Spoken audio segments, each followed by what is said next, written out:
Hey friends, glad you're here at Horcrux. We've cooked up something special. What if Harry was Mihawk's reincarnation? The movie liking and subscribing really helps us out. Okay, story time. Chapter 1. The hawk in the cupboard. The boy in the cupboard under the stairs did not cry. This was the first thing that unsettled Petunia Dursley, though she would never have admitted it aloud, not to Vernon, not to the neighbors, certainly not to herself. Babies cried. That was what they did. They wailed and fussed and demanded things at ungodly hours because that was the fundamental contract of infancy. I am small, I am helpless, attend to me. Harry Potter did not cry. He watched. She'd found him on the doorstep that gray November morning, swaddled in blankets with a letter tucked against his chest. And when she'd pulled back the cloth expecting the red, scrunched face of a screaming infant, she'd found instead a pair of green eyes staring up at her with an expression that no baby had any business wearing. Calm, aware, measuring. Petunia had nearly dropped him. She told herself later that she'd imagined it. That the shock of finding her dead sister's orphaned child on her front step had rattled her, that she'd projected adult intelligence onto an infant's vacant gaze. Babies didn't measure people. Babies couldn't even focus their eyes properly. But some part of her, the part that had grown up with a witch for a sister, the part that recognized the smell of something other even when she couldn't name it, that part knew what it had seen, and it was afraid. Vernon wanted nothing to do with the boy. This was expected. Vernon Dursley was a man of magnificent simplicities. He liked his car, his television, his drill company, his wife's cooking, and his son, roughly in that order. The abnormal offended him on a molecular level. And there was nothing more abnormal than a child left on a doorstep by people in robes, with a letter explaining that his parents had been murdered by a dark wizard. "We'll put him in the cupboard," Vernon said, as though this resolved everything. "Under the stairs, out of sight, out of mind. He can stay until we figure out what to do with him." They never figured out what to do with him. The cupboard became permanent. And for 5 years this arrangement worked precisely the way the Dursleys wanted it to. The boy was quiet, the boy was invisible, the boy asked for nothing and received accordingly. Petunia should have found this reassuring. She did not. Because the quiet wasn't the quiet of a broken child. It was the quiet of something patient. Harry James Potter, who had been in another life and another world, the man called Dracula Mihawk, sat cross-legged on the thin mattress in his cupboard and listened to the Dursleys eat dinner above him. The clink of silverware, Dudley demanding more potatoes, Vernon grunting approval at something on the evening news, Petunia's quick, nervous footsteps between the kitchen and the dining room. Ordinary sounds, the domestic machinery of ordinary people. Harry closed his eyes and let his awareness expand, not through magic, not deliberately, but through a sense so deeply embedded in his being that it operated like breathing. He could feel the 4 people in the house.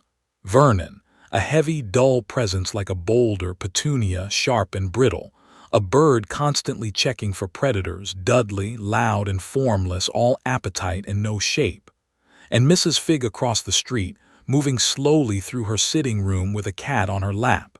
He could feel further if he pushed. The couple arguing 3 houses down, the teenagers smoking behind the park, the fox creeping along the back garden wall, freezing when it reached the Dursley property line because some animal instinct told it that something lived here that it did not want to meet. Harry opened his eyes in the dark cupboard and smiled. 7 years old, 7 years in this small, strange, magicless life, and the smile still came easily because the absurdity of it all had not worn off. Dracula Mihawk, the world's greatest swordsman, warlord of the sea, the man who had split icebergs and cut galleons in half, was sitting in a cupboard under the stairs in Surrey, England, listening to a fat man eat sausages. It was, objectively, hilarious. He didn't resent the Dursleys. He supposed he should. The child psychologists of this world would certainly think so. But resentment required a sense of injustice, and Mihawk had never been a man who wasted energy on what should be. The Dursleys were small, frightened people doing what small, frightened people did when confronted with something they couldn't understand. They contained it, controlled it, pretended it was smaller than they were. He allowed this, not out of weakness or resignation, but out of genuine indifference. A man who had slept on the stone floors of Diagon Castle, surrounded by the human drills that had tried to kill him every day for the first 3 years of his residency, was not going to lose sleep over a cupboard. The mattress was thin but serviceable, the spiders kept to themselves, and the quiet gave him time to think. And there was a great deal to think about. This world had magic, not devil fruits, crude, binary things that traded one ability for another. Not hacky, which was the will-given form. This was something else entirely, something ambient and structural, woven into the fabric of reality itself. He could feel it in his bones, in his blood, humming through every cell of this small body like a second circulatory system. It responded to his emotions, his intentions, his focus, and it was powerful, absurdly powerful. The first time he'd manifested it, he'd been 3 years old. Dudley had taken a toy from him, some cheap plastic thing that Harry couldn't have cared less about, and shoved him into a wall. The impact hadn't hurt. Harry's body, even at 3, was denser than it should have been, his bones harder, his muscles more responsive. The echoes of Mihawk's physical supremacy resonated in this new flesh like harmonics in a struck bell. But the shove had surprised him, and surprise triggered instinct. And instinct, the wall behind Dudley had cracked. Not broken, cracked. A spiderweb of fractures radiating outward from a point directly behind the boy's head, as though something invisible had struck it with tremendous force. Dudley had stared at the wall, then at Harry. Then he'd run screaming to his mother. Harry had stared at his own hands, fascinated. The magic had responded to his combat instincts. He'd felt the impulse to counterstrike, not the child Harry but Mihawk, the muscle memory of 10,000 battles firing in a body too small to execute them. And the magic had translated that impulse into force. Invisible, formless, devastating force. Since then, he'd been experimenting. Carefully, methodically, with the patience of a man who had once spent 6 years perfecting a single sword technique. He couldn't use hacky here. Or rather, what he'd called hacky seemed to be something different, something that merged with and amplified the magic already inside him. When he focused his observation, his magical senses expanded until he could read the intent of every living thing within 100 meters. When he reinforced his body the way he'd once channeled armament hacky, his skin didn't turn black. Instead, magic flooded his muscles and bones, making him faster, harder, stronger than any 7-year-old had a right to be. Stronger than most adults if he was honest. He hadn't tested the limits. There was no need. He was 7. The threats in his current life consisted of a bully cousin and the occasional stray dog. But he could feel the potential coiled inside him like a compressed spring, vast and deep and hungry, and he knew, with the certainty of a man who had stood at the absolute pinnacle of combat, that when this body matured, when his magical core finished developing, he would be something this world had never seen before. The thought didn't excite him. It didn't frighten him. It simply was. Mihawk had learned long ago that power without purpose was just weight. The years passed. Harry grew. Not fast enough for his liking. The frustrations of childhood were real, even for a reincarnated swordsman, and the worst of them was the sheer slowness of physical development. His mind was sharp, his senses were keen, his magical reserves were staggering, but his body was still that of a child. Small hands, short legs, lungs that couldn't sustain the breathing patterns he remembered. He compensated as best he could, training in the dead of night when the Dursleys slept, push-ups, stretches, balance exercises adapted for a child's frame, and he could feel his body responding, could feel the magic reinforcing his muscles and bones with every repetition, accelerating his development in ways that would have baffled any physician who examined him. But it was still slow. And Dracul Mihawk, whatever his virtues, had never been patient with physical limitation. The Dursleys, for their part, settled into an uneasy equilibrium with their unwanted ward. Vernon blustered and threatened. Petunia snapped and assigned chores. Dudley shoved and stole and taunted. And Harry simply looked at them. That was all it took. Vernon would wind up for one of his red-faced tirades, spittle gathering at the corners of his mouth, one meaty fist raised, and then Harry would turn his head and look at him, and the words would die. Not because Harry did anything. Not because of magic or threat or even defiance. It was the quality of the gaze itself. Those green eyes held a depth that had no business existing in a child's face, a calm so absolute it read as something else entirely, like staring into deep water and realizing you couldn't see the bottom. Vernon always looked away first. He never hit Harry. Not once. Some predatory calculus in the back of his lizard brain had done the math and concluded, with the same certainty that tells a dog not to bark at a wolf, that striking this child would be a catastrophic error. So the Dursleys did the only thing they could. They ignored him. They fed him poorly, reluctantly, but they fed him. They gave him Dudley's cast-off clothes. They allowed him to exist in their house like a piece of furniture they couldn't bring themselves to throw away. And Harry accepted this arrangement with the equanimity of a man who had lived alone on an island for 30 years and considered human company a mild novelty at best. He cooked his own meals when Petunia's offerings were insufficient, teaching himself from her cookbooks with the same analytical precision he'd once applied to reading an opponent's fighting stance. He mended his own clothes. He kept his cupboard immaculate, and in the evenings, when the Dursleys were absorbed in television and Dudley was terrorizing the neighbors' children, Harry sat on the roof of number 4 Privet Drive, having climbed out the bathroom window with the casual grace of a man who'd scaled sheer cliff faces for sport and watched the sunset. The sunsets here were different, smaller, paler, nothing like the vast, bleeding horizons of the Grand Line, where the sky would turn colors that this world didn't have names for. But there was something about them, a gentleness. The light caught the suburban rooftops and made them glow, and the birds sang their small songs, and somewhere a lawnmower hummed, and it was all so achingly, beautifully ordinary that Mihawk, who had never in his life valued the ordinary, found himself watching until the last light faded. He didn't understand why. Not yet. The incident at Dudley's birthday, Harry was 9, was the closest the Dursleys ever came to understanding what lived in their house. The zoo trip was Vernon's idea. A reward for Dudley, who had not, as far as Harry could tell, done anything to deserve a reward beyond existing and consuming resources.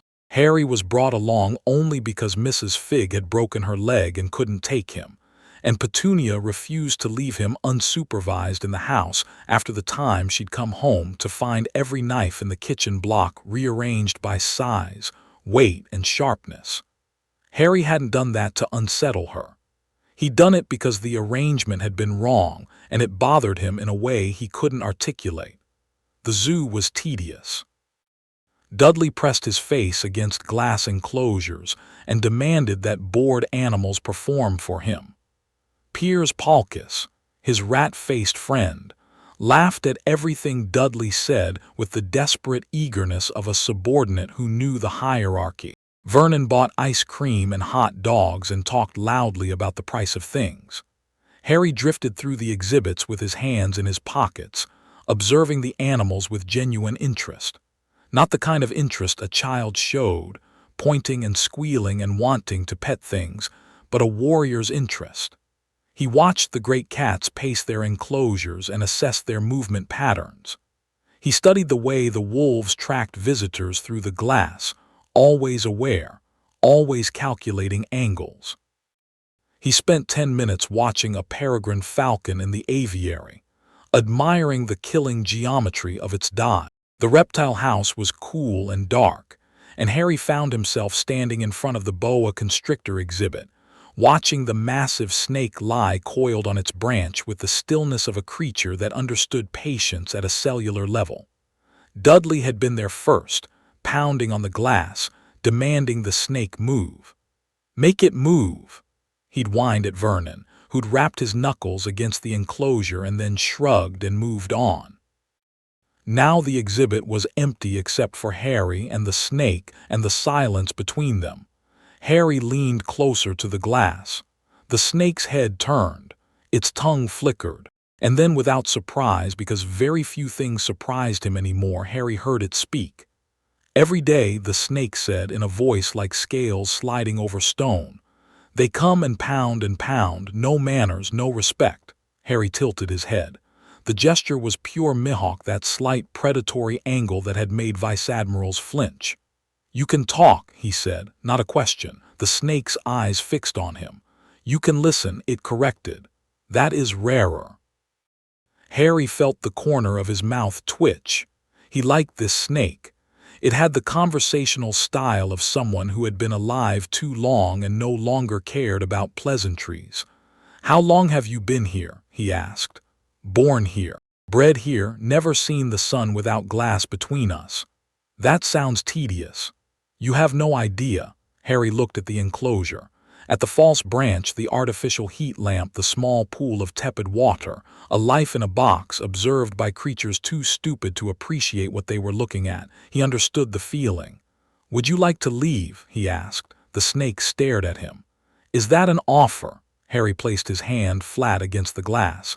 He didn't push. He didn't will it. He simply decided that the glass was no longer there. The same way he'd once decided that a ship's hull was no longer whole, or that the space between himself and an opponent was no longer relevant. The glass vanished.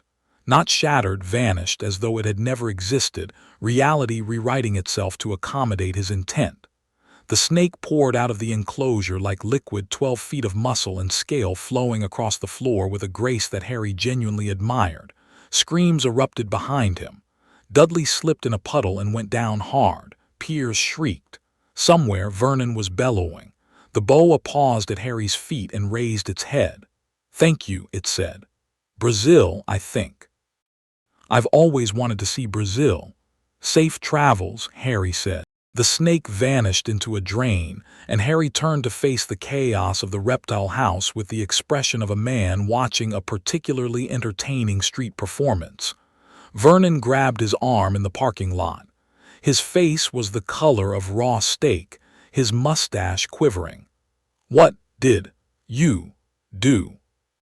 Harry looked down at the thick fingers clamped around his forearm, and then up at Vernon's face, and the look he gave the man was so utterly, cosmically unbothered that Vernon's hand opened of its own accord, as though the flesh had decided independently of the brain that it did not want to be touching this child. "I didn't do anything," Harry said mildly. Vernon's mouth worked. No sound came out. Harry climbed into the back seat of the car and watched Surrey scroll past the window, and he thought about snakes that could talk and glass that could be wished out of existence, and he wondered, not for the first time, what kind of magic this world held that he hadn't discovered yet. The cupboard that night was darker than usual. Vernon had locked it from the outside, which was new. A punishment, presumably, though Harry found it difficult to take seriously. He'd been locked in the Impel Down negotiations chamber once, for 3 days, as a diplomatic misunderstanding, orchestrated by the world government, and had emerged looking mildly refreshed. He lay on his back in the dark, fingers laced behind his head, and let his awareness drift outward. The house settling, the family sleeping, an owl on the roof, unusual for Surrey, turning its head to look at the cupboard door as though it could see through the wood. Something was coming. He could feel it in the air, in the magic, in the subtle shift of currents that his observation translated as approaching change. Not danger exactly, not opportunity exactly, something in between. Harry closed his eyes and slept easily, the way he always slept, light and ready, a predator at rest. Something was coming. He could wait. The letters began arriving on a Tuesday. Harry was 11 now, lean and dark-haired and small for his age in a way that was deceptive, the way a stiletto was small compared to a broadsword. His eyes were still the vivid green everyone commented on, but there were moments, in certain lights, when they caught gold. A flash, a flicker, there and gone. Petunia had noticed it once and spilled an entire pot of tea. The first letter came through the mail slot with a heaviness that had nothing to do with the weight of the paper. Harry felt it land on the doormat the way a sailor feels a change in the wind, a shift in the ambient magic, a new current entering the still waters of Privet Drive. He picked it up before Dudley could trample it. Thick parchment envelope, emerald green ink, addressed with absurd specificity. Mr. H. Potter, the cupboard under the stairs, 4 Privet Drive, Little Winging, Surrey. Harry turned the envelope over. A wax seal, a coat of arms with a lion, a snake, a badger, and an eagle. Hogwarts. He'd known about Hogwarts in the abstract way he knew about most things in this world. The magical community was not as hidden as it believed.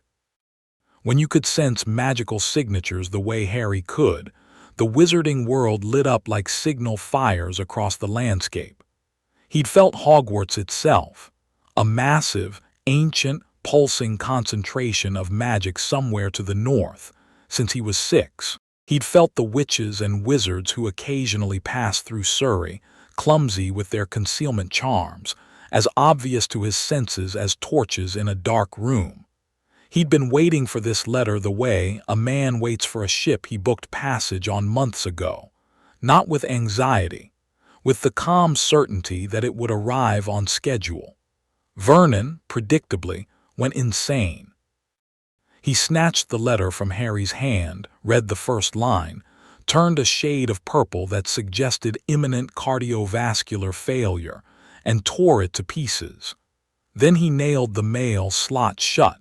Then he boarded up the front door. Then, when letters began arriving by the dozens, through windows, down chimneys, tucked inside eggs, shot through cracks in the walls, he packed the entire family into the car and drove to a decrepit shack on a rock in the middle of the sea. Harry sat in the back seat through the entire increasingly unhinged road trip with the quiet composure of a man watching theater. He could have stopped this at any point.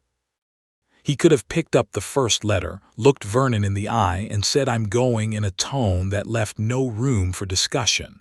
Vernon would have crumbled. The man always crumbled. But this was funny. Vernon Dursley, a man whose greatest ambition was to be as normal as humanly possible, was fleeing across the English countryside from letters. The absurdity was magnificent. Mihawk had always appreciated absurdity, and besides, he was curious to see how the magical world would respond when its letters were refused. What kind of institution was he dealing with? What would they escalate to?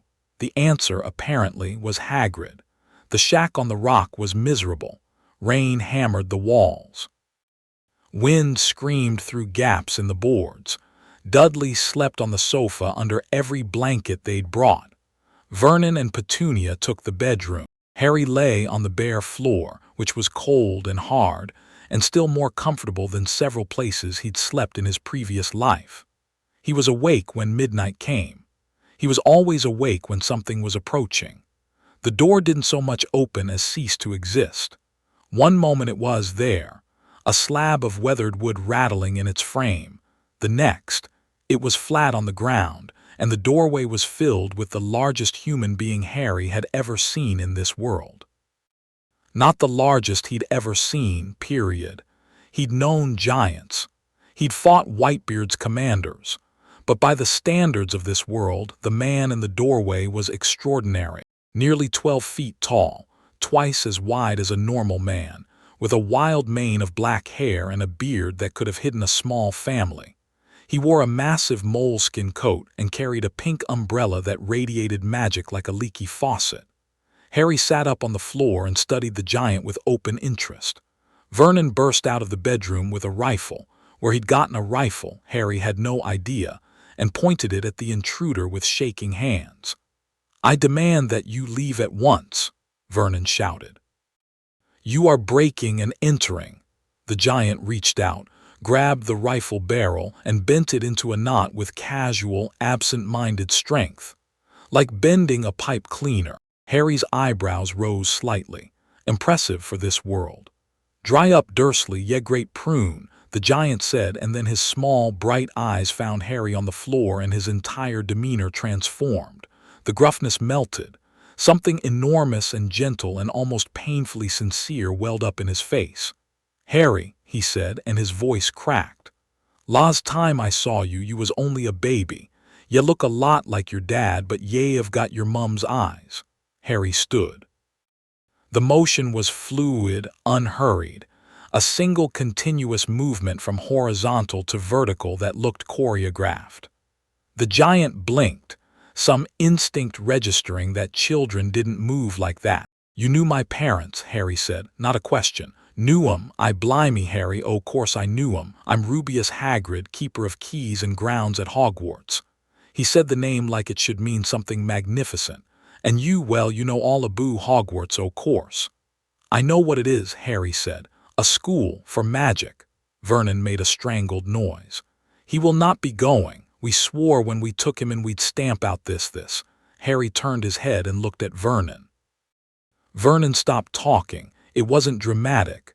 There was no flash of light, no pulse of power, no supernatural intimidation. Harry simply looked at the man with an expression that communicated, with perfect clarity and zero malice, that the adults were talking and the interruption was noted and would not need to be repeated. Vernon sat down on the sofa next to Dudley and did not speak again for the rest of the evening. Hagrid stared at Harry for a long moment, something flickering behind his beetle-black eyes, surprise, maybe, or recognition of a quality he couldn't name. "Right," Hagrid said slowly. "Well, ye know about Hogwarts, but do ye know about what happened to your mum and dad?" "They were murdered," Harry said, "by a wizard who called himself Voldemort." Hagrid flinched at the name. The whole shack seemed to flinch, boards creaking, wind gusting. "Don't say the name," Hagrid whispered. Harry considered this. In his previous life, he'd never avoided speaking anyone's name, not Whitebeard's, not Kaido's, not the celestial dragons. Names were just sounds. Fear of a sound was fear of nothing at all. "Voldemort," Harry repeated evenly and watched Hagrid flinch again. "Why are people afraid of a dead man's name?" Well, it's just people don't say it, Harry. People are often foolish." Harry said it without scorn. A statement of fact, delivered with the mild detachment of a man who had observed human folly across 2 lifetimes and long since made peace with it. Hagrid opened and closed his mouth several times, apparently unsure how to process a response that no 11-year-old should have been capable of giving. "Right," he said again. "Well, you're a wizard, Harry, a proper wizard, and you've got a place at Hogwarts School of Witchcraft and Wizardry if ye want it." He reached into his coat and pulled out a slightly crushed envelope, identical to the ones that had been flooding Privet Drive for a week. "Here's your letter." Harry took it. "Read it." The supply list was interesting. A wand, a cauldron, spell books, robes. The trappings of a formalized magical education. Structure, curriculum, rules.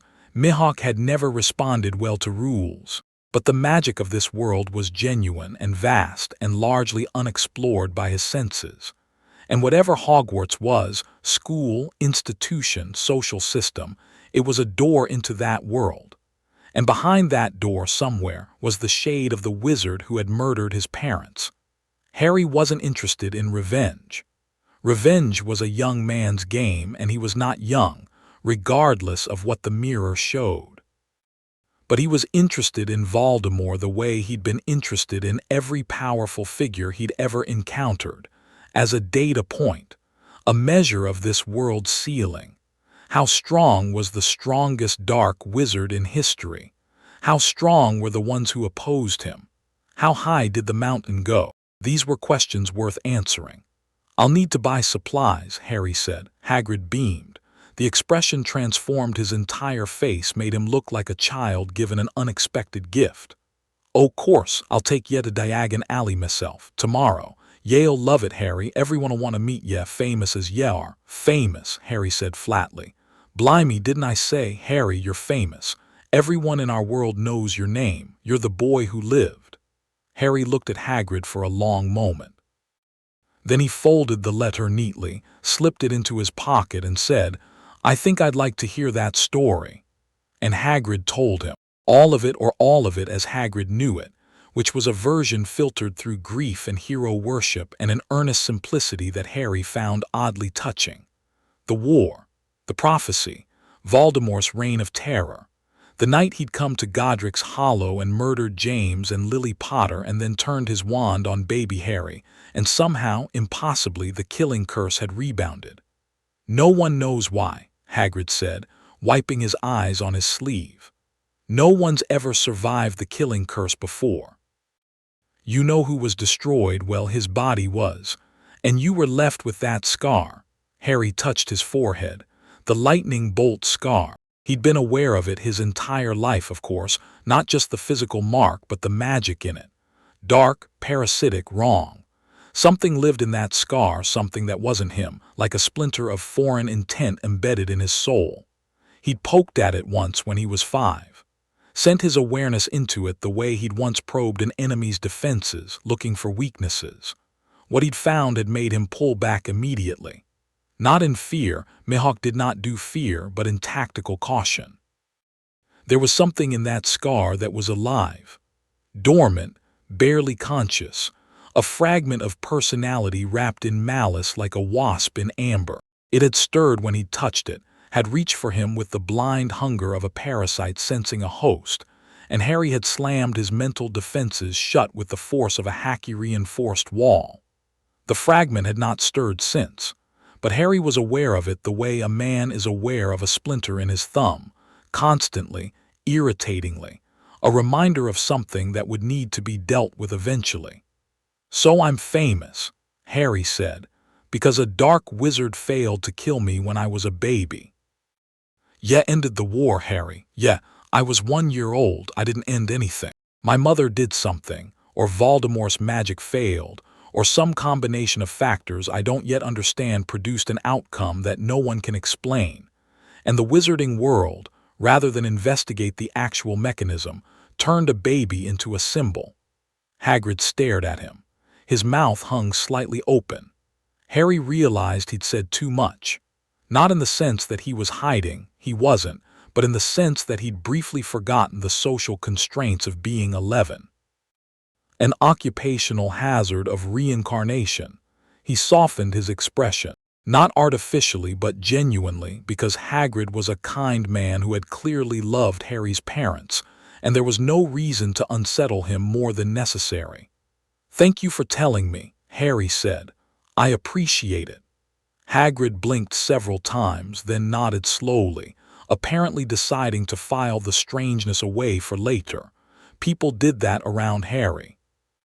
They noticed the incongruities, the adult vocabulary, the predatory stillness, the eyes that saw too much, and then their brains, desperate for normalcy, smoothed it over. "He's just a bright kid.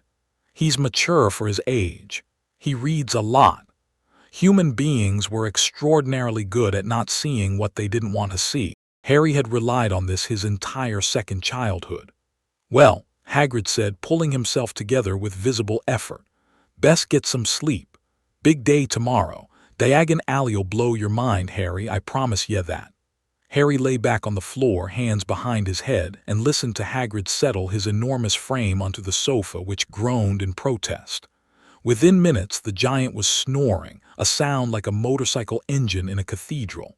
Outside, the storm raged on. Rain lashed the shack. Waves battered the rock. Harry stared at the ceiling and thought about wands and prophecies and dark wizards, and the golden flicker behind his green eyes pulsed once, briefly, like a hawk blinking in the dark.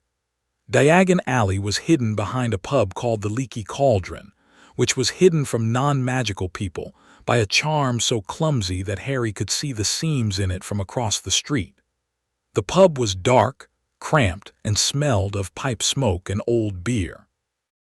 Harry liked it immediately, in the same way he'd liked the rougher port towns of the Grand Line, places where pretension went to die, and people were exactly what they appeared to be. What he did not like was the attention. Hagrid had warned him, but the reality was worse than the warning. The moment Tom, the barkeeper, recognized him, "Bless my soul, it's Harry Potter," the entire pub emptied its contents at him. Witches and wizards swarmed from every corner, grabbing his hand, bowing, weeping, thanking him for something he'd done as an infant with no conscious agency. Harry stood in the center of the crowd and let it happen with the patience of stone. He shook hands. He nodded. He responded to each greeting with a politeness so precise and formal that it created distance more effectively than rudeness would have. This was a skill he'd perfected in his previous life, the art of being present without being accessible. Mihawk at a warlord meeting, surrounded by pirates and marines and politicians, each wanting something from him and giving nothing. A wall of courtesy that no one could breach. A pale, twitching man in a purple turban seized his hand and stammered something about being Professor Quirrell, a teacher at Hogwarts. Harry's senses detonated. The reaction was instantaneous, his observation roaring to life like a klaxon, every nerve in his body lighting up with information that his conscious mind processed in the space between one heartbeat and the next. The man's hand was cold. Wrong. His magical signature was bifurcated, two presences where there should have been one, layered on top of each other like a parasite riding a host. The dominant signature was weak, trembling, unremarkable, but beneath it, pressed against it, feeding on it, dark, ancient, familiar. The fragment in Harry's scar pulsed, not painfully but responsively, like a tuning fork resonating with a struck note. Harry looked into Quirrell's watery eyes and saw something looking back at him from very far away. Something that recognized him. The moment lasted less than a second. Then Quirrell was pulling away, stammering, melting back into the crowd, and the noise of the pub rushed in to fill the silence. Harry filed the information away with the clinical precision of a swordsman cataloging an opponent's tells. Quirrell was compromised. Something was riding him, something connected to the fragment in Harry's scar. The most logical conclusion was that Voldemort, or some remnant of him, was alive and parasitically attached to a Hogwarts professor. Interesting. Not alarming. Interesting. In his previous life, Harry had shared an ocean with Blackbeard, who had consumed 2 devil fruits and could unmake reality with both hands. He had fought in the Marineford War against admirals who could reshape continents. He had sat across the table from the 5 elders and felt the weight of an ancient, malicious authority that predated the world government itself. A fragment of a dead dark wizard, riding a stuttering professor like a tick on a dog, did not register on his threat assessment, but it did register on his curiosity. Hagrid led him through the back of the pub to a brick wall, tapped a sequence with his umbrella, and the wall rearranged itself into an archway. Harry stepped through into Diagon Alley, and for the first time in this second life, he felt something that wasn't amusement or detachment or patience. He felt interest. The alley was alive. It writhed with color and noise and magic.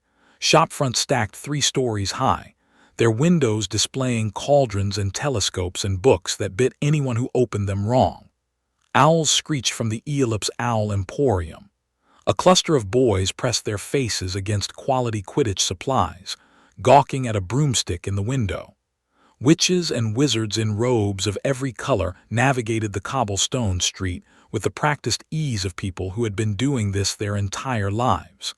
Magic was everywhere, not the subtle, hidden thrum of Privet Drive, but a flood, a torrent, a wall of overlapping enchantments and charms and wards that pressed against Harry's senses like standing in a waterfall.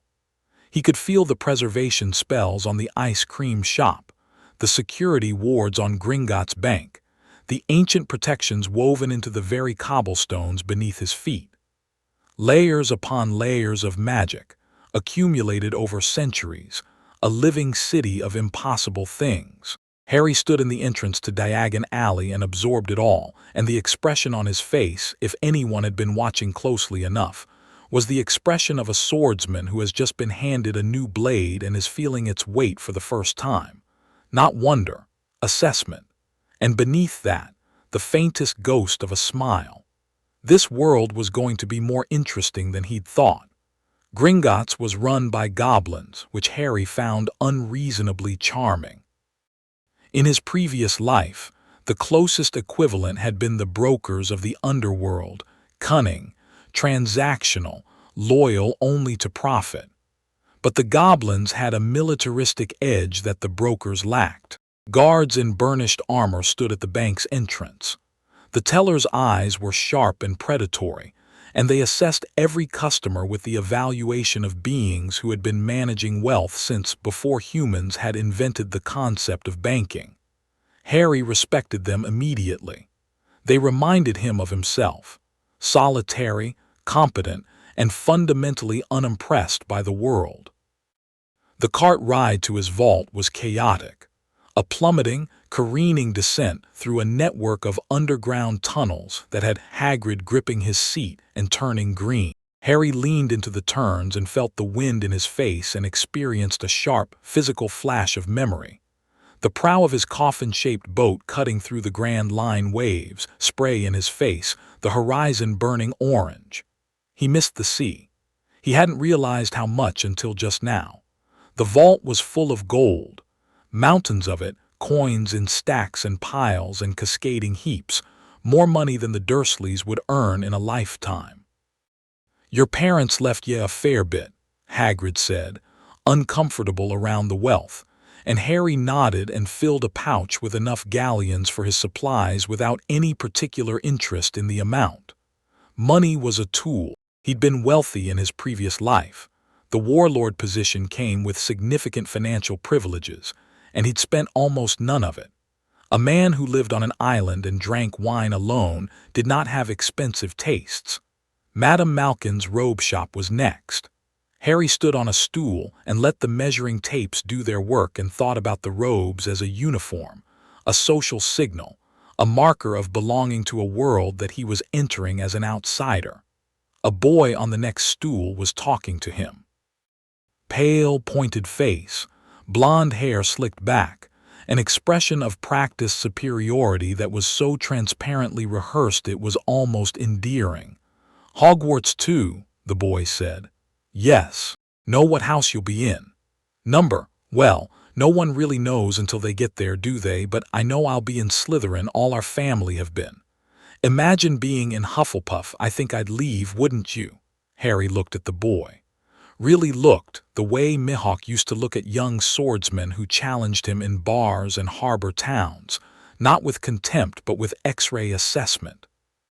Past the bluster, past the bravado, past the parroted opinions and the crisp new robes and the transparent desperation to seem important.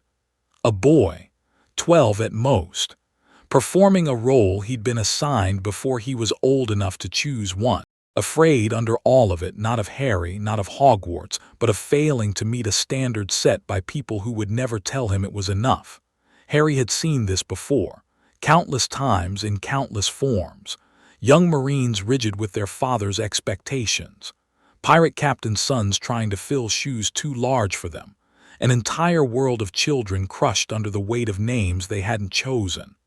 "I don't think the house matters as much as people pretend it does," Harry said. The boy blinked.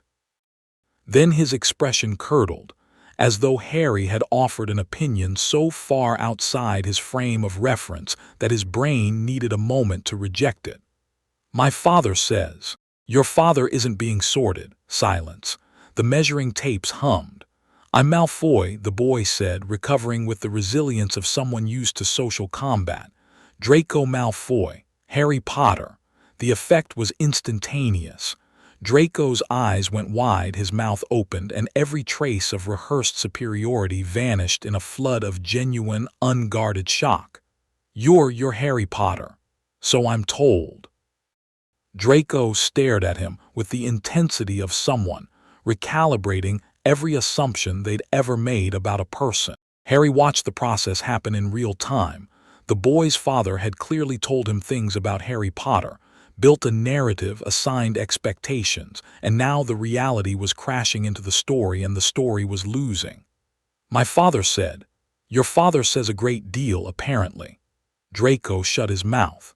Something flickered in his eyes, not anger exactly, more like the first tremor of an earthquake. The ground he'd built his identity on had shifted just slightly, and he could feel it. Harry stepped off the stool, paid for his robes, and left the shop without looking back. But he remembered the boy's face. The flicker, the tremor, potential. The wand shop was last, and it was the part Harry had been most anticipating. Ollivander's was narrow, dusty, and saturated with magic. Thousands of wands lined the walls in slim boxes, and each one hummed with its own frequency, its own character, like a room full of sheathed blades. Harry stood in the entrance and let his senses drink it in, cataloging the different magical signatures the way a sommelier might assess a wine cellar. The old man who emerged from the back of the shop had silver eyes that missed nothing and a manner so precise it bordered on the unsettling. "Ah," Ollivander said. Yes, I wondered when I'd be seeing you, Mr. Potter." He did not sound like a shopkeeper. He sounded like a scientist greeting a specimen. "Your mother favored willow," he said, those silver eyes never blinking. 10¼ inches, swishy, nice for charm work. Your father, on the other hand, preferred mahogany, 11 inches, pliable, excellent for transfiguration. He stepped closer. His gaze locked onto Harry's with an intensity that would have made most people uncomfortable. Harry met it evenly. He'd been stared at by sea kings the size of mountains. An eccentric wand maker was not going to make him fidget. Something shifted in Ollivander's expression. A flicker of surprise, quickly controlled. "Curious," he murmured. "Your eyes are most unusual, Mr. Potter." "Green," Harry said. "I've been told they're my mother's." "They are," Ollivander agreed. "And yet there's something else in them, something." He trailed off, shook his head slightly, and turned to the shelves. "Well, let's find your wand." The fitting process was unlike anything Harry had expected.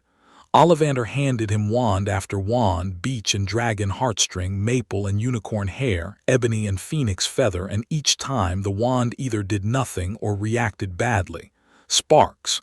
Backfires. One wand froze the counter solid. Another set a stack of boxes on fire. Harry understood the problem immediately. His magical signature was too dense, too layered, too heavy. A lifetime of combat instincts, Haki-reinforced magical pathways, and a soul that had been forged in the crucible of the Grand Line.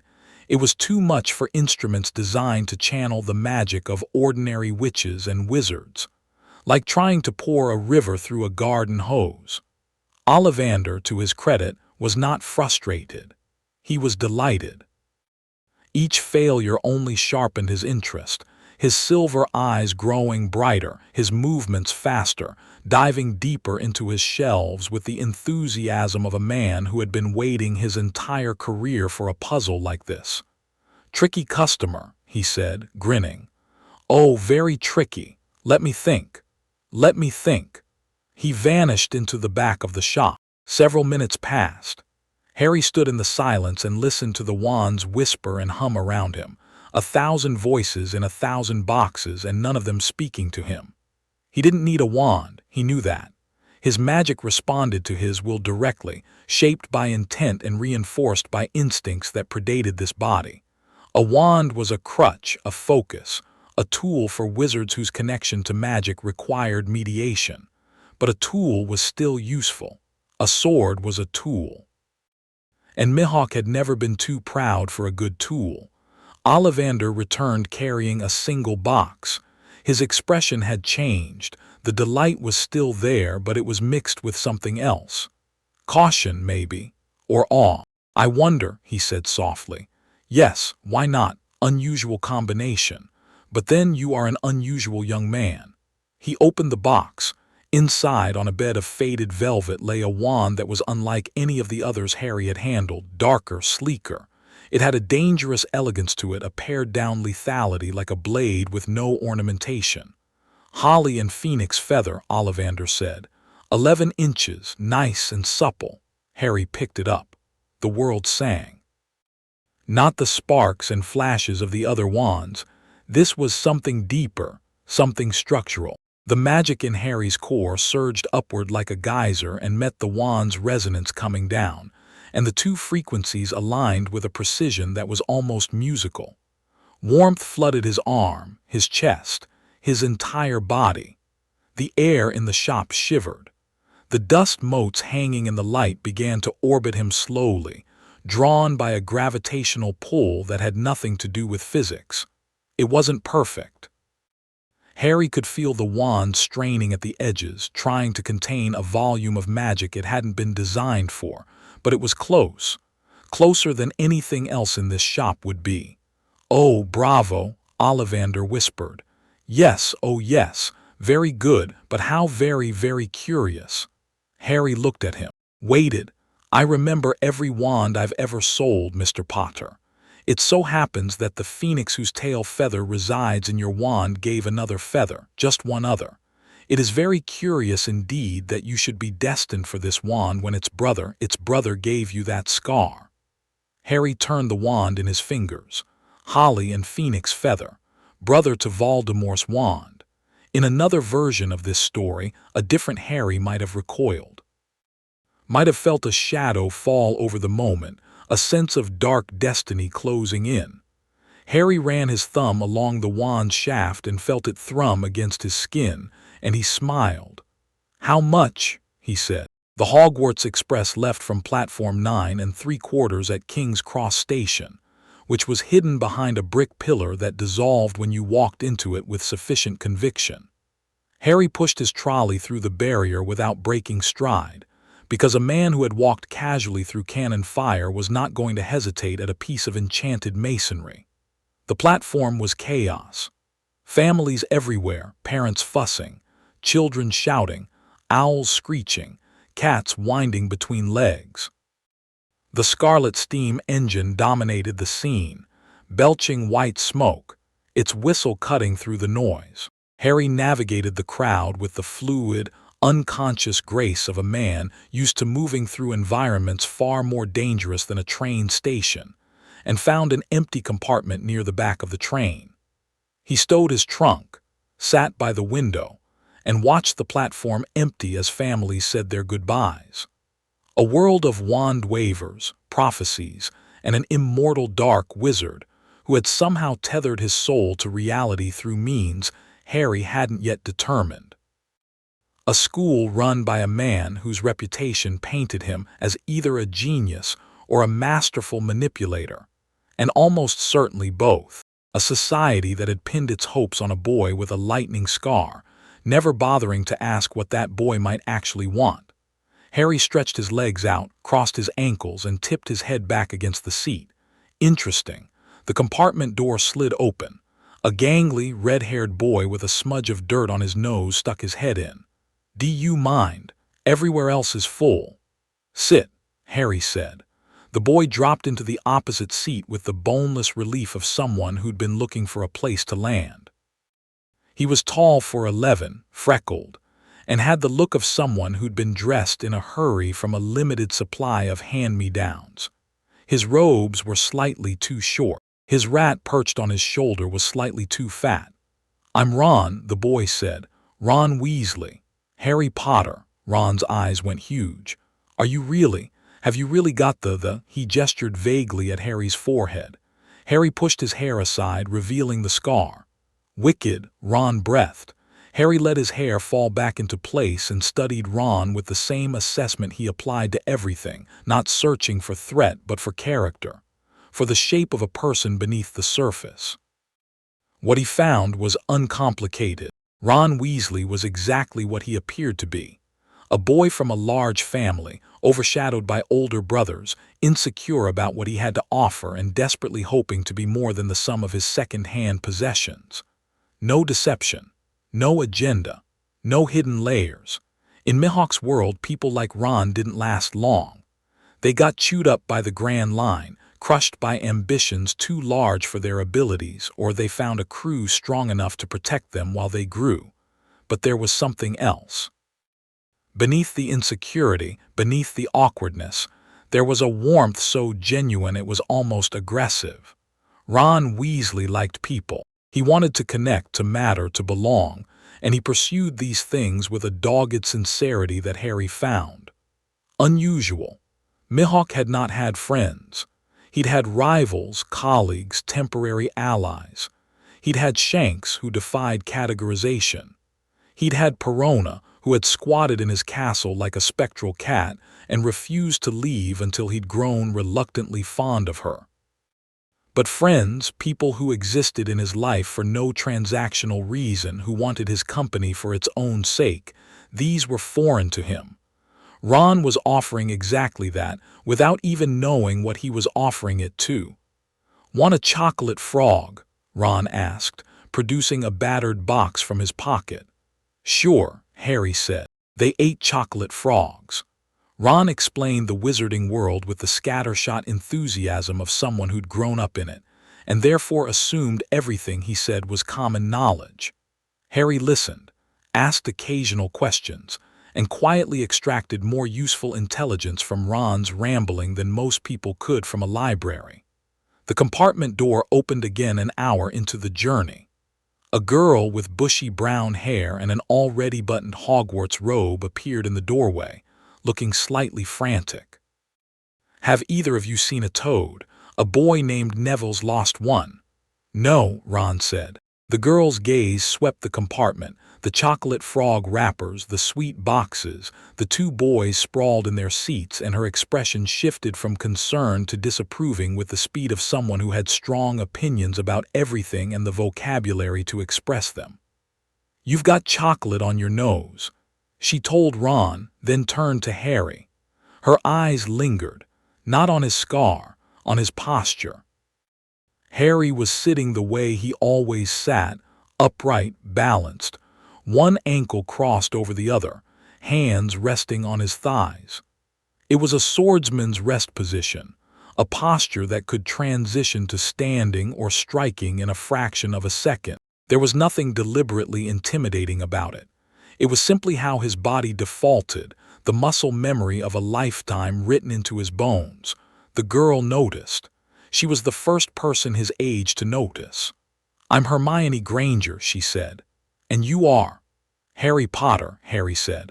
"I've read about you," Hermione said, and her tone suggested that she'd read about a lot of things and had opinions about all of them. "You're in modern magical history and the rise and fall of the dark arts and great wizarding events of the 20th century. I've read none of those." "You should. They're very informative." "I'm sure they are." Harry met her gaze. "But I suspect they tell me more about the author's biases than about actual events." Hermione blinked. She opened her mouth, closed it, opened it again. "That's actually a fair point," she said, as though the admission physically cost her. "Most of the sourcing in modern magical history is secondary at best." Harry felt something he hadn't felt in a long time. Not interest, he was interested in many things, but recognition. The sense of encountering a mind that worked at a speed and rigor he could respect. "Sit down," he said. "Tell me which sources you consider reliable." Hermione Granger sat down, and within 5 minutes she was deep into a comprehensive critique of Wizarding World historiography that was so detailed, so passionate, and so unrelentingly opinionated that Ron's mouth hung open, and even Harry found himself leaning forward slightly. This girl was 11 years old, Muggle-born, and had been in the magical world for approximately 6 weeks. In that time, she had read every textbook on the Hogwarts list twice, visited Diagon Alley 3 times, memorized the entire first-year curriculum, and developed a theory about the relationship between wand movement and spell efficiency that Harry suspected was actually original research. She was brilliant, not in the way that this world defined brilliance, not through bloodline or magical inheritance or institutional pedigree, but through sheer, raw, ferocious effort. She had seen a world that should have been impossible and responded not with wonder but with study. She wanted to understand it, all of it, every mechanism, every principle, every rule. And she wasn't afraid of him. Most people were on some level. The Dursleys were afraid. Hagrid was unsettled. The witches and wizards in the leaky cauldron had practically trembled. Even Ollivander, brilliant and strange as he was, had approached Harry with caution. Hermione Granger looked at him and saw a boy who had made an interesting point about historiographical bias, and she responded accordingly, by arguing with him. Harry sat back in his seat, listening to Hermione dismantle a textbook's treatment of goblin rebellions with surgical precision while Ron interjected increasingly bewildered questions, and something shifted in his chest. Not dramatic, not revelatory, just a small, quiet adjustment, like a compass needle swinging north. He was going to this school with these two people, and the thought didn't bore him. That was new.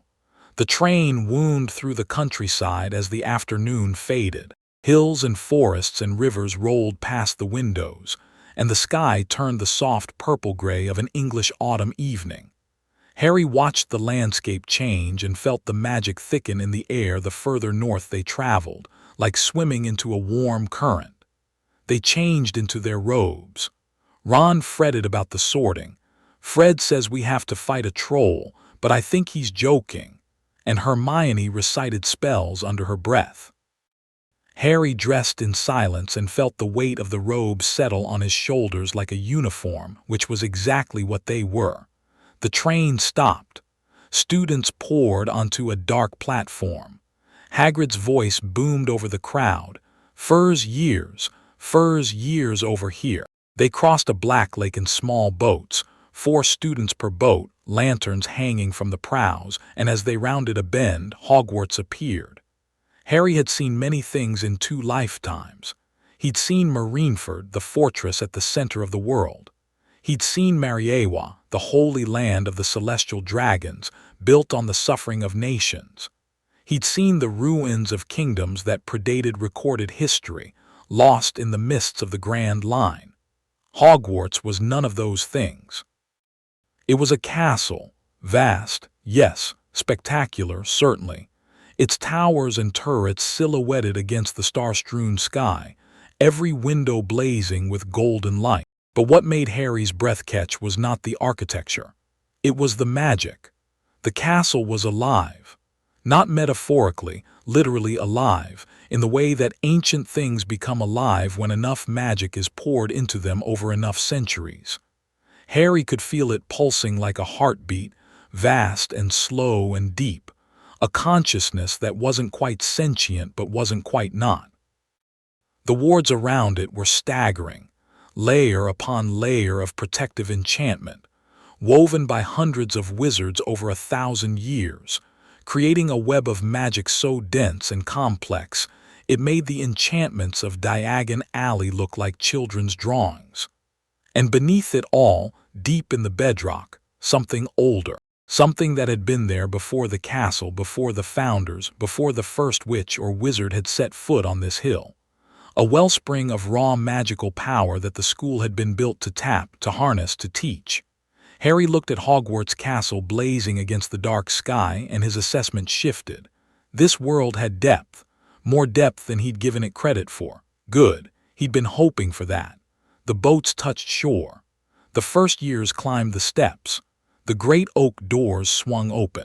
And Harry Potter, born Harry James Potter, formerly Dracula Hawkeye's Mihawk, the world's greatest swordsman, walked into Hogwarts with his hands in his pockets and his green eyes gleaming gold at the edges, and he did not look back. The story of his second life was about to begin. Chapter 2. Black steel and sorting hats, the entrance hall was a cathedral of stone and candlelight. Torches burned in iron brackets along walls that soared upward into shadow, and a marble staircase wide enough to march an army up dominated the far end. The ceiling was lost somewhere in the dark above, and the air tasted of old magic, the kind that had seeped into every stone over centuries, until the building itself was more enchantment than architecture. Harry catalogued the space in a single glance. Exits, the front doors behind him, the staircase ahead, 2 corridors branching left and right, and at least 4 hidden passages that his senses identified by the subtle distortions in the ambient magic. Defensible positions: the gallery above the entrance, the alcoves flanking the staircase, the buttresses overhead. Lines of sight, choke points, kill zones. He did this automatically, the way other people breathed.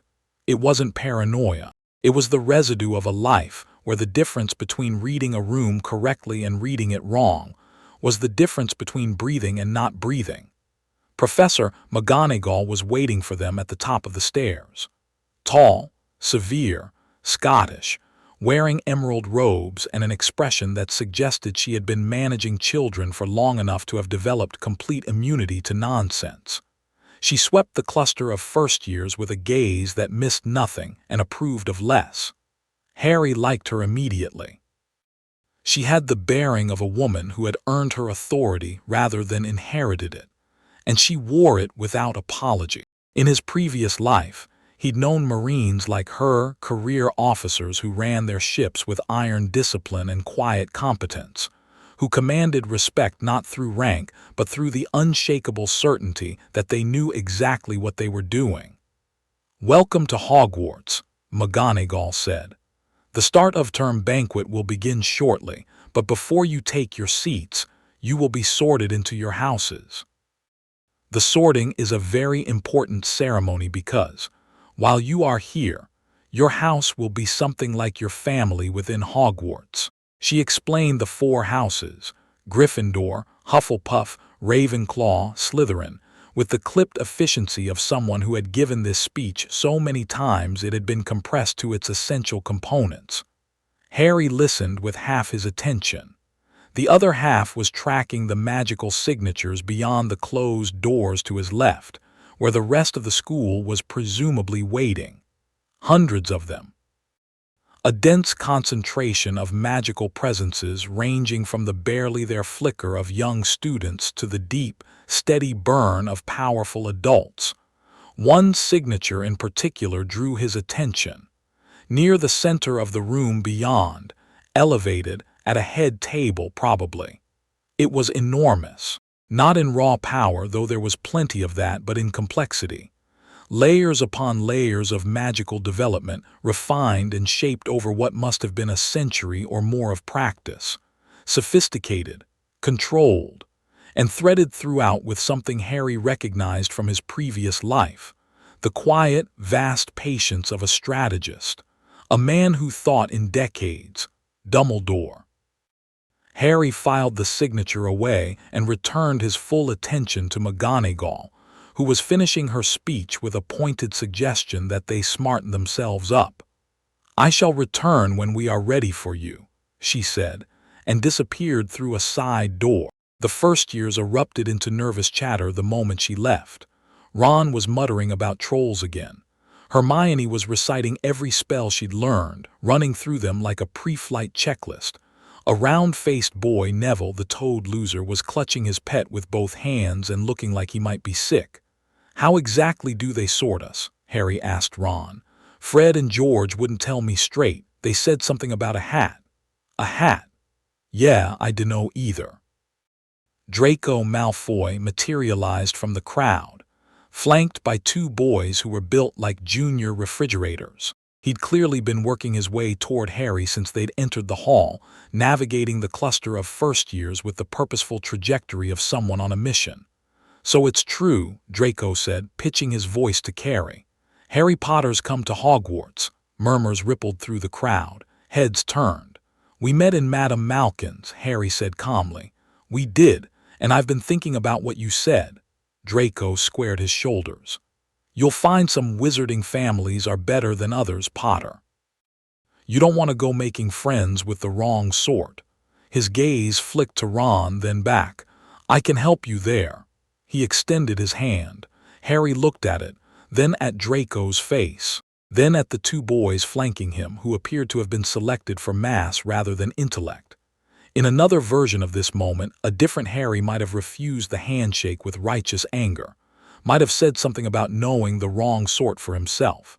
A child's response to a child's provocation. Harry took Draco's hand and shook it. Firm, brief, correct. Thank you for the offer, he said. But I'll choose my own friends, Draco, and I'd suggest you learn to do the same. His gaze moved to the two boys, Crabbe and Goyle, he'd learn later, and back to Draco, and the implication was so clear it might as well have been spoken aloud. These aren't friends. They're furniture. Draco's hand went rigid in Harry's grip. Color rose in his pale cheeks, but he didn't pull away and he didn't fire back with the reflexive sneer that was clearly his default because something in Harry's tone had bypassed his defenses and landed somewhere deeper. Not an insult, not a rejection, something worse. An honest observation from someone who saw right through him. Harry released his hand. Draco stood frozen for a beat, then turned and walked back to his entourage without another word. His shoulders were stiff. His jaw was tight. Ron let out a breath. Blimey, I thought you were actually going to be friends with him for a second. I shook his hand, Harry said. That's not friendship, that's manners. Yeah, well, the Malfoys don't deserve manners. His father is his father. Draco is 11. Ron opened his mouth, closed it, and frowned in the particular way of someone whose worldview had just been nudged slightly off-center. McGonagall returned before he could respond. Form a line, she said. Follow me. The great hall hit Harry's senses like a wave. 1,000 candles floated in midair above 4 long tables packed with students. The ceiling, enchanted to mirror the sky outside, showed a vast field of stars and wisps of cloud, so convincing that it genuinely seemed to open onto the heavens. Golden plates and goblets lined the tables. Ghosts drifted between the living, translucent and chattering. At the far end, on a raised platform, sat the staff table. Harry's eyes went there first, because that was where the power was. Dumbledore sat in the center, tall, thin, ancient, with a silver beard that reached his waist and half-moon spectacles perched on a crooked nose. He radiated the same complex magical signature Harry had felt through the wall, and up close it was even more striking. The man was a living artifact, his body so saturated with magic that it blurred the line between wizard and force of nature. He was also watching Harry with an expression of warm, twinkling benevolence that was so carefully constructed it might as well have been a mask. Harry met his gaze across the length of the great hall and held it for exactly 2 seconds, long enough to acknowledge, short enough to avoid challenge. I see you, the look said, and I know you see me. Dumbledore's twinkle flickered. Just for an instant something sharper moved behind those half-moon glasses, surprise, maybe, or the recalibration of an assumption. Then the warmth was back, smooth and seamless, and the old man looked away to greet the student next to him. First blood. Not a victory, not even a skirmish, but a marker laid down. Harry Potter was not what Albus Dumbledore expected, and now they both knew it. Snape was easier to read. The man sat at the staff table like a storm cloud in human form, black robes, black hair, black eyes, a face designed by nature for contempt. His gaze locked onto Harry the moment the first years entered and didn't waver. Harry felt the man's attention like a physical pressure, not magical, just the raw intensity of someone looking at him and seeing a ghost. Lily's eyes, Harry thought. He's looking for her and me. He didn't look away from Snape. He didn't stare him down either. He simply acknowledged the man's existence with the neutral dispassion of someone who had been scrutinized by far more dangerous eyes and found the experience unremarkable. Snape's expression tightened. His lip curled. Harry's attention moved on. Quirrell was at the staff table too, turban and all, his bifurcated magical signature pulsing like a wound. The other professors registered as varying levels of competent.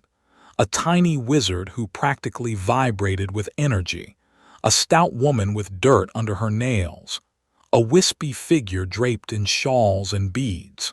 Harry assessed each of them in the time it took to walk from the door to the front of the hall and found only 3 worth monitoring: Dumbledore, Snape, and the tiny wizard, who carried himself with the coiled readiness of a fighter despite his size.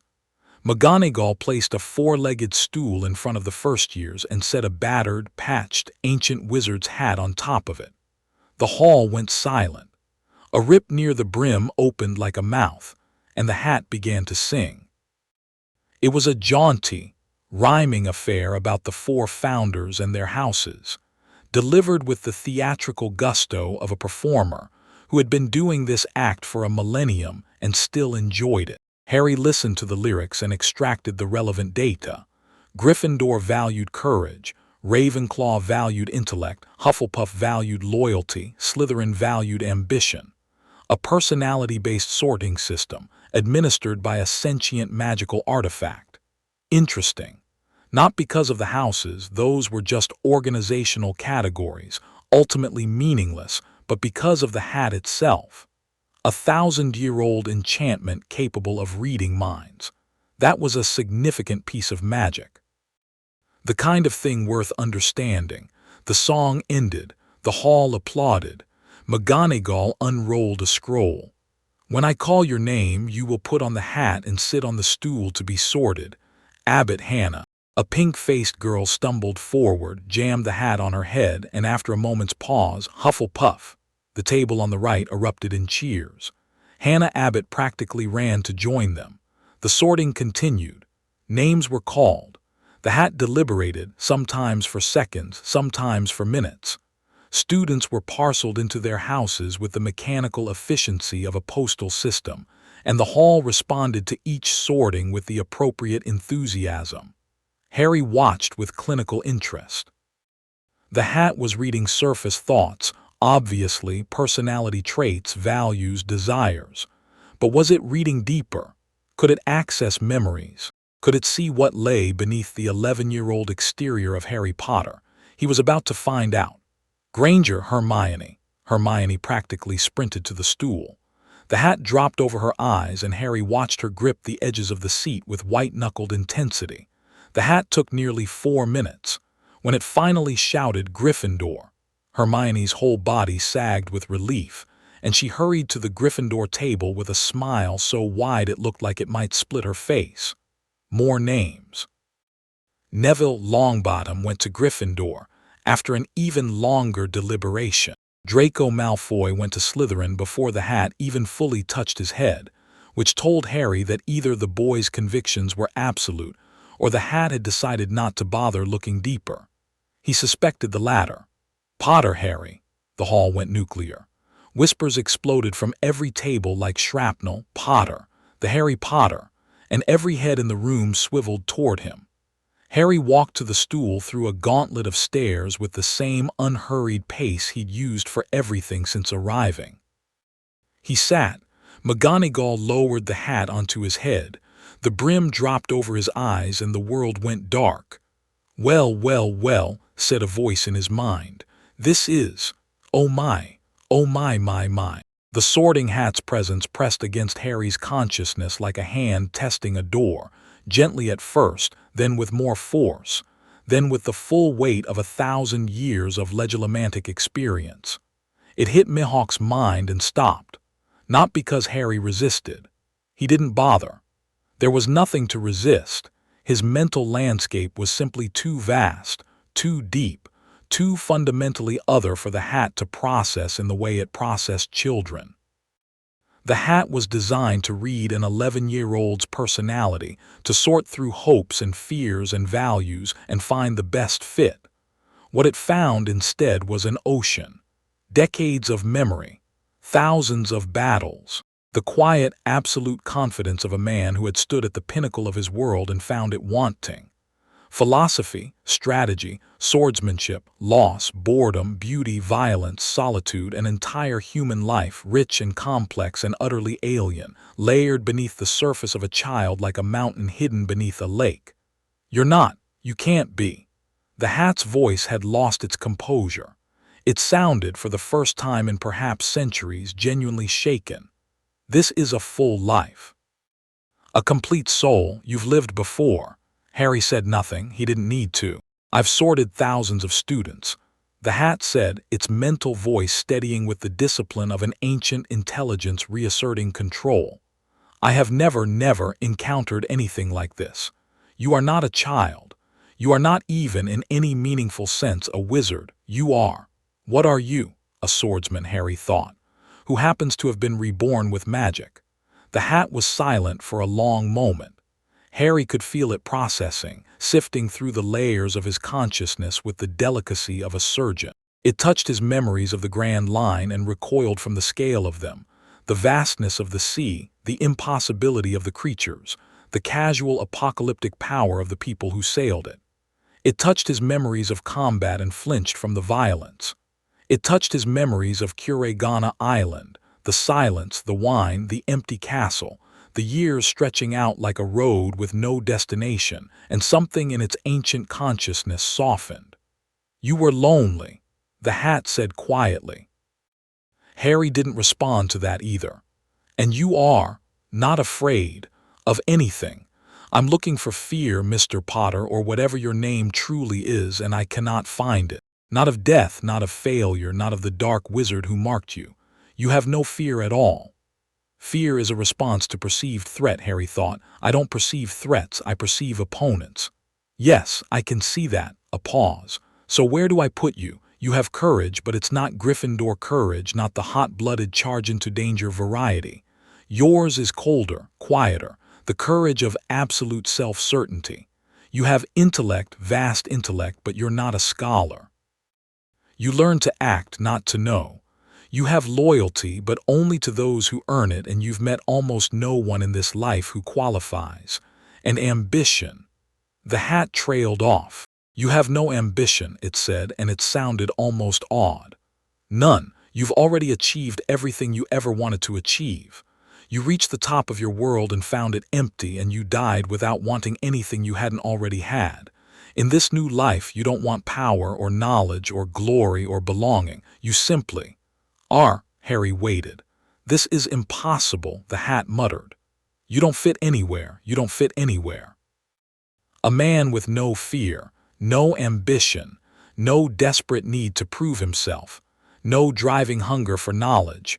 What house do I put a person who is already complete? Put me where I'll be most entertained, Harry thought, and the ghost of a smile crossed his face beneath the hat's brim. Entertained, the hat repeated. Entertained. You want to be entertained. It let out a sound that might have been a laugh. Fine, fine. If entertainment is what you want, then there's only one place that will give it to you, the house of reckless idiots who charge headfirst into every catastrophe this school produces. Gryffindor. The hat shouted it to the hall, and the Gryffindor table exploded. The Weasley twins, Ron's older brothers, started a chant of "We got Potter, we got Potter," that spread through the table like wildfire. Percy Weasley, the prefect, was on his feet applauding. Hermione was beaming. The entire hall was on its feet. Harry lifted the hat from his head and set it on the stool. As he did, the hat whispered one last thing so quietly that only he could hear. Whatever you are, be careful with them. They're just children. Harry looked at the hat for a moment. Then he nodded once and walked to the Gryffindor table. He sat down between Ron and Hermione. Ron clapped him on the back. Hermione launched into a breathless analysis of how long the hat had taken and what that might mean statistically. At the staff table, Dumbledore was clapping politely, his expression warm, his eyes sharp. At the staff table, Snape was not clapping. His face was a mask of complicated loathing. And at the staff table, Quirrell's turban-wrapped head turned slowly toward Harry, and something behind the professor's eyes watched. Harry reached for a bread roll and began to eat. The first week at Hogwarts established patterns. Harry attended classes. He sat in the back of every room, which most professors interpreted as disengagement until they called on him, and discovered that he could answer any question they posed with a precision that bordered on unsettling. He didn't raise his hand.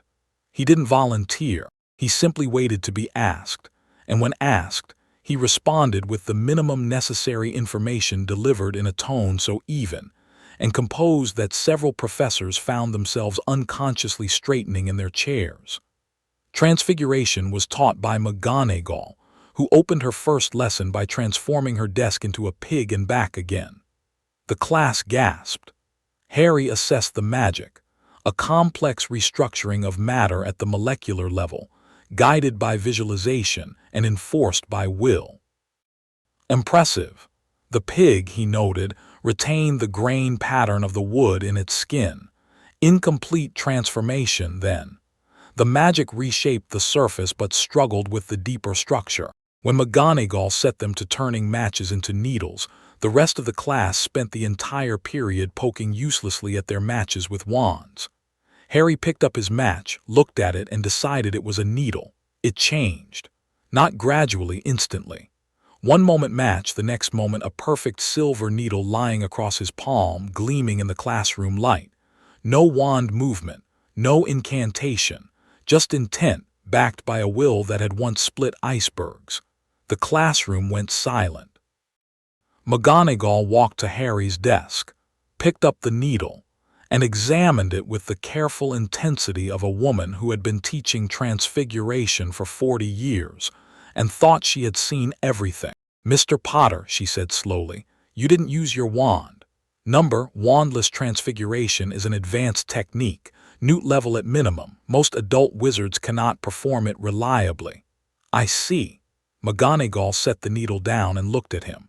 Really looked the way she might examine a new species of animal that had wandered into her classroom. 5 points to Gryffindor, she said, "and please use your wand in the future, for my nerves if nothing else." The faintest flicker of amusement crossed Harry's face. He picked up his wand for the remainder of the lesson and performed perfect transfigurations with it, one after another, as though he'd been doing this his entire life, which in a sense he had. The magic was different from anything in his previous world, but the principle was identical. Will shapes reality. Intent determines outcome. The wand was just a translator, converting desire into effect, and Harry's desires were backed by a will so refined and absolute that the wand barely had to do anything at all. Charms was taught by Professor Flitwick, the tiny wizard Harry had noticed at the sorting feast. Up close, Harry's assessment of the man sharpened considerably. Flitwick was part goblin, which explained his size, and he was a former dueling champion, which explained the way he moved. Quick, precise, balanced on the balls of his feet even when standing behind a lecture podium. A fighter's awareness in an academic's body. He was also the first professor to look at Harry without either awe, suspicion, or academic evaluation. Flitwick looked at Harry the way Harry looked at interesting opponents, with the bright, eager curiosity of someone who recognized quality. "Mr. Potter," Flitwick squeaked from atop his stack of books, "your mother was one of my best students. Extraordinary charm work. Let's see what you can do, the levitation charm, if you please. Wingardium Leviosa." Harry pointed his wand at the feather on his desk. He didn't bother with the swish and flick motion. He simply channeled the barest thread of magic through the holly and phoenix feather focus and lifted the feather off the desk. It rose 6 inches, a foot, 2 feet, 3. It kept rising smooth and steady until it bumped gently against the ceiling and stayed there, rotating slowly. "Oh," Flitwick clapped his tiny hands together. "Oh, that's beautiful control, beautiful. Look at the stability, not a waver, not a tremor. 5 points to Gryffindor." Hermione at the next desk had her hand raised. Her feather was also floating, though with visible concentration and perfect wand technique. She glanced at Harry's feather, then at his wand, barely raised, practically limp, and her eyes narrowed. "How are you doing that without the proper wand movement?" she whispered. "The movement is a training aid," Harry said. "It helps beginners shape their intent. Once you know what the spell is supposed to do, the gesture becomes optional." "That's not what the textbook says." "The textbook was written for beginners." Hermione's expression cycled through several emotions in rapid succession: indignation, skepticism, curiosity, and finally a grudging, almost hostile respect. "Show me," she said. Harry looked at her. This girl, who had known him for less than a week, was demanding that he teach her something. Not asking, demanding. With the absolute confidence of someone who believed that knowledge should be shared and that anyone who hoarded it was being unreasonable. He tilted his wand slightly. Her feather, which had been floating at eye level with the careful precision of a well-cast charm, rose smoothly to the ceiling to join his. Hermione stared. "You just cast a charm on my feather, without an incantation, while maintaining your own spell. Yes, that shouldn't be. Focus on what it is, not what it should be."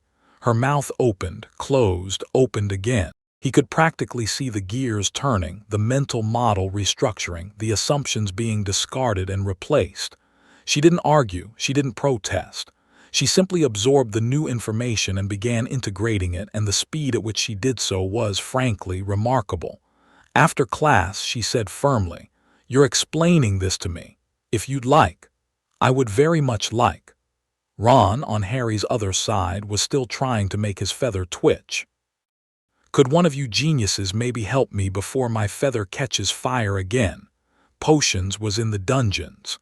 Cold, damp, jars of things floating in formaldehyde lining the walls. Snape's domain, and he ruled it like a man who had weaponized misery and aimed it exclusively at children. He swept into the room with his robes billowing. A neat trick, Harry noted, almost certainly a charm, and launched into a speech about the subtle science and exact art of potion making that was clearly designed to intimidate. His voice was a low, silken instrument, every word chosen for maximum impact, and the class sat in terrified silence as he stalked between the desks. Then his eyes found Harry, and everything in them crystallized. "Ah, yes," Snape said softly. "Harry Potter, our new celebrity." The word dripped acid. Several students shifted uncomfortably. Harry met Snape's gaze with the relaxed attention of a man being addressed by a stranger at a dinner party. Not hostile, not submissive, simply present. Something in Snape's expression flickered. He'd expected what? A flinch, a flush of anger. James Potter's arrogant defiance, maybe, or Lily's fierce dignity. What he got was neither. What he got was calm so deep it had no bottom, eyes that saw him clearly and completely and were not in any way impressed.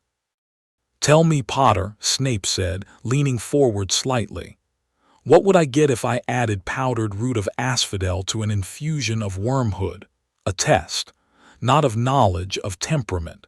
Snape didn't care if Harry knew the answer. He cared about how Harry reacted to being singled out, to being challenged, to being put in his place. Harry had read the potions textbook. He'd read it once, the way Mihawk had read intelligence reports, quickly, thoroughly, retaining everything. "The draft of living death," Harry said. "A powerful sleeping potion. The asphodel wormwood combination creates a sedative base that, when combined with sloth brain and soporiferous bean, induces a death-like sleep. The standard recipe in Arsenius Jigger's text is inefficient. A clockwise stir added after every 7th counterclockwise stir would significantly improve potency." The dungeon was absolutely silent. Snape stared at him. The muscles in his jaw worked. Something was happening behind those black eyes, not anger exactly, though anger was part of it. More like the collision of two incompatible realities. The man had walked in expecting James Potter's son, arrogant, lazy, coasting on fame. What he'd gotten was something else. "And where," Snape said very quietly, "did you learn about the clockwise modification? That is not in any first-year text. It's implied by the reaction mechanics described in Chapter 14 of Jigger's Advanced Potion Making." Harry paused. "The library copy has notes in the margins that suggest someone else figured this out before me. The handwriting is quite cramped." Dead silence. Snape had gone pale, an impressive feat for a man who already looked like he'd been carved from chalk. Because the library copy of Advanced Potion Making was Snape's own copy, annotated during his student days, and the cramped handwriting was his. 10 points from Gryffindor, Snape said, and his voice was ice. "For being an insufferable know-it-all." He spun away and began writing instructions on the board with short, vicious strokes of chalk. His hand was not entirely steady. Ron leaned over. "He took points for you being right." "Yes, that's not fair." Aren't you angry?" Harry considered this. In his previous life, a man like Snape, petty, bitter, wielding institutional power as a weapon against children, would not have registered as worth noticing. "You didn't get angry at the weather." "He's in pain," Harry said quietly, "and he doesn't know what to do with it, so he gives it to other people." Ron stared at him. "You're weird, mate, you know that, right?" "I've been told." The rest of the potions lesson passed in cold silence. Snape did not call on Harry again. He prowled between the desks, criticizing everyone's work with surgical cruelty, singling out Neville Longbottom with particular viciousness that Harry watched with narrowed eyes. Neville's potion melted his cauldron, which Snape used as an opportunity to deliver a humiliation so thorough that the boy looked close to tears. Harry said nothing, but he filed it away. A teacher who bullied the weakest student in the room was not an opponent worth confronting directly. That would only give Snape the adversarial dynamic he clearly craved. The response, when it came, would be indirect. After class, Harry stopped Neville in the corridor. "Your potion failed because you added the porcupine quills before taking the cauldron off the heat," he said. "Porcupine quills react exothermically with active heat. Off the flame first, then the quills, then stir counterclockwise. It's a sequencing error, not a talent issue." Neville blinked at him with the wide, wet eyes of a boy who had just been publicly savaged and was still bleeding internally. I can never remember the right order." "Then write it down. Break every recipe into numbered steps before you start. Potions isn't intuition, it's procedure. Anyone can follow a procedure." Neville stared at him as though he'd spoken in a foreign language. Then something shifted in the boy's expression. Not confidence exactly, but the faintest, most fragile seed of something that might grow into confidence if it wasn't stomped on. "Thanks, Harry," he mumbled. "Don't thank me. Just don't melt your next cauldron." Harry walked away. Behind him he heard Hermione say, "He's right, Neville, I can help you make a step-by-step guide if you want," and Ron adding, "Yeah, Snape's a git, don't let him get to you," and something warm and unfamiliar stirred in Harry's chest. It passed quickly, and he didn't examine it. Flying lessons came on Thursday, and Harry had been looking forward to them more than anything else in the curriculum. Not because of the brooms. Brooms were a means of transportation, and Harry's interest in transportation extended exactly as far as its utility. But flight was something else. The freedom of three-dimensional movement, unconstrained by terrain, limited only by speed and nerve and the body's ability to withstand forces. Mihawk had never flown. He'd sailed. He'd leaped across distances that should have been impossible, propelled by Haki-reinforced legs and the sheer physics-defying reality of the Grand Line. But actual, sustained flight, hanging in the air, moving through it like a bird, that was new. Madame Hooch, the flying instructor, lined them up on the lawn with brooms laid out beside them. "Stick your hand out over your broom and say, 'Up.'" Harry looked at his broom. A clean sweep, old and battered, the bristles going every direction. He held his hand out. "Up." The broom slammed into his palm so hard that Madame Hooch flinched. The impact echoed across the lawn like a gunshot. The broom vibrated in Harry's grip, humming with a resonance he recognized. It was responding to his magical output the way the wand did, except with none of the wand's capacity to moderate the flow. Raw magic, raw response. Ron's broom rolled over. Hermione's twitched. Neville's didn't move at all. "Good, Mr. Potter," Madam Hooch said, slightly wide-eyed. "Now when I blow my whistle, kick off from the ground, hover for a moment, then touch back down." She didn't finish the sentence, because Neville's broom, perhaps sensing the boy's terror and interpreting it as a command, launched him into the air like a catapult. Everything happened fast. Neville shot upward, screaming, his broom spiraling out of control. 20 feet, 30, 50, the broom bucked and twisted, and Neville's grip slipped, and Harry saw the exact moment the boy's fingers lost their hold. He was off the ground before Neville started falling. The broom responded to Harry's intent like an extension of his body, not because of the broom's quality, which was negligible, but because Harry's magic overwhelmed it so completely that it stopped being a vehicle and became a projectile. He crossed 50 feet of air in under a second, the wind tearing at his robes, his senses tracking Neville's falling body with the precision of a hawk targeting prey. Neville fell. Harry intercepted. He caught the boy in midair, one arm hooked under Neville's, his body rotating to absorb the momentum, and killed their combined velocity with a controlled spin that brought them to a hovering stop 6 feet above the lawn. Neville was hyperventilating. Harry lowered them to the ground gently, set the boy on his feet, and stepped back.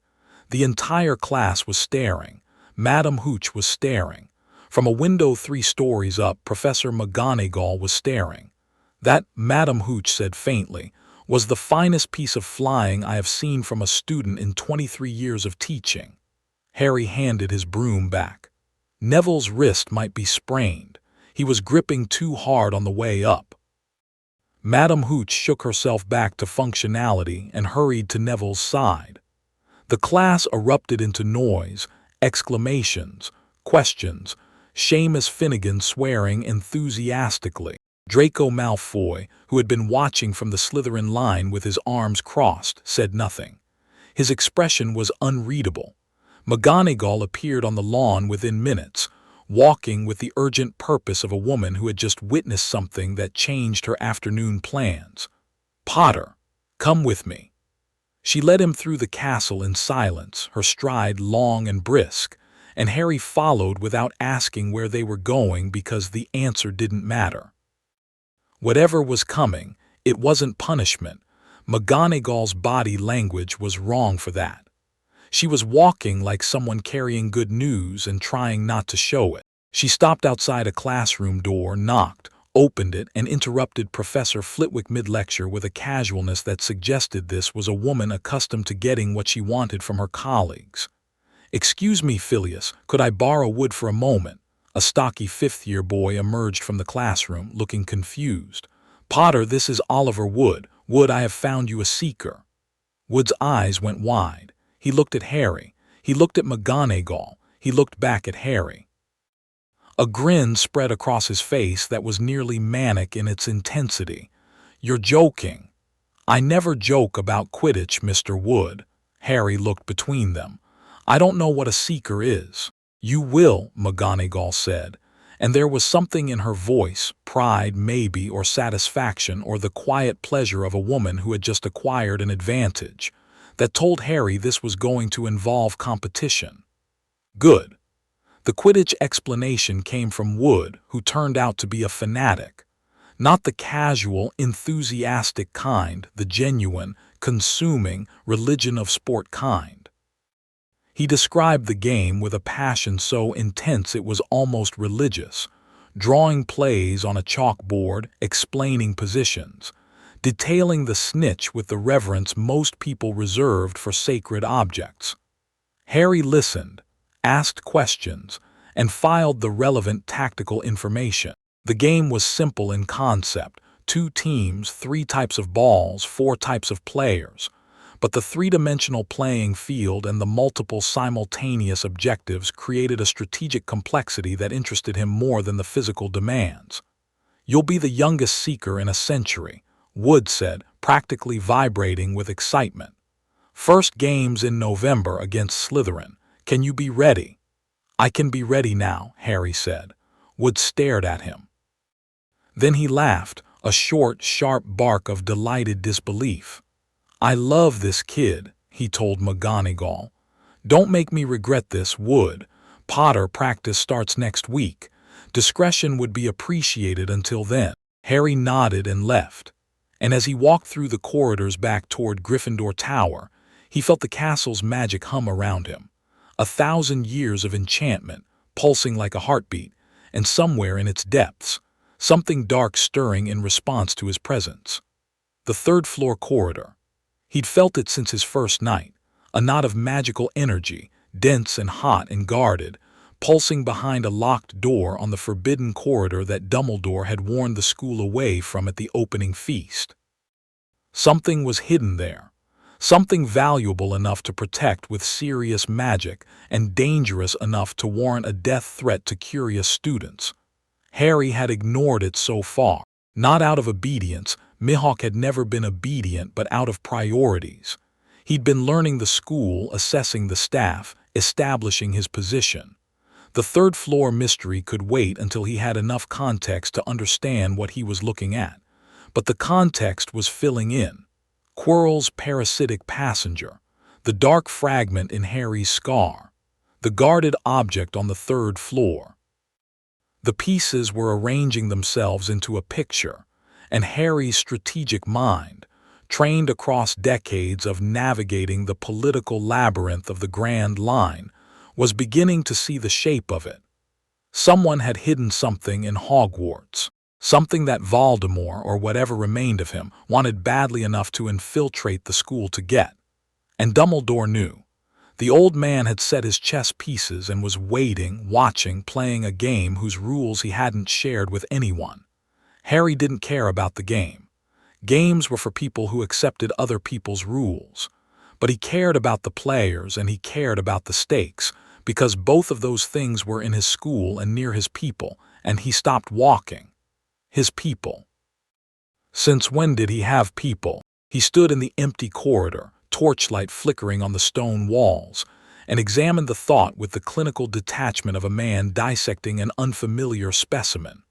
Ron, Hermione, Neville maybe, students he'd known for less than a week. Children, all of them with no power, no experience, no understanding of the forces moving around them. And yet, he thought of Ron clapping him on the back after the sorting, open and easy, and expecting nothing in return. He thought of Hermione demanding he explain wandless magic to her, not because she wanted to impress anyone, but because she needed to understand. He thought of Neville's trembling, grateful voice in the corridor after potions. In his previous life, Mihawk had walked alone by choice. Solitude was the natural condition of the apex predator. Nothing could match you, so nothing could accompany you. He had accepted this with the same equanimity he accepted weather and tides. It was not tragic. It was simply what it was, but this was a new life, a new body. And the heart beating in this chest, this small, 11-year-old chest, was not the heart of a man who had already lived. It was something hybrid. Something that carried Mihawk's memories and skills and perspective, but felt things with a freshness and intensity that Mihawk, aged and world-weary and done, had not felt in decades. These children mattered to him, already, despite everything. Despite the absurdity of it, the impracticality of it, the vulnerability of it. Be careful with them, the Sorting Hat had said. They're just children. Harry resumed walking, and the expression on his face was not one that anyone at Hogwarts had seen before, not the calm assessment, not the faint amusement, not the predatory focus. Something softer, something that Dracul Mihawk would not have recognized and would not have admitted to if he had. Something dangerously close to tenderness. He squashed it, mostly out of habit, and went to dinner. The confrontation with Draco happened at midnight, 2 weeks into the term. The challenge had been issued after a particularly heated potions class, during which Snape had awarded Slytherin 30 points for Draco answering a question correctly and docked Gryffindor 20 for Hermione doing the same. The unfairness was so transparent it was almost performance art, and the tension between the houses had been ratcheting up all week. Draco had cornered Harry in the corridor afterward. "Wizard's duel," Draco said. "Midnight, trophy room, unless you're scared." He'd said it with the brittle confidence of a boy who knew he was outmatched, but whose pride wouldn't let him back down. His entourage, Crabbe and Goyle, ever present, ever useless, loomed behind him like decorative furniture. Harry had looked at Draco for a long moment. Then he'd said, "All right." Ron had been furious. "It's obviously a trap. He's going to get Filch and get us caught out of bed." "Probably," Harry agreed. "Then why are you going?" "Because he challenged me." "So?" Harry didn't answer, because the answer was rooted in a code of conduct that this world didn't have a framework for. In the Grand Line, a challenge accepted was sacred. You could refuse one. There was no shame in declining a fight you considered beneath you. But once you said yes, you went. Period. Whether it was a trap, a test, or a death sentence, you showed up, because your word was the only currency that never devalued. Draco Malfoy was an 11-year-old boy with a borrowed superiority complex and no real power to speak of. His challenge was meaningless in any practical sense, but Harry had said all right, and so at midnight he was going to the trophy room. Hermione tried to stop them at the portrait hole. "You'll lose points for Gryffindor if you're caught," she hissed, blocking the exit in her dressing gown with the righteous determination of a very small border guard. "Then don't get caught," Harry said and stepped past her. She followed them. Of course she did. Hermione Granger was constitutionally incapable of letting people do foolish things without supervising. Ron came too, because Ron was Ron, and the concept of letting Harry go alone was apparently not something his brain could process. The castle at night was a different creature. The torches burned low, casting long shadows that moved when they shouldn't have. The portraits slept in their frames, snoring softly.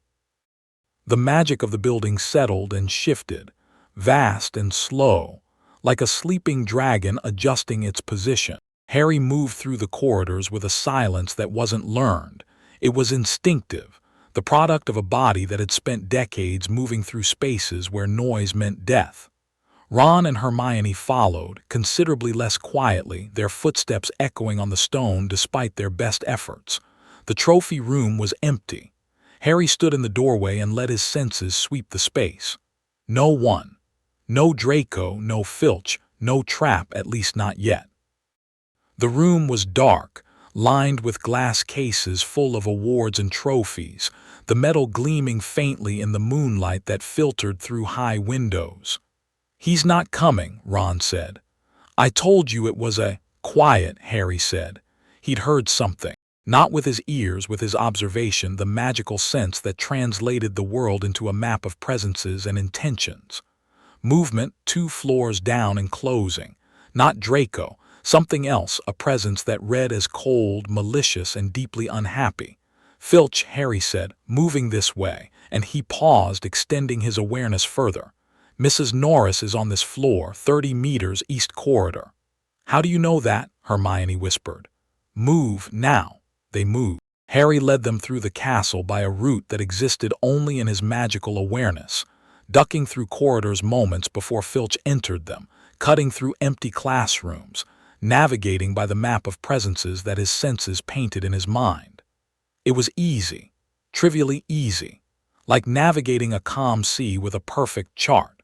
But the route he chose, and he chose it deliberately, with the strategic calculation of a man who never wasted a move, took them past the 3rd-floor corridor. The door was there. Locked, of course.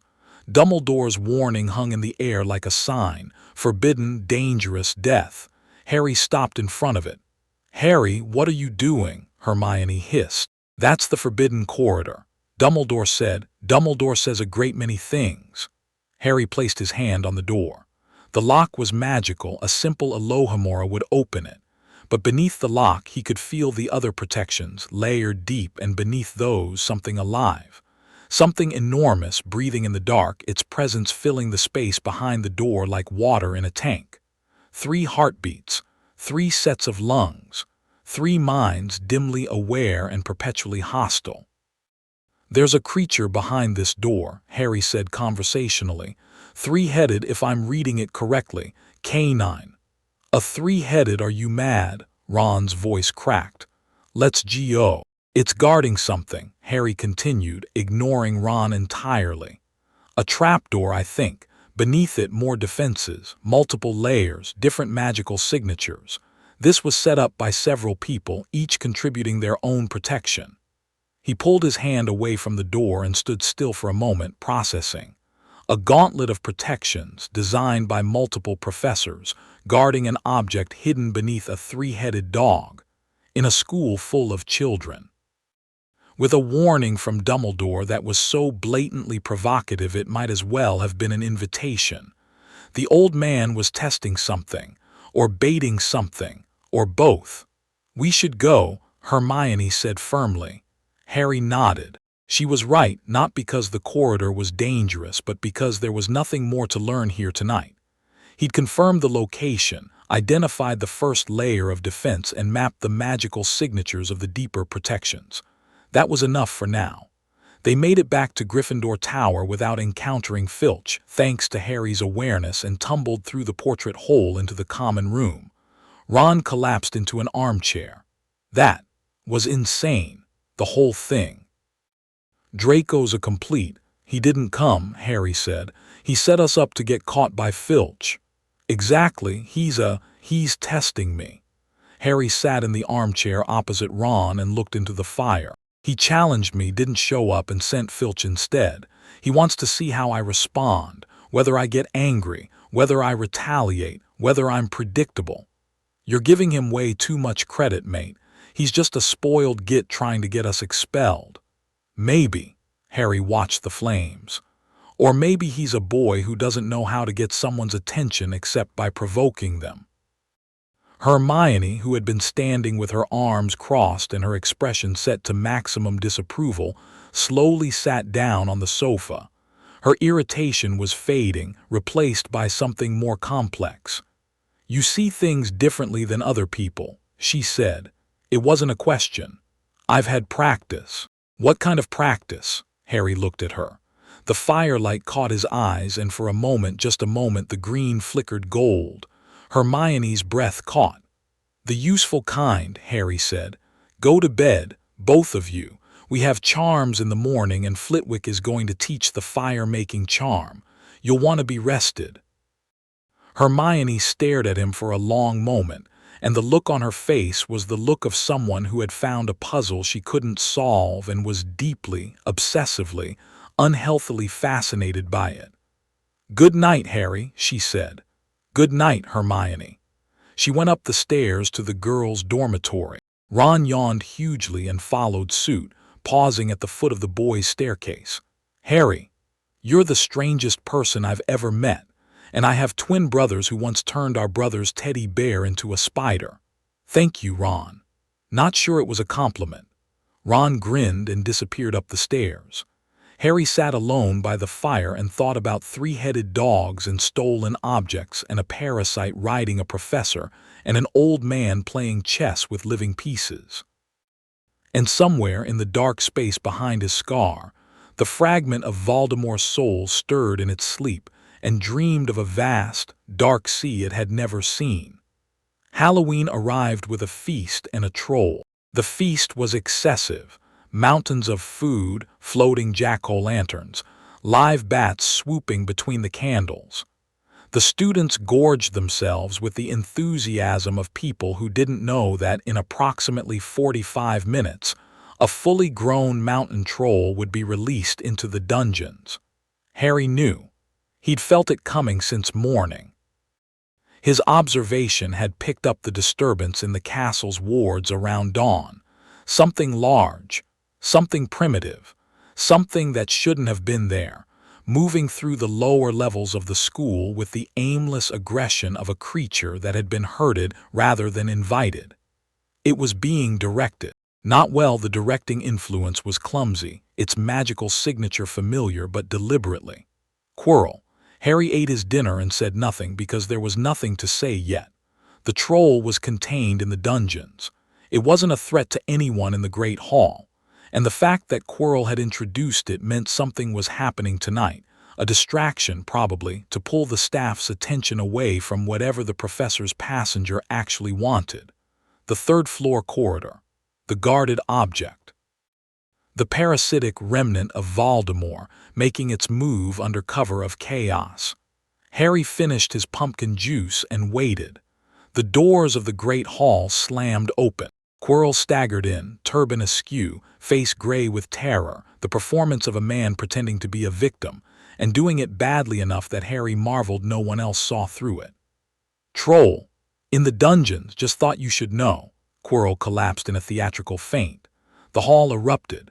Screaming, shouting, students surging to their feet, food and goblets crashing to the floor. Dumbledore stood and called for silence with a voice like a cannon shot, restoring order through sheer force of presence. Prefects, lead your houses back to the dormitories. Teachers, with me to the dungeons. The staff mobilized. Students flooded toward the exits. Harry didn't move. Hermione wasn't here. He'd noticed her absence at the start of the feast. She'd been upset about something Ron had said in Charms, and had retreated to the first-floor girls' bathroom to cry, which Harry knew because his observation tracked the people he cared about unconsciously, like a compass pointing north. The troll was no longer in the dungeons. Harry had felt it move 10 minutes ago, climbing through the lower corridors with the erratic path of a confused predator, and it was now, he focused, sharpening his awareness on the first floor. Near the girls' bathroom, Harry stood up and walked against the tide of evacuating students, moving through the crowd with the fluid ease of a man who had navigated stampedes and battlefields and the chaos of Marineford. Students flowed around him without touching him, unconsciously giving way to something their bodies recognized even if their minds didn't. Ron caught up to him within seconds, red-faced and panting. "Harry, where are you, Hermione? She doesn't know about the troll." "I know. We have to. I know." They moved through the emptying corridors at speed. Harry led, navigating by the troll's presence, which blazed in his awareness like a bonfire, stupid, aggressive, 12 feet of muscle and stench stumbling through a space designed for humans. The crash came from the girls' bathroom, the sound of a club the size of a tree trunk smashing porcelain and tile. Then a scream. Hermione's scream. Ron lunged for the door. Harry caught his arm. "Stay here." "But, Ron." Harry looked at him, and whatever Ron saw in those green eyes, the gold behind them, maybe, or the absolute certainty of a man who had killed creatures that made mountain trolls look like insects, made him stop. Harry opened the bathroom door and walked in. The troll was everything his senses had described. 12 feet tall, granite-gray skin, a face like a rotten potato, swinging a massive wooden club that demolished a row of sinks with each swing. Hermione was pressed against the far wall, white-faced, paralyzed with terror, and the troll was turning toward her with the dumb, hungry focus of a predator that had cornered its prey. Harry assessed the creature in less than a second. Massive physical power. No intelligence. No magical resistance. Thick skin, dense muscle. A skull that could probably withstand a significant impact. Its club was its primary weapon, and its reach was its primary advantage. In his previous life, he wouldn't have drawn Yoru for this. He would have used the small cross-shaped knife he wore around his neck, the one he reserved for opponents who didn't deserve the honor of facing his black blade. A dismissive gesture, a statement of contempt. He didn't have Yoru, he didn't have the cross knife, but he had magic, and he had a body forged by Mihawk's soul, and he had a will that could cut steel. Harry raised his hand. The magic came as naturally as breathing, not a spell, not a charm, not anything taught in any classroom. It was raw intent, shaped by a lifetime of cutting, channeled through a magical core that burned like a sun. The air in front of his palm compressed, sharpened, became something that existed between force and edge. He flicked his wrist.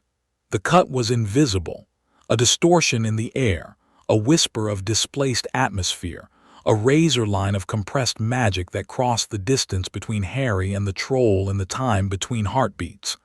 The club split in half. Lengthwise, perfectly, the two pieces falling apart with the precision of a jeweler's cut. The troll stared at its ruined weapon with the baffled incomprehension of a creature that had never encountered a problem it couldn't solve by hitting. Harry flicked his wrist again.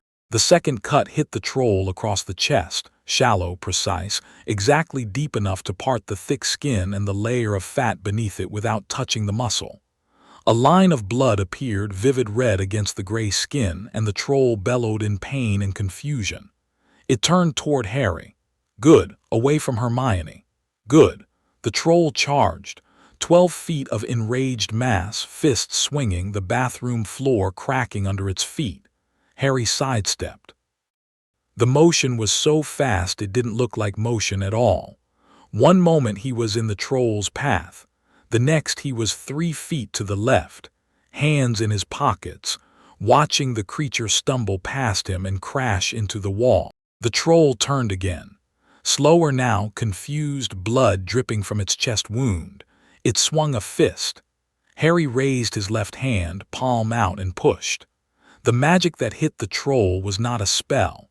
It was force, pure, overwhelming, directed force, the magical equivalent of a battering ram powered by a core that had been building pressure for 11 years.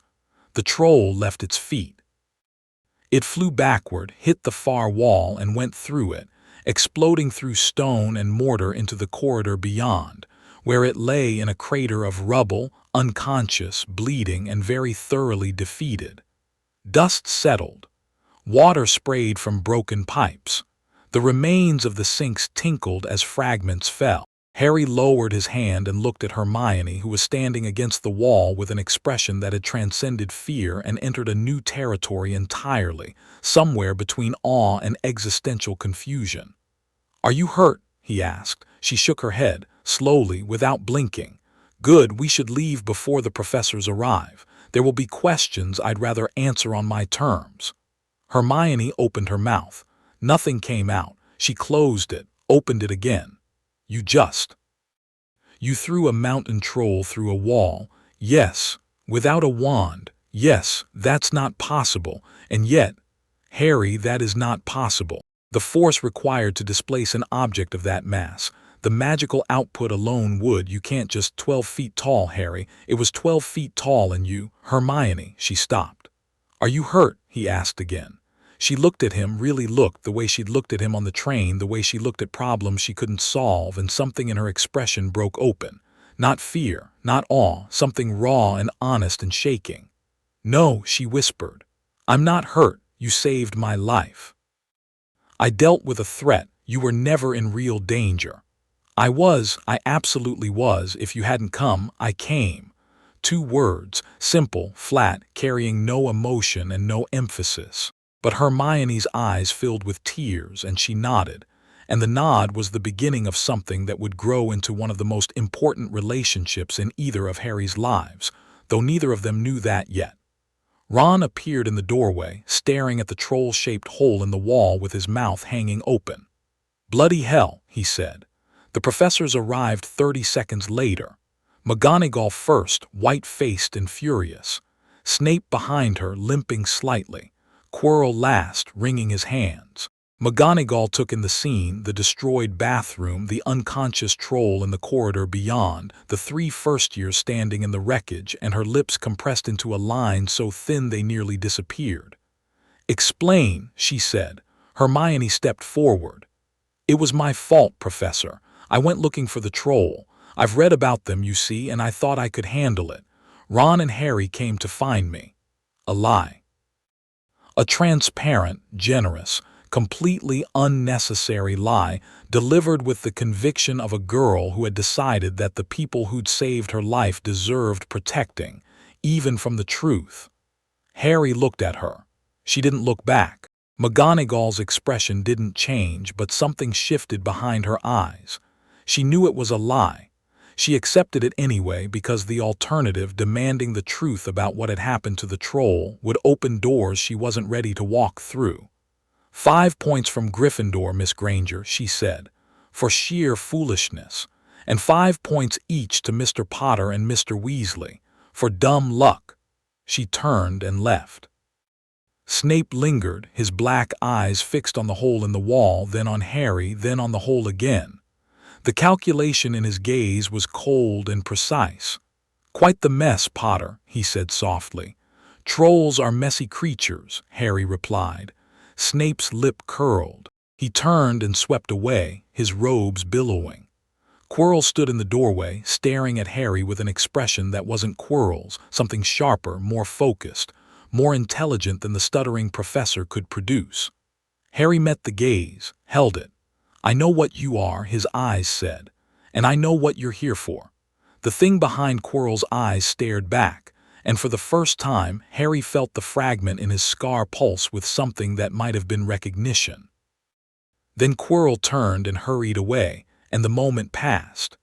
Ron threw his arm around Hermione's shoulder with the unself-conscious warmth of a boy who didn't know he was crossing social boundaries. "That was brilliant, completely mental but brilliant. We're definitely friends now, right?" Hermione laughed. It was a wet, shaky, slightly hysterical sound, and it was the first time Harry had heard her laugh, and it was, he thought, a surprisingly nice sound. "Yes," she said. "I think we are." She looked at Harry. "All 3 of us." Harry looked at her, at Ron, at the troll-shaped hole in the wall. At the dust settling and the water spraying and the absurd, wonderful, terrifying reality that he, Dracul Mihawk, the man who had walked alone for a lifetime, had just fought a troll in a bathroom to protect a girl he'd known for 2 months. "Yes," he said, "all 3 of us." And something in his chest, something old and cold and long dormant, cracked open just a little and let the warmth in. Later that night, alone in the dormitory while Ron snored in the next bed, Harry lay awake and stared at the canopy above him. The warmth was still there. He poked at it experimentally, the way you'd probe a wound to test its depth. It didn't hurt, it was just unfamiliar, like a muscle he'd forgotten he had, waking up after years of disuse. Mihawk had been many things: the greatest swordsman, the most feared predator on the Grand Line, a man of discipline, precision, and devastating competence. But he had not been warm. Warmth was a vulnerability, and vulnerability was death. And Mihawk had chosen actively, consciously, with full understanding of the cost, to sacrifice warmth for survival. It had worked. He'd survived everything. Every battle, every war, every political upheaval, every era. He'd survived until there was nothing left to survive against, and then he died of simple age in an empty castle, and the last thing he'd felt was not fear or sadness but a vast, exhausted relief. And now he was here, 11 years old, in a castle full of children and magic and absurdity, with a dark wizard's ghost riding a professor, a manipulative headmaster playing chess with people's lives, and 2 11-year-olds who had somehow, impossibly, wormed their way into his heart. Dracul Mihawk would have found this terrifying. Not the dark wizard or the headmaster, those were just opponents, and opponents were his native environment. But the vulnerability, the caring, the realization that there were now people in the world whose pain would cause him pain, whose loss would leave a wound that no amount of skill could close. Harry Potter, the hybrid thing, the new creature, the swordsman's soul in a wizard's body, found it terrifying too. But he also found it warm, and warmth, he was beginning to understand, might be worth the terror. He closed his eyes and slept, and for the first time since his death on Kuragana Island, he dreamed of the sea, not the empty, endless gray of his final years, but the vivid, roaring, living sea of his youth. the spray on his face, the wind in his hair, the horizon burning with possibility. And in the dream, he wasn't alone on the boat. Two voices behind him, arguing about something trivial, and the sound of it, warm, chaotic, utterly human, made the world's greatest swordsman smile. Chapter 3. The swordsman and the Cerberus December came to Hogwarts like a slow exhalation. Frost crawled up the castle windows in intricate patterns that Harry recognized as partially magical, the ambient enchantments in the stone reacting to the cold, crystallizing into geometries too precise for nature alone. The Black Lake froze at its edges, a skin of ice that thickened each morning, and the grounds turned white and silent under a blanket of snow that muffled the world into something dreamlike. Harry stood at the window of Gryffindor Tower at dawn, watching the sunrise paint the snow in shades of rose and gold, and felt the castle breathe around him. The ancient magic pulsed slower in winter, deeper, like a heartbeat settling into rest. The wards contracted, drawing closer to the walls, conserving energy. Even Hogwarts, it seemed, hibernated. He'd spent the week since Halloween doing three things: learning magic, training his body, and gathering intelligence. The magic was coming faster now. Every class added new tools to his repertoire, not because the spells themselves were difficult, but because each one revealed another facet of how this world's magic operated. Transfiguration taught him about the mutability of matter.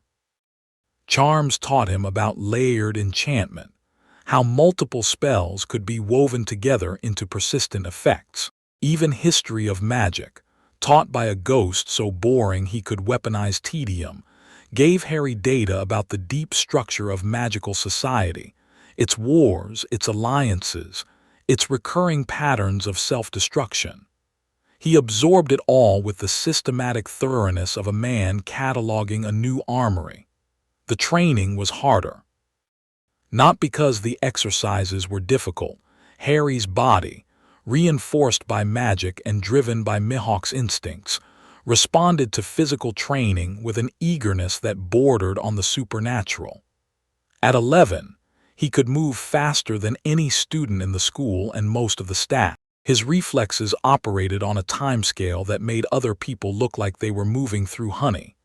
His magical reinforcement, the hacky equivalent that flooded his muscles and bones on command, gave him strength that had no business existing in a child's frame. But he didn't have a blade. This was the problem. The itch that wouldn't go away. The absence that nagged at him like a phantom limb, constant and maddening. Mihawk without a sword was like an eagle without wings, functional, certainly, dangerous, absolutely, but fundamentally incomplete. His hands wanted a grip. His arms wanted the weight. His entire body, trained across decades to operate as an extension of a blade, kept reaching for something that wasn't there. He tried conjuring one. Transfiguration could reshape matter, and Harry's transfiguration was leagues beyond anything a first year should have been capable of. He turned a quill into a perfect steel dagger on his first attempt, balanced, sharp, a beautiful piece of craftsmanship that had made McGonagall's eyes widen. But it wasn't right. Conjured steel was dead. It had no resonance, no character, no soul. Yaru, the black blade, the supreme grade sword that had been his partner for longer than most nations had existed, had been alive. Not sentient, not exactly, but aware in the way that very old, very powerful things became aware. It had known his hand. It had responded to his intent. It had grown with him, sharpened with him, become an extension of his will so complete that the boundary between swordsman and sword had ceased to exist. He couldn't recreate Yaru. That blade belonged to another world, another life, another version of himself. But he could feel something forming in his magical core, a pressure, a shape, an intent crystallizing slowly like a diamond forming under geological force. His magic wanted to become a blade. It was moving in that direction the way water moved downhill, following the path of least resistance, guided by the fundamental truth of who he was. Not yet, but soon. The blade was coming. He could feel it. The intelligence gathering was the most productive of the three. Harry had mapped Quirrell's movements within a week. The man was predictable in the way that all double agents were predictable. He maintained his cover with the mechanical consistency of someone following a script, never deviating from his established patterns because deviation meant exposure. He taught his classes with theatrical incompetence, stuttered through conversations with colleagues, flinched at loud noises. The performance was flawless if you didn't know it was a performance. Harry knew. He also knew where Quirrell went at night. The professor left his quarters after midnight, moving through the castle with a stealth that was impressive by normal standards and completely transparent to Harry's observation. He visited the third-floor corridor regularly, not entering, not yet, but probing the defenses, testing the wards, learning the protections the way a burglar cases a building. He was also drinking unicorn blood. Harry had felt it 3 days ago, a disturbance in the forbidden forest, a flash of terror and pain from a creature so magically pure that its death throes resonated across the grounds like a bell. He'd gone to the window and seen Quirrell returning from the forest's edge, his turban slightly askew, moving with a vigor that his daytime persona never displayed. Unicorn blood sustained life at the cost of cursing it. Harry had read this in the library with clinical interest. A half-life. A damned existence. The kind of desperate measure that only someone with nothing left to lose would resort to. Voldemort was weakening then. His parasitic existence was degrading. He needed the object behind the third-floor door, whatever it was, and he needed it soon. Harry had identified the object 2 weeks ago, through a combination of library research and logical deduction so straightforward he was mildly embarrassed the entire school hadn't figured it out. The break-in at Gringotts that Hagrid had mentioned, Vault 713, emptied the same day Hagrid had taken Harry to the bank. The small, grubby package Hagrid had retrieved. The three-headed dog, a Cerberus, a creature associated with guarding treasures in multiple mythological traditions. The protections layered by multiple professors, each contributing their specialty, and the name that kept appearing in the margins of his research, connected to Nicola's Flamel, connected to alchemy, connected to the one artifact that would explain why Voldemort was desperate enough to infiltrate a school and drink unicorn blood. The Philosopher's Stone, an object that produced the elixir of life, immortality in a rock. Harry understood why Dumbledore had hidden it here. A school full of children was the last place anyone would expect to find the most valuable object in the magical world. And the defenses were real, Dumbledore's own magic anchoring the final protection, whatever it was. But Harry also understood why hiding it here was either brilliant or monstrous, and possibly both. Because Dumbledore knew Voldemort was in the castle. The old man's magical perception was the most sophisticated Harry had encountered. There was no way he'd missed the parasitic signature writing Quirrell, which meant Dumbledore was allowing Voldemort's agent to operate within the school, deliberately, keeping the threat close, using the stone as bait. For what? Harry turned from the window and dressed for breakfast, the question turning slowly in his mind. For whom? "You've been weird lately," Ron said through a mouthful of toast. "Weirder than usual, I mean." They were at the Gryffindor table, surrounded by the morning chaos of clattering dishes and overlapping conversations. Hermione was reading the Daily Prophet with the focused intensity she brought to everything, her eggs growing cold on her plate. "Weird how?" Harry asked. "Dunno. Quiet. Like you're thinking about something big and not telling us." Harry looked at Ron. The boy had grown in the months since September, not physically, but in the subtle ways that proximity to unusual circumstances grew people. He was more observant than he appeared, more perceptive. The class clown exterior hid a mind that was actually quite good at reading people, probably because he'd grown up in a house with 6 siblings and learned early to track the emotional currents around him. "I'm always thinking about something," Harry said. "Yeah, but usually you look like you're thinking about something mildly interesting. Lately you look like you're thinking about something dangerous." Hermione lowered her paper. Her brown eyes flicked between them. "He's right," she said. "You've been distracted. And you keep looking at the staff table during meals, specifically at Professor Quirrell." Harry took a sip of pumpkin juice and weighed his options. He could deflect, easy, natural, what he would have done in his previous life without a second thought.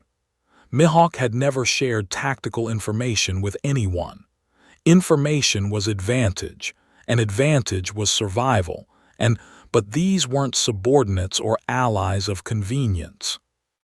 These were Ron and Hermione, who had followed him to the third-floor corridor without hesitation, who had stood beside him in a bathroom with a troll, who trusted him with a completeness that he had done nothing to earn and could not, he realized, bring himself to exploit. He set his cup down.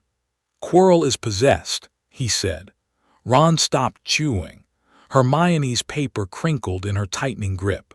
"The thing living on the back of his head, inside his turban, is a fragment or remnant of Voldemort." Ron flinched at the name. Hermione didn't. "The 3-headed dog on the 3rd floor is guarding the Philosopher's Stone, which was made by Nicholas Flamel and was being kept in Gringotts until Dumbledore moved it here this summer. Voldemort needs the stone to create the elixir of life and restore himself to a body. Quirrell is going to try to steal it. Dumbledore knows all of this and is allowing it to happen for reasons I haven't fully determined." Silence.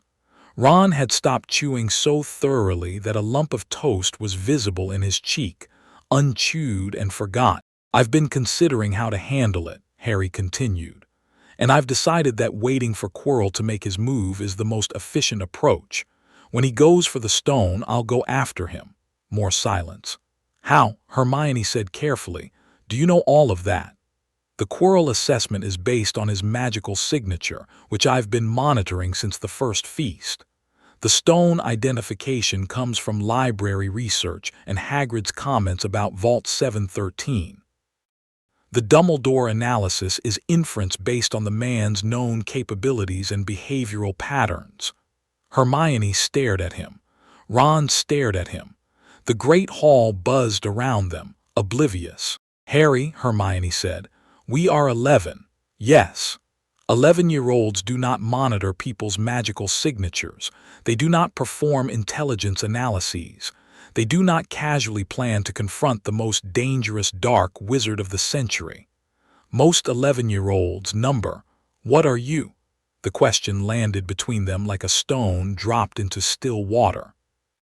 Ron was watching Harry with wide eyes, but not with fear, with the intense, baffled curiosity of someone who had always known his friend was strange, and was now getting the first real confirmation of how strange.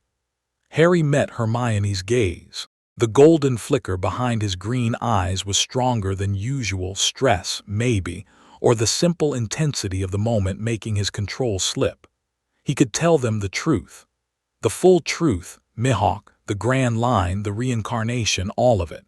But the truth was so far outside their frame of reference that it would raise more questions than it answered, and right now, questions were a luxury. "I'm someone who sees things clearly," Harry said. "And right now I can see that there's a threat in this castle that the adults are either unable or unwilling to address directly. The question is what we do about it." "We," Ron said. "I can handle Quirrell alone. That's not the issue. The issue is the protections between the dog and the stone, multiple layers, designed by multiple professors, each requiring a different skill set to bypass. I know Quirrell's been studying them for months. He'll know the solutions, but if something goes wrong, if the confrontation happens differently than I anticipate, I want options." "You want us to come with you," Hermione said. "I want you to be prepared. Whether you come is your choice." Ron swallowed his toast finally. He looked at Hermione. She looked at him. Some unspoken communication passed between them, the kind of wordless understanding that develops between people who have shared a crisis, and they both turned back to Harry. "We're coming," Ron said. "Obviously," Hermione added. Harry looked at them both, and the warmth that he'd been learning to accommodate instead of suppress flared in his chest like a coal catching air. "Then we prepare," he said. "Hermione, I need you to research every protection spell used in high-security magical installations. Focus on countermeasures." "Ron, yeah. You play chess." Ron blinked. "Yeah, so. One of the protections has the magical signature of Professor McGonagall. Transfiguration specialist, Scottish, strategic thinker, known chess enthusiast. If she designed a protection, it will involve some form of strategic challenge." Ron's confusion slowly transformed into understanding, and then into something brighter, a sharp, eager light in his eyes that Harry recognized. The look of a person being told that their specific, particular, unique skill set was exactly what was needed. "You think there's a chess game down there?" Ron said. "I think it's likely. A giant magical chess game, where you have to play your way across. That's my assessment." Ron sat up straighter. His shoulders squared. The perpetual slouch of a boy who always felt like the least important person in the room straightened into something that looked, for just a moment, like confidence. "Right," he said. "Right. Okay, I can do that. I can absolutely do that." "I know you can," Harry said, and meant it. Christmas came. Most of the school emptied. Ron's family went to Romania to visit his brother Charlie, and Ron stayed behind with regret that he tried to hide under enthusiasm about having the common room to himself. Hermione went home to her parents, hugging Harry and Ron with an intensity that suggested she wasn't entirely confident they'd still be alive when she got back. "Don't do anything until I'm back," she said sternly, standing at the door with her trunk. "We won't," Harry said. "I mean it, Harry, promise me." He looked at her. Her brown eyes were fierce, her jaw set, her bushy hair escaping its braid as it always did by midday. She was 11 years old, and she was demanding a promise from someone who could throw trolls through walls, and she was doing it with the absolute confidence that her demand would be respected. "I promise," he said. She nodded sharply and left, and the common room felt slightly emptier without her. Christmas morning arrived with an unexpected gift.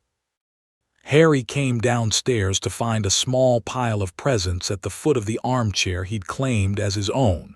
A few from the Weasleys, Hermione's carefully wrapped book, some chocolate from Hagrid. Normal, expected, touching in their ordinariness. And one package that was different. No card. No name.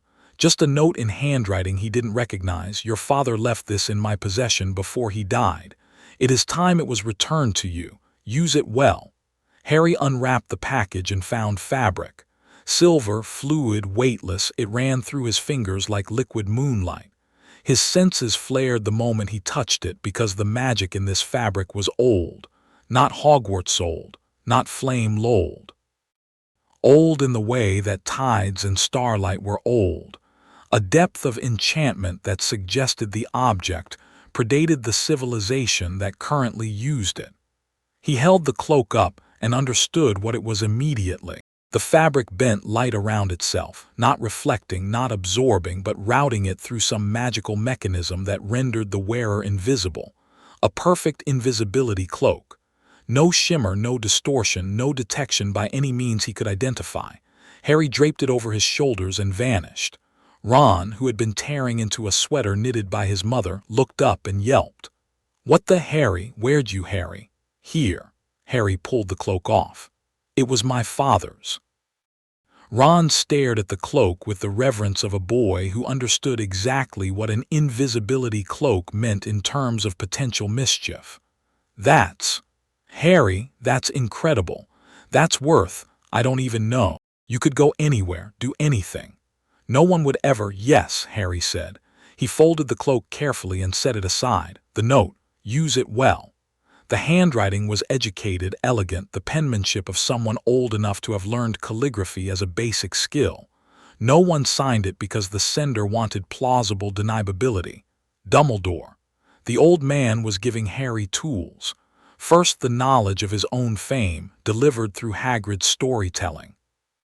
Then placement in Gryffindor, the house of action, surrounded by people who would encourage rather than restrain him. And now an invisibility cloak, the perfect instrument for a child who wanted to explore forbidden corridors and uncover hidden mysteries. Dumbledore was engineering this, moving Harry through the school year like a piece on a board, providing resources at precisely the right moments, creating conditions that would lead Harry, inevitably, naturally, as though by his own choice, to the third-floor corridor and the confrontation waiting at the end of it. It was, Harry had to admit, a masterful piece of manipulation. If he'd been the child Dumbledore expected, curious, brave, impulsive, motivated by justice and a desire to prove himself, he would have danced along the strings without ever seeing them. Harry was not that child. But he was going to the third-floor corridor anyway because Voldemort was in his school and the stone was a threat and the situation needed resolving. The difference between Dumbledore's plan and Harry's reality was motive, not outcome. The old man wanted a hero. Harry was going to give him a solution. He used the cloak that night, not for the corridor, for reconnaissance, moving through the sleeping castle invisible and silent, mapping every passage, every shortcut, every hidden room. The castle was larger than its physical dimensions suggested, its interior space expanded by layered enchantments until entire corridors existed in folds of bent space. Harry navigated these impossible geometries with the ease of a man who had sailed the Grand Line, where geography was a polite suggestion and the laws of physics were more like guidelines. He found the Mirror of Eris by accident, or what passed for accident when Dumbledore was involved. It was in an unused classroom on the 4th floor, standing alone in the moonlight like a monument, tall, ornate, gold-framed, with an inscription carved across the top that Harry read backward without difficulty. "I show not your face but your heart's desire." He stood before the mirror and looked. The glass shifted. Silvered, swirled, clarified. Harry saw himself. Older, much older, not 11 but somewhere in his 30s, lean and sharp and dressed in dark robes that moved like shadow. He stood on the prow of a ship, not Mihawk's coffin boat but something larger, something built for a crew, and the sea around him was vast and blue and burning with reflected sunlight. The wind whipped his dark hair. His eyes were green shot through with gold, and they were calm and they were warm. Behind him on the deck, visible through the mirror's silver depth, people. Indistinct, their faces blurred, but there. Not passengers, not subordinates, companions. A crew in the truest sense, people who chose to sail with him, who stayed not out of fear or obligation but because they wanted to be there. Their laughter reached him through the glass, muffled and dreamlike. And at his hip a sword, not Yoru, something new. A black blade that drank the light around it, that hummed with a resonance he could feel even through the mirror's enchantment. A weapon that was part of him the way Yoru had been, but different. Born of this world. Born of magic. Harry stared at the mirror for a long time. Then he turned and walked away because Mihawk knew and had always known that desire was a compass, not a destination. You looked at it to find your heading. You didn't stand staring at the needle, but the image stayed with him. The ship, the crew, the blade, and beneath the waves of the mirror sea, something vast and dark had moved, a shadow in the deep, watching the surface with golden eyes, and it was smiling. Hermione returned in January with 3 books she'd bought with her own money, a color-coded research binder, and a look of determined fury that suggested she'd spent her entire holiday thinking about the fact that her best friend was planning to fight Voldemort. "I've identified the most likely protections," she said, spreading her notes across the common room table with the organizational precision of a general planning a campaign. Based on the staff members' specialties and the magical signatures Harry described, we're looking at between 5 and 7 layers. Ron pulled up a chair. Harry leaned against the mantelpiece and listened. The Cerberus is Hagrid's contribution. 3-headed dogs are his area of expertise. The counter will be something simple because Hagrid thinks in simple terms. Music, probably. Cerberus mythology consistently references the calming effect of music. Orpheus, Harry said. Exactly. After that, we're likely looking at contributions from Sprout, Flitwick, McGonagall, Snape, Quirrell himself, and Dumbledore. Sprout means herbology, probably devil's snare or something similar. Flitwick means enchantment, likely a charm-based puzzle. McGonagall, chess, Ron said, sitting forward. Chess, Hermione confirmed. Snape means potions. A logic puzzle involving potions would fit his teaching philosophy perfectly. Quirrell's contribution is anyone's guess, defense against the dark arts presumably, and Dumbledore. She trailed off. Dumbledore's protection is the one I can't figure out. Whatever it is, it'll be the most sophisticated layer, and the most dangerous. Harry nodded. Her analysis matched his own almost perfectly, which was impressive given that she'd arrived at it through research while he'd arrived at it through magical perception. "What about you?" Hermione asked, looking at Harry. "What's your plan for Quirrell?" "I don't need a plan for Quirrell." "Harry, Quirrell is a vessel. Weak, compromised, barely holding together. The thing riding him is what matters, and even that is a fragment, a shade, not a full wizard. In terms of raw power, it's nothing I can't handle." "You don't know that." "I do." Hermione's jaw tightened. "This is what I'm talking about. This confidence. It's not normal. You're 11 years old, Harry, and you talk about confronting the most feared dark wizard in history like it's an errand. If it makes you feel better, I don't plan to fight him. I plan to remove the stone from the equation. Without the stone, Voldemort has no reason to stay at Hogwarts. He'll retreat, find another path to resurrection, and become someone else's problem for the time being. And if he doesn't retreat, if he fights," Harry looked at her, and for a moment, just a moment, the mask of the 11-year-old slipped, and what looked out through his green eyes was something vast and quiet and older than the castle around them. "Then he'll learn what I already know," Harry said, "that he's not the most dangerous thing in this school." Hermione stared at him. Ron stared at him. The fire crackled in the silence. "Right," Ron said slowly. "On that terrifying note, who wants to play chess? I want to practice if I'm going to be playing a giant magical death chess game." The tension broke. Hermione rolled her eyes. Harry's expression softened into something almost human. They played chess until midnight, and Ron won every game, against Harry too, which surprised them both.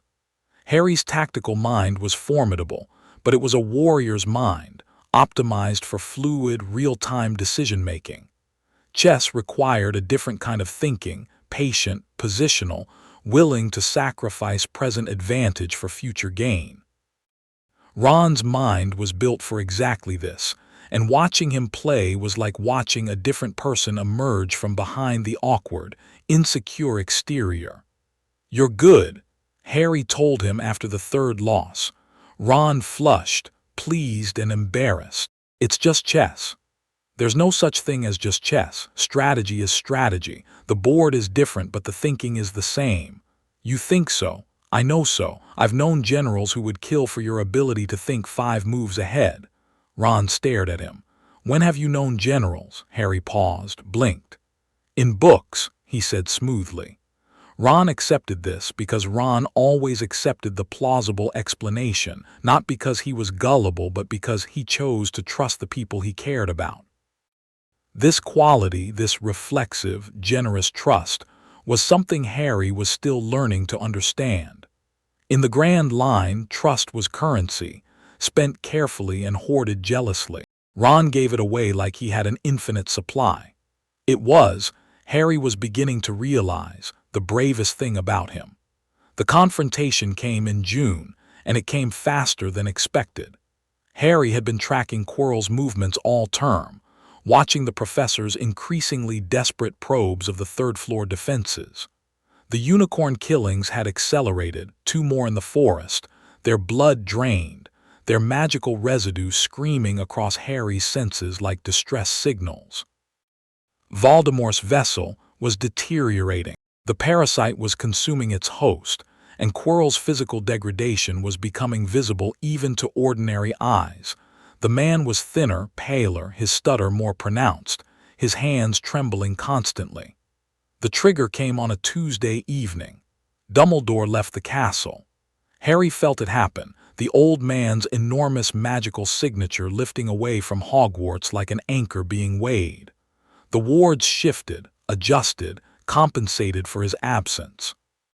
But the compensation was imperfect, and in the gap between one configuration and the next, the defenses around the third-floor corridor weakened. Quirrell felt it too. Harry, sitting in the common room with Ron and Hermione, felt the professor's presence shift, the stuttering, timid surface persona dropping away like a shed skin, replaced by something focused, purposeful, and moving fast. "He's going," Harry said. "Now." Ron and Hermione were on their feet before he finished the sentence. 3 months of preparation had turned them into something that wasn't quite a tactical unit. They were too young, too untrained, too individually unpredictable, but something better. A team. People who knew each other's strengths and moved around each other with the instinctive coordination of shared purpose. They crossed the common room and were through the portrait hole in seconds. Neville Longbottom was standing in their way. The boy had been sitting in an armchair by the entrance, wrapped in a blanket, reading a herbology text with the quiet determination of someone who had found the one subject he was good at, and was holding onto it like a lifeline. He stood up when Harry, Ron, and Hermione moved for the exit with a unanimity that screamed, "We are doing something we shouldn't be doing." "You're sneaking out again," Neville said. His voice shook slightly, but his jaw was set. "You can't. You'll lose more points for Gryffindor, and we're already behind because of—" "Neville," Harry said. "Move." "Number," the word came out barely above a whisper, but it came out. Neville's hands were shaking. His face was white. He was terrified, not of what was in the castle, but of standing in front of Harry Potter and saying number, and he was doing it anyway. Harry looked at him, and something that had nothing to do with strategy or tactics or the mission at hand rose in his chest. This boy, this round-faced, forgetful, constantly bullied boy, was standing his ground against the person he found most intimidating in the school. Not because he was strong, because he thought it was right. In another life on another sea, Harry had watched a green-haired swordsman throw himself into the path of attacks that should have killed him, over and over, not because he could survive them, but because his captain was behind him, and that was enough. Courage wasn't the absence of fear. It was standing up anyway. "Neville," Harry said, and his voice was different, softer, warmer, the voice he almost never used because it cost him something to use it. "We're not sneaking out for fun. Something dangerous is happening in the castle tonight, and we're the only ones in a position to stop it. I need you to let us pass." Neville's eyes were wide. His lower lip trembled. "Let me come with you," he said. Harry considered this. Neville in the gauntlet would be a liability in every practical sense. The boy could barely manage first-year spells, his confidence was fragile, and a single serious threat would likely paralyze him. But there was something else. A quality in Neville's voice, a set to his shoulders that Harry's instincts, forged across 2 lifetimes, recognized as the raw material of something exceptional.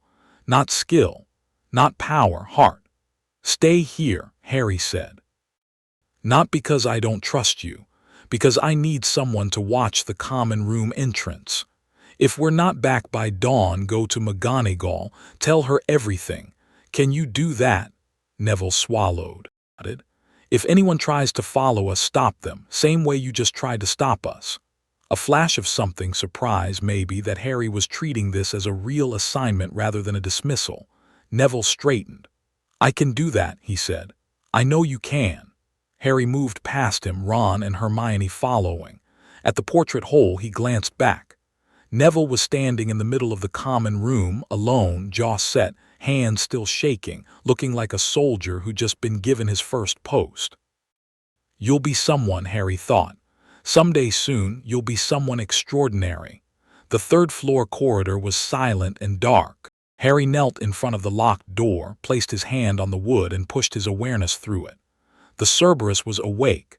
3 heads, 3 sets of lungs, 3 beating hearts. The creature's presence filled the room beyond with a hot animal aggression that pressed against Harry's senses like a physical weight. It was enormous, bigger than the troll, bigger than anything else in the castle, a pure magical construct bred for violence and territorial defense. Harry felt a flicker of appreciation. Good breeding. Powerful instincts. In another context, he might have enjoyed the fight. Music, Hermione whispered, pulling a small wooden flute from her pocket. Hagrid mentioned once that he got the dog from a Greek trader. Cerberus mythology is consistent, they're vulnerable to music. When did Hagrid mention that? Ron asked. I asked him over tea 3 months ago. Ron stared at her. You've been planning this for 3 months. Of course I have. Harry unlocked the door with a thought. The Alohomora charm was so simple it barely required magic and pushed it open. The smell hit them first. Wet dog, magnified by 3 heads and condensed in an enclosed space. The room was barely large enough to contain the creature, which raised all 3 of its massive heads the moment the door opened. 6 eyes focusing on the intruders with the concentrated malice of a predator defending its territory. It growled. The sound was subsonic, felt in the chest rather than heard with the ears, and Ron went pale. Play, Harry said. Hermione put the flute to her lips and played. The melody was simple, a lullaby maybe, or something close to one, but it threaded through the air with a clarity that cut through the growling like light through fog. The Cerberus's 3 heads swayed. Its 6 eyes grew heavy. Within 30 seconds it was asleep, slumping to the floor with a thud that shook the room. Beneath its paws, a trapdoor. Harry knelt and opened it. Darkness below, a long drop into nothing. I'll go first, he said, and dropped. The fall was 30 feet. Harry absorbed the landing with bent knees and a roll, his magic-reinforced body handling the impact like a gymnast dismounting a beam. He looked up. Clear. Jump. Ron jumped. Hermione jumped. Harry caught Hermione's arm to steady her. She was lighter than Ron, and the fall had disoriented her, and they found themselves standing in near-total darkness on something soft.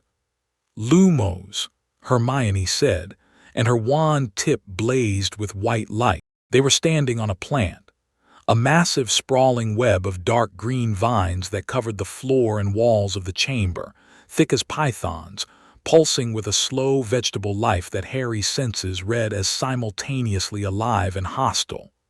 Devil's snare, Hermione breathed. It's Devil's snare.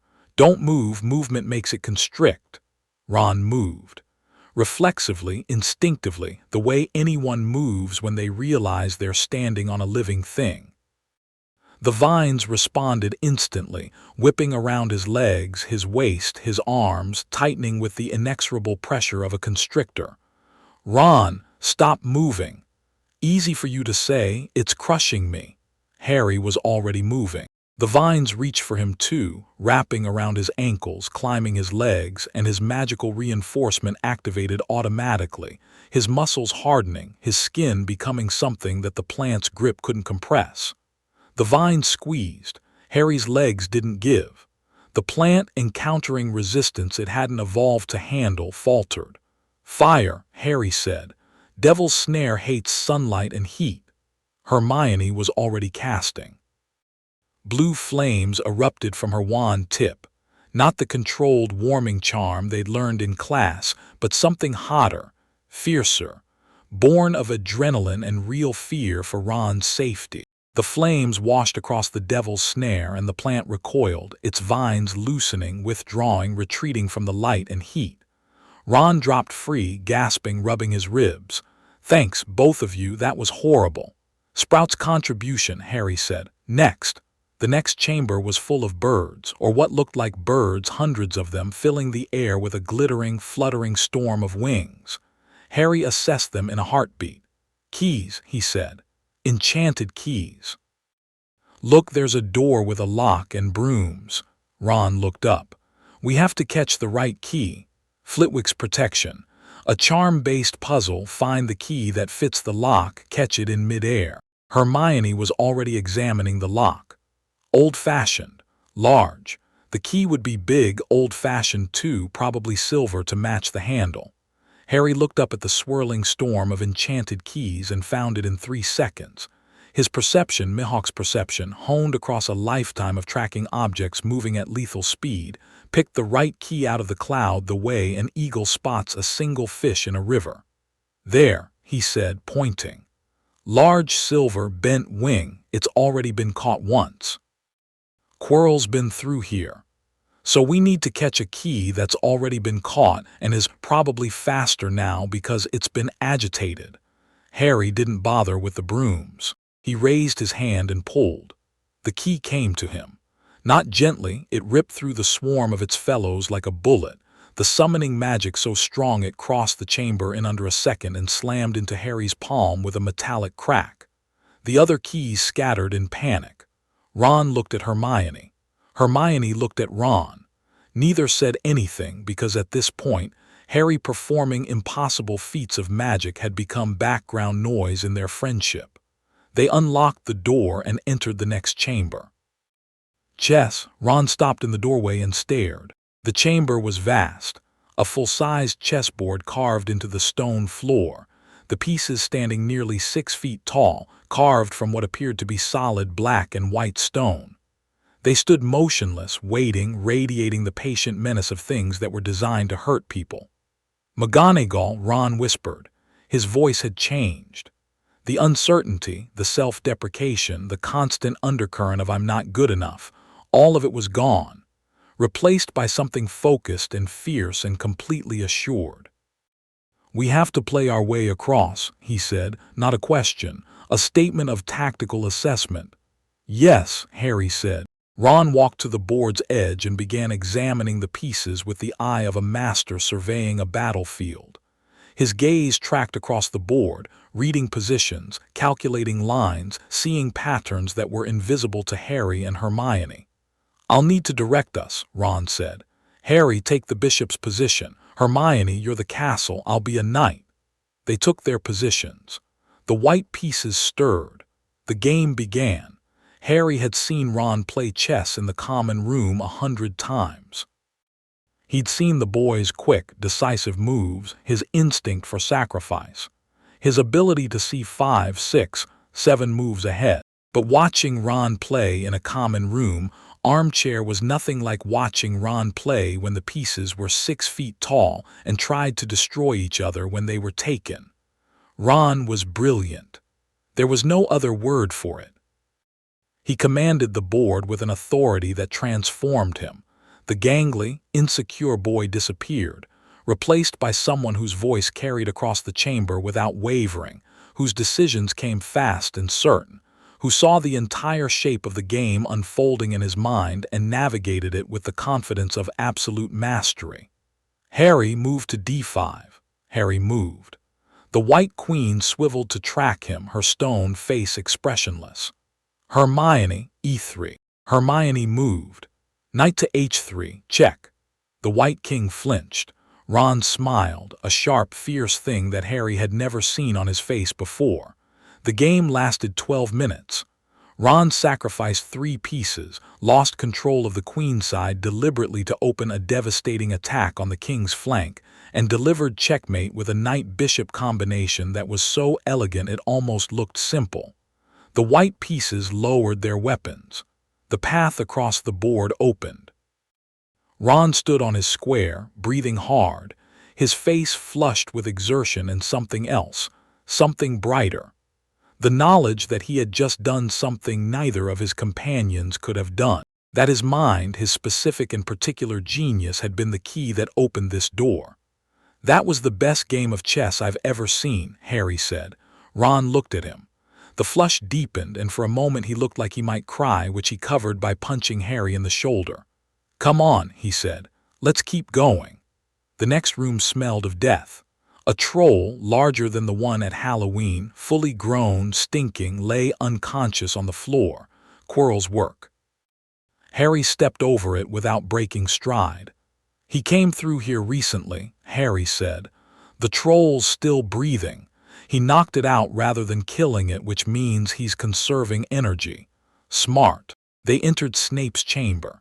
7 bottles stood on a table arranged in a row.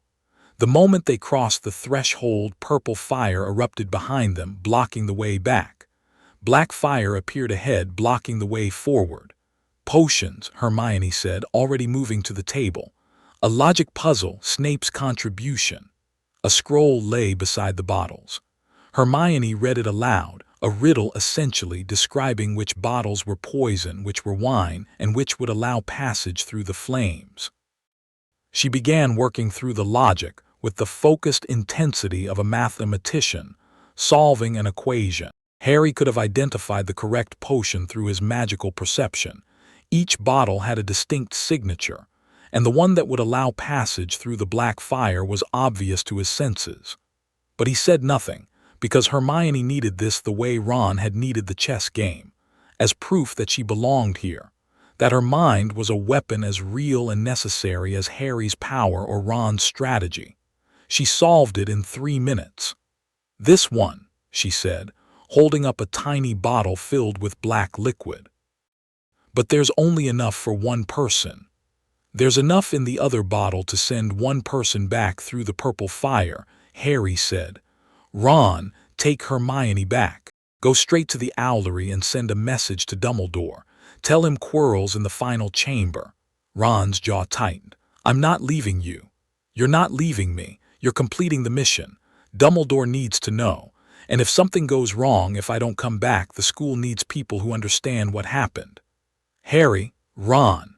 Harry put his hand on the taller boy's shoulder and looked up at him, because Ron was already 5 inches taller and still growing. You played the best game of chess I've ever seen. You got us through a room that would have stopped me. Now I need you to do one more thing, trust me. Ron's eyes were bright. His throat worked. You'd better come back, he said roughly. I'm not explaining to Hermione that I let you die alone in a dungeon. I don't intend to die in a dungeon. I've done it before and it was deeply boring. Ron blinked at the odd phrasing, but the moment was too heavy for questions. He nodded once sharply and took the bottle that would send him back through the purple fire. Hermione threw her arms around Harry. The hug was fierce, tight, almost violent in its intensity, and Harry stood in it for a moment without moving, not because he was uncomfortable, but because he was cataloging the sensation. The warmth, the pressure, the unguarded, uncompromising declaration of "you matter to me" expressed through the simple act of holding on. Be careful, she whispered. Always. She pulled back, grabbed the second bottle, and drank. The purple fire parted for her. She and Ron disappeared through it. Harry stood alone in the chamber. The black fire crackled. The 7 bottles gleamed. He drank the potion. It was ice in his veins, cold spreading from his throat to his extremities, numbing, clarifying, like diving into deep water. The black fire opened before him and he walked through.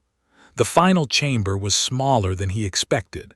Stone walls, stone floor, no decoration. In the center stood the mirror of Arist, the same mirror he'd found at Christmas, relocated here as the final protection. And in front of the mirror, his back to Harry, stood Quirrell. No turban. For the first time, Harry saw the back of the professor's head, and what he saw confirmed every assessment he'd made since September. A face. A second face, pressed into the back of Quirrell's skull like a sculpture emerging from clay, flat and terrible, with slits for nostrils and eyes the color of blood that opened as Harry entered the room. Harry Potter, said Voldemort's face. The voice was high and cold, stripped of everything human, a sound like wind through dead trees. I wondered when you'd come. Quirrell turned slowly. His own face was drawn, haggard, the face of a man being consumed from the inside. But his eyes had changed. They weren't watery anymore. They were sharp, focused, lit with the reflected intelligence of the thing on the back of his head. The boy who lived, Quirrell said, and his stutter was gone. Come to save the day. Harry stood in the doorway and assessed the scene the way he'd assessed 1,000 combat situations in his previous life. Quirrell was between him and the mirror. The stone was connected to the mirror somehow, Dumbledore's final protection, and Harry could feel the shape of it now, the elegance. The mirror showed your heart's desire, and the stone would only appear to someone who wanted it but didn't want to use it.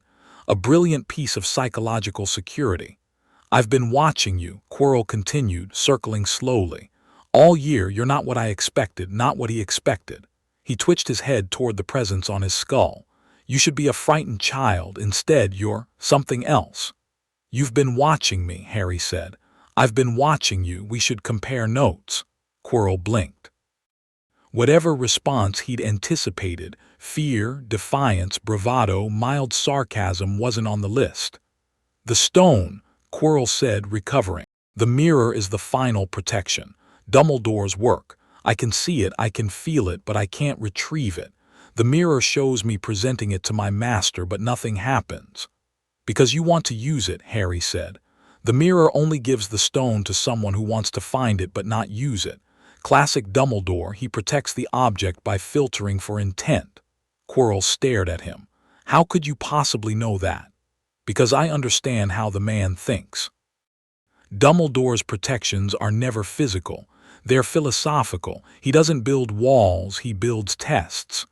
Let me speak to the boy, said the voice from the back of Quirrell's head. Master, you are not strong enough. I am strong enough for this. Quirrell turned slowly, and Harry stood face to face with Voldemort. The face was barely human. Stretched over the curvature of Quirrell's skull, it looked like something drawn by a child who had been told what faces were supposed to look like but had never actually seen one.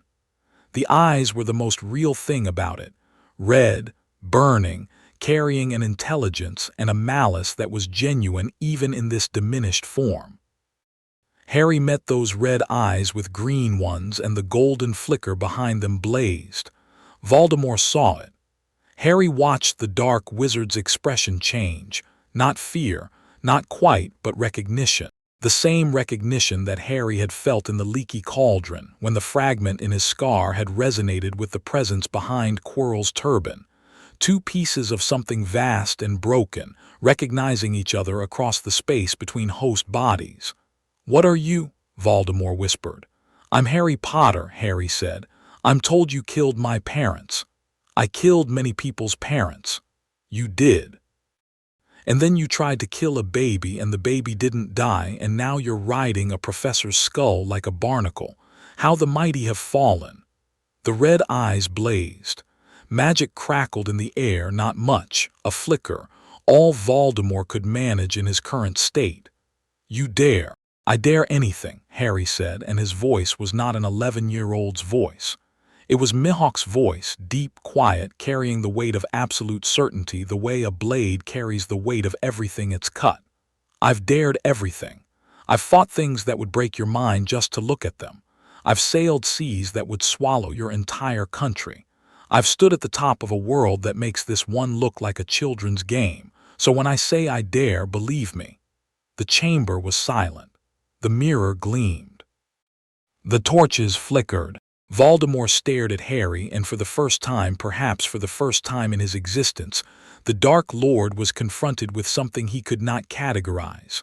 Not a hero, not a villain, not a child, not a wizard, not a pawn on Dumbledore's board, something other. Something that looked at him the way a hawk looked at a mouse and found the mouse wanting. Kill him, Voldemort whispered. Kill him now. Quirrell lunged. His hands, crackling with dark magic, fueled by the remains of Voldemort's power, reached for Harry's throat. Harry didn't dodge. He didn't need to. He caught Quirrell's wrist. The effect was instantaneous. Where Harry's skin touched Quirrell's, the professor's flesh burned. Not metaphorical burning, physical, visible, catastrophic burning, the skin blistering and blackening and crumbling to ash as though Harry's touch was acid. Quirrell screamed, a raw, animal sound of absolute agony, and tried to pull away. Harry held on. He understood what was happening. The protection his mother had woven, the love-based sacrificial magic that had saved him as a baby, was embedded in his blood, his skin, his very substance. It reacted to Voldemort's presence the way acid reacted to base, the way light reacted to shadow. A fundamental incompatibility. Voldemort could not touch him without being destroyed. But Harry also understood something else, something deeper, something that had nothing to do with Lily Potter's sacrifice. The burning was amplified by what he was. Mihawk's soul, forged in a world where willpower could be manifested as physical force, residing in a body saturated with protective magic, created a combined effect that was devastating beyond anything Lily's spell alone could have produced. It wasn't just his mother's love burning Quirrell. It was the full weight of Dracula Mihawk's existence, channeled through a conduit of sacrificial magic. Quirrell's wrist crumbled. The man fell back, howling, his hands ruined, his face blistering where the backlash of his own dark magic met Harry's protection. What is this?" Quirrell gasped. Harry stepped forward. Quirrell stumbled back. The mirror was behind the professor now, his escape cut off. "Give me the stone and leave," Harry said. "Or don't, and I'll end this now. Your choice." "Master, master, please." The voice from the back of Quirrell's head had gone silent. The red eyes were wide, and for the first time, what Harry saw in them was not intelligence or malice or recognition. It was fear. Voldemort, the shade, the fragment, the parasitic remnant of the most feared dark wizard in a century, was afraid.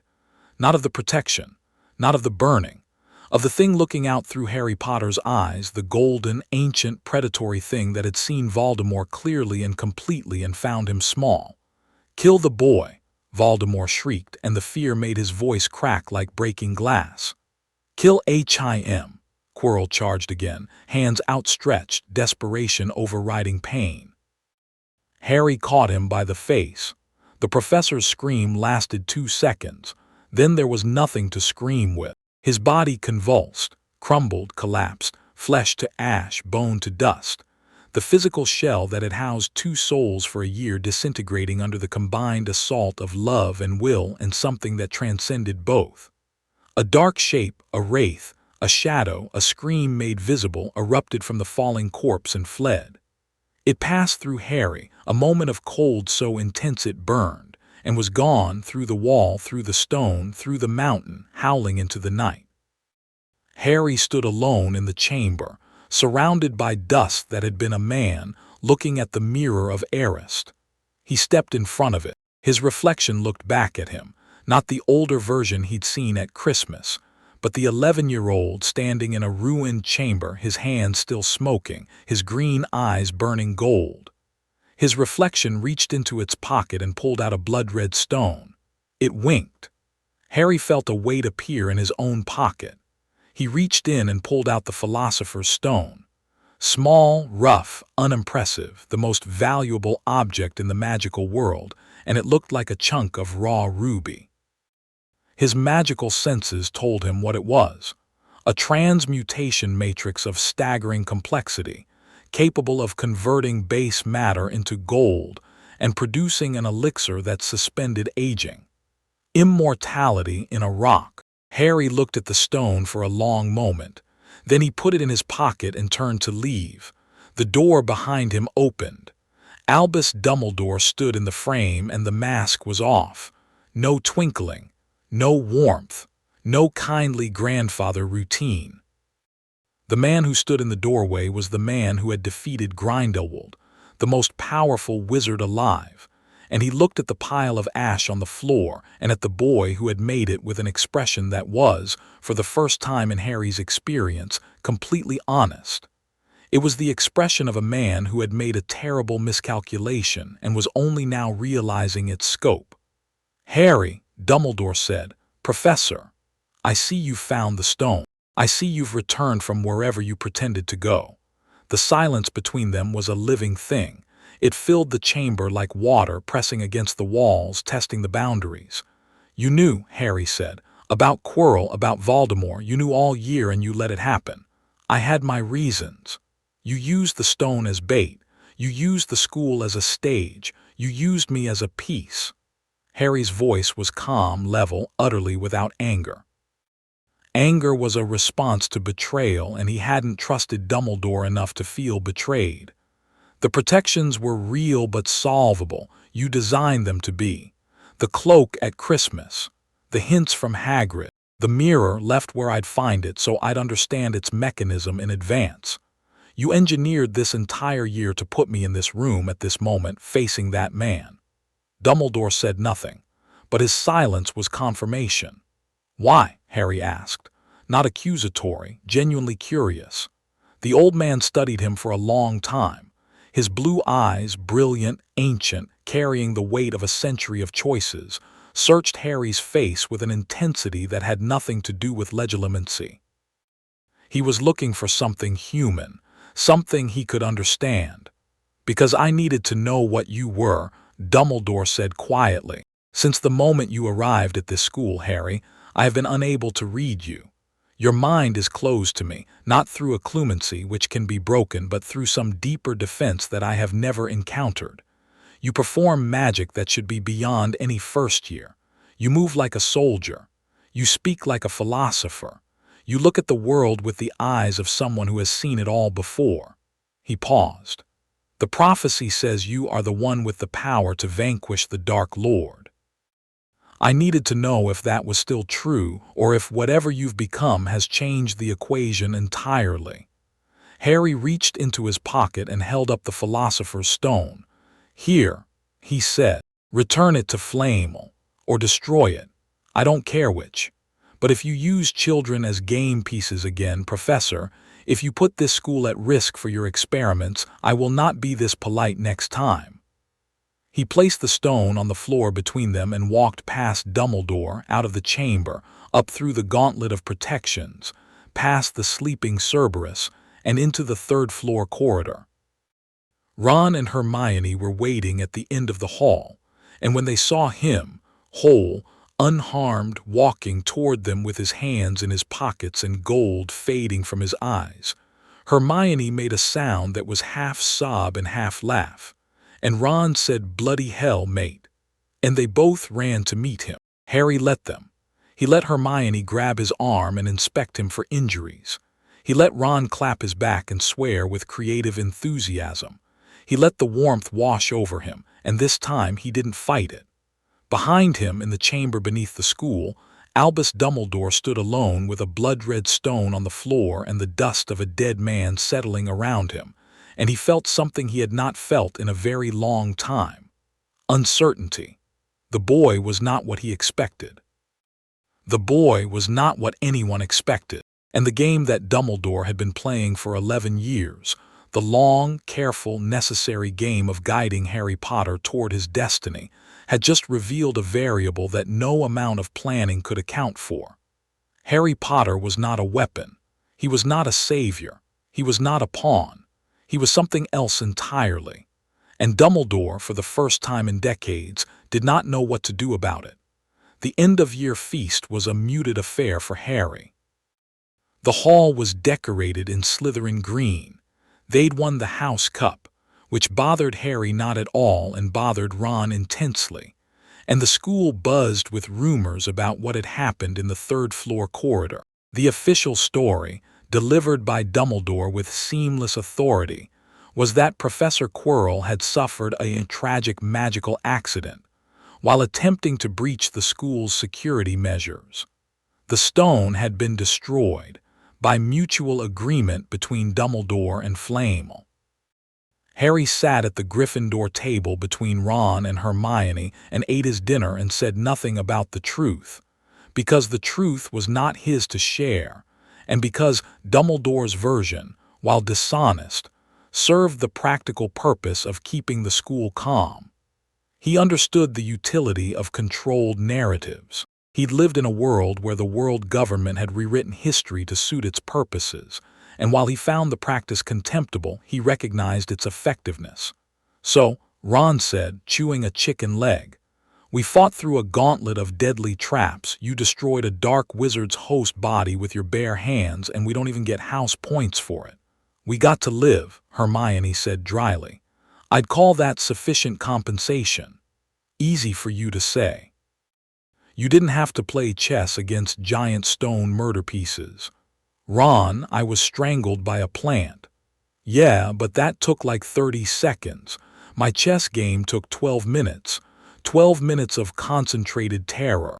12 minutes of the best chess I've ever seen," Harry said. Ron flushed. He always flushed when Harry complimented him, as though praise from Harry carried a weight that praise from other people didn't. Harry didn't fully understand why, but he was learning to notice it. "Yeah, well," Ron muttered, "it was pretty good, wasn't it? It was extraordinary." Ron looked at his chicken leg. His ears were crimson. A grin was fighting its way onto his face despite his best efforts to suppress it. Hermione caught Harry's eye across the table and smiled. Not the analytical, assessing smile she usually wore, something warmer. Something that said, "I see what you're doing and I approve." Harry looked at them both, his friends, his people, these two impossible children who had walked into a death trap beside him without hesitation, and felt the warmth again, and this time, for the first time, he let himself simply feel it. No analysis, no assessment, no strategic evaluation of vulnerability and risk, just warmth. The Hogwarts Express carried them south the next morning. Harry sat by the window and watched Scotland give way to England, green hills rolling past under a summer sky, and listened to Ron and Hermione argue about whether chess or logic puzzles were more intellectually demanding. And he didn't intervene because the argument was the point, the friction, the passion, the aliveness of two people who cared enough to disagree. They parted at King's Cross. Hermione hugged them both and made them promise to write. Ron punched Harry's shoulder and said something about visiting over the summer. Harry walked through the barrier alone, back into the Muggle world, and found the Dursleys waiting with expressions of resigned dread. He got in the car. Vernon drove. Petunia stared straight ahead. Dudley pressed himself against the far door of the backseat, maximizing the distance between himself and his cousin. Harry watched Surrey approach through the window and thought about prophecies and dark wizards and an old man's uncertain eyes. He thought about a mirror that showed your heart's desire, and a ship on a sunlit sea, and a black blade that hummed with magic. He thought about warmth. And somewhere deep in his chest, in the space where Mihawk's cold certainty and Harry Potter's growing heart shared a border, something shifted. A wall thinning. A door opening. The first tentative movement of a man who had spent a lifetime building fortifications, learning, slowly and painfully and wonderfully, to let them down. The summer stretched ahead. Second year waited beyond it. And somewhere in the world, in Albania, maybe, or hiding in the dark places where broken things went to survive, a wraith that had been Voldemort nursed its wounds and planned its return. Harry closed his eyes and let the car carry him toward Privet Drive, and for once the quiet didn't feel like solitude. It felt like rest. Chapter 4. The Basilisk and the Blade. Summer at Privet Drive was different this time. Not because the Dursleys had changed. Vernon still blustered. Petunia still pursed her lips at the mention of anything abnormal. Dudley still gave Harry the widest possible berth in every room they shared. The house was the same. The routines were the same. The oppressive, suffocating normality of number 4 was exactly as Harry had left it. What was different was Harry. He spent the summer training. Not the careful, restrained exercises of previous years, the push-ups and stretches and balance work adapted for a child's body. This was something else. Something that came from deeper inside him, rising like magma through cracks in stone, demanding expression. His body was changing. 12 years old now, and the first stirrings of adolescence were accelerating changes that his magical reinforcement had been building toward since birth. He was still lean. He would always be lean. Mihawk's body type written into this new flesh like a blueprint, but the leanness was becoming something harder, denser, more obviously dangerous. His reflexes, already inhuman, sharpened further. His senses expanded. The ambient magical awareness that let him track every living thing in his vicinity stretched outward, until he could feel the magical signature of every witch and wizard within a mile radius. And the blade was coming. He felt it every morning when he woke, a pressure in his magical core, building like a storm behind his sternum. Not painful, inevitable. The magic that had been slowly crystallizing since his arrival at Hogwarts was approaching a critical threshold, taking shape, becoming something specific and real and his. Not Yaru. Something new. Something born from the fusion of Mihawk's soul and this world's magic, a weapon that had never existed before and would never exist again. He trained in the park at dawn, before the neighborhood woke. Footwork patterns on the dew-wet grass, his body carving lines through the morning mist with a precision that would have made any martial artist weep. He moved through sword forms without a sword, the ghost of muscle memory, hands shaping empty air into cuts and parries, and ripostes that displaced the fog in clean geometric arcs. His magic trailed behind his movements like a wake, leaving faint distortions in the air that faded after seconds. A jogger passed one morning and stopped dead, watching the dark-haired boy move through the mist with the fluid, lethal grace of something that belonged in a different world entirely.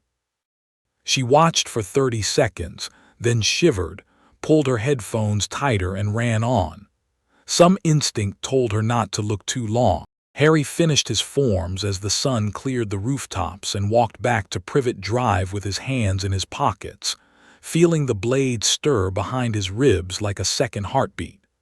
Soon, the letters from Ron and Hermione came by owl, which drove Vernon to apoplectic fury every time a bird swooped through the kitchen window at breakfast. Harry read them in his room, no longer the cupboard, which he'd moved out of at the start of last summer by simply taking the upstairs bedroom and daring the Dursleys to object, which they hadn't. Ron's letters were chaotic, enthusiastic, full of misspellings and exclamation points and descriptions of the Weasley household that painted a picture of organized pandemonium. His father was obsessed with Muggle artifacts. His mother cooked enough food for a small army. The twins were conducting experiments that occasionally blew out windows. It sounded wonderful. Hermione's letters were structured, detailed, and contained footnotes. She'd spent the summer reading ahead in the second-year curriculum, had developed 3 new theories about the relationship between emotional state and spell potency, and had visited Diagon Alley twice to buy supplementary texts. She also asked, in every letter, whether Harry was all right with a persistence that suggested she didn't entirely believe his assurances. He wrote back to both of them. Short letters. Harry was not a man of many written words, but genuine. He told Ron that his description of Weasley family dinners sounded like a combat zone, and that he approved. He told Hermione that her spell potency theory was sound, and that she should test it with the cheering charm, which had the most obvious emotional variable.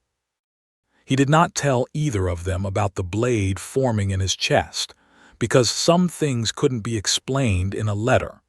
The return to Hogwarts came with a complication. Dobby arrived at Privet Drive in late August, a house elf, which Harry identified immediately through his magical senses before the creature even materialized. Small, malnourished, radiating a desperate, self-destructive loyalty that read like a wound in the ambient magic. The elf appeared in Harry's bedroom with a crack of displaced air and immediately began banging his head against the wardrobe. "Harry Potter must not go back to Hogwarts," Dobby wailed. "Terrible things are going to happen." Terrible, terrible. Harry caught the elf by the pillowcase before he could concuss himself on the furniture. He held the small creature at arm's length and studied it with Mihawk's clinical eye. Bound. The elf's magic was shackled, literally shackled. Harry could see the enchantments wrapped around its core like chains, binding its will to another's. A slavery spell, old and sophisticated, tied to a family bloodline. The elf could not disobey its masters. It could barely speak freely. The fact that it was here at all, warning Harry against its owner's wishes, required a level of willpower that was genuinely impressive. "Who sent you?" Harry asked. "Dobby cannot say."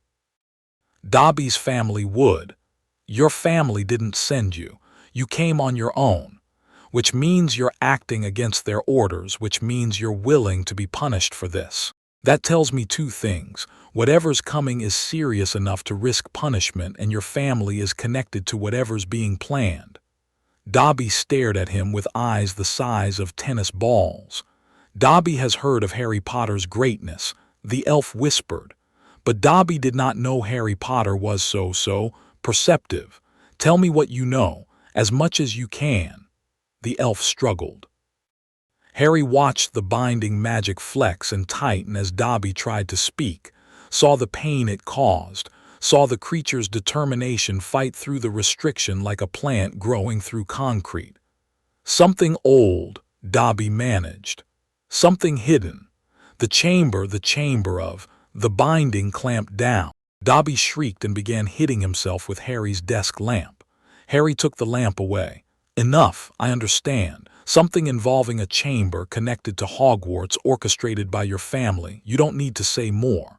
The elf looked up at him with tears streaming down his face. "Harry Potter must not go back, please. Dobby only wants..." "I appreciate the warning," Harry said. "And I appreciate the courage it took to deliver it. But I'm going back." "Sir, I'm going back because whatever your family has planned, it needs to be stopped, and I'm the best person to stop it. You know this. That's why you came to me instead of anyone else." Dobby's enormous eyes brimmed. He looked at Harry the way people in the Grand Line had once looked at Mihawk, with a mixture of awe and terror and desperate, fragile hope. "Harry Potter is a strange wizard," Dobby whispered. "I've been told." The elf vanished with a crack, leaving behind the faint echo of binding magic and the lingering impression of a creature so broken by servitude that even its rebellion was shaped like obedience. Harry sat on his bed and thought about chambers and old things and families with house elves bound by blood loyalty. Malfoy. The connection was obvious. Dobby's mannerisms, the quality of the binding magic, the political positioning. This was a pureblood family's elf, from a family with both the resources and the inclination to orchestrate something at Hogwarts. And Lucius Malfoy, Draco's father, former Death Eater, political snake, was exactly the kind of man who would use a proxy weapon to attack the school. The Chamber of Secrets. Harry had read about it in Hogwarts, a history, a legendary hidden chamber supposedly built by Salazar Slytherin, containing some manner of monster, openable only by his heir. Most historians considered it a myth. Harry didn't believe in myths. He believed in data, and the data, a bound elf's terrified warning, a known Death Eater's involvement, and his own ability to speak to snakes, suggested the chamber was very real. He began packing for Hogwarts with the calm efficiency of a man preparing for a hunt. The return to school brought Ron and Hermione, and the familiar chaos of the Hogwarts Express and the warm, noisy disorder of the Great Hall.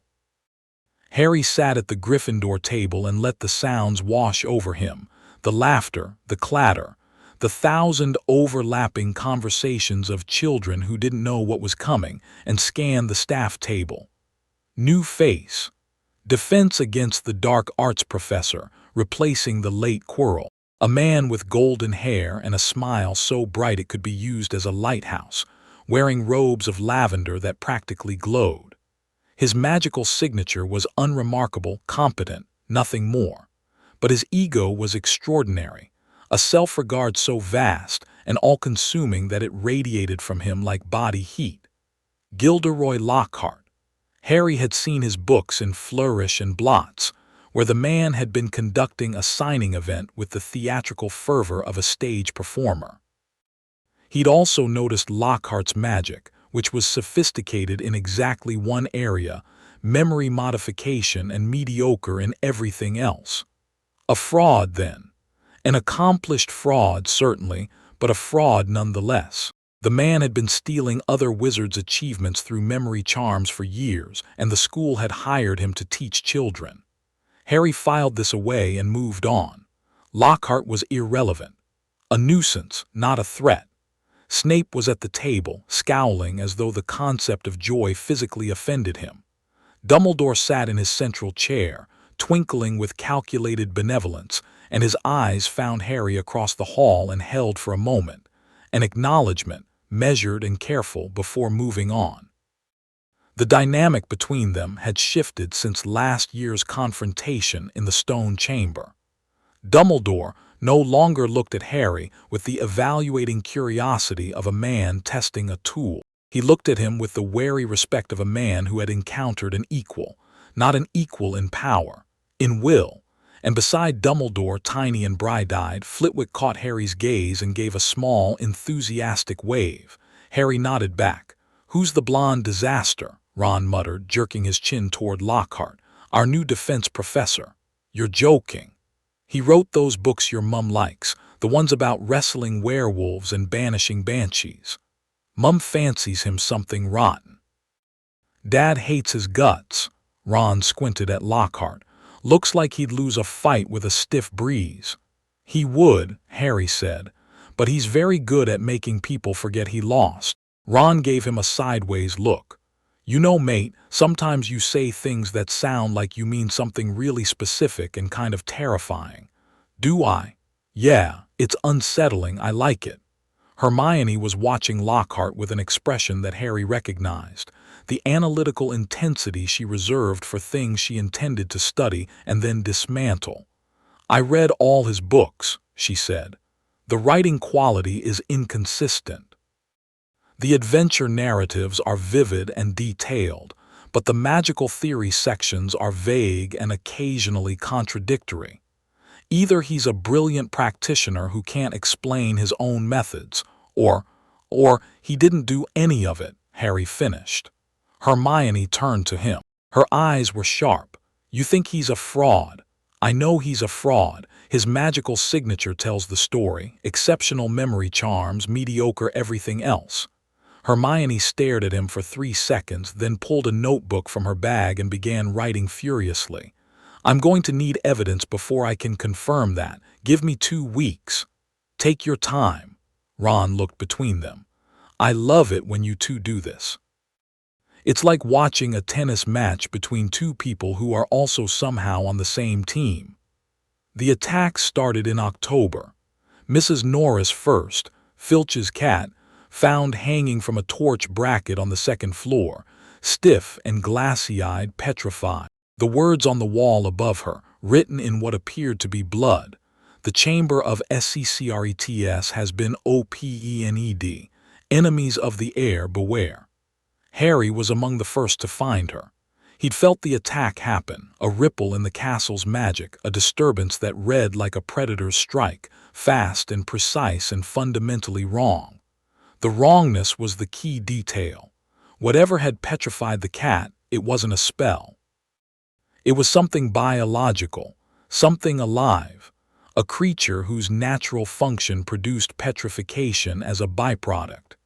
He stood in front of the bloody writing with his hands in his pockets and read it twice while the corridor filled with students and staff. "Chamber of Secrets," Hermione breathed beside him. "It's real. I told you it was. You said it was likely. There's a difference. Not to me." Filch's howl of anguish when he found his cat was the sound of a man whose last friend had been taken from him.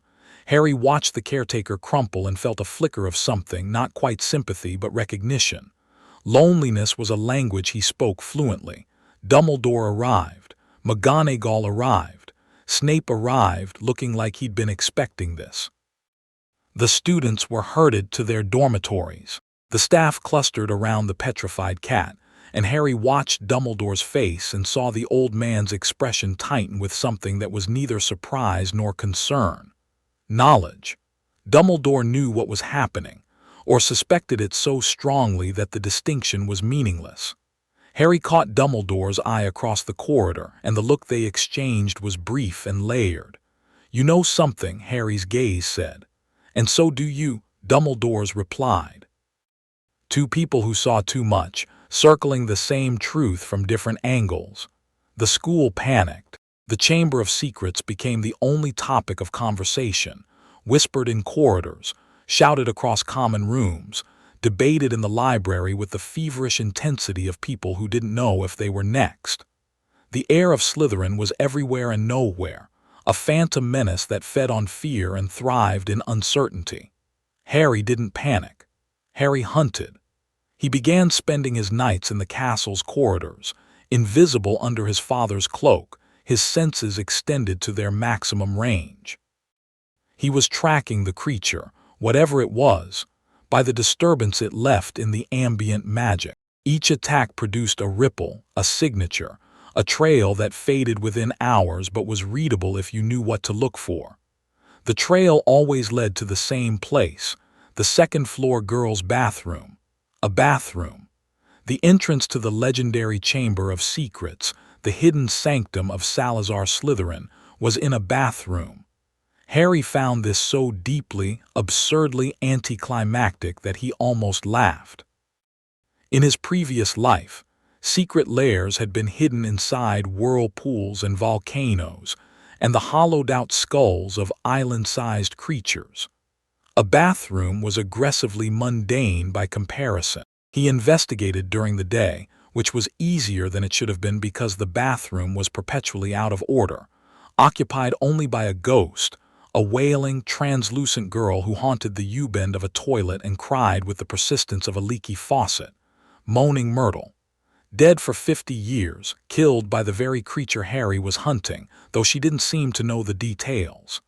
"I just remember the eyes," she wailed, hovering 6 inches above the flooded floor. Great, big, yellow eyes. "By that sink over there. And then I was dead."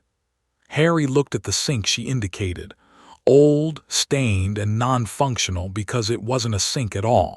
His senses, pressing through the porcelain and metal, found what was hidden beneath. A passage. A deep vertical shaft descending into the bedrock beneath the castle, lined with magic so old it felt like geology. And on the tap tiny, almost invisible, worn smooth by centuries, a small engraved snake. Parseltongue. The entrance required the language of snakes, which was why only Slytherin's heir could open it.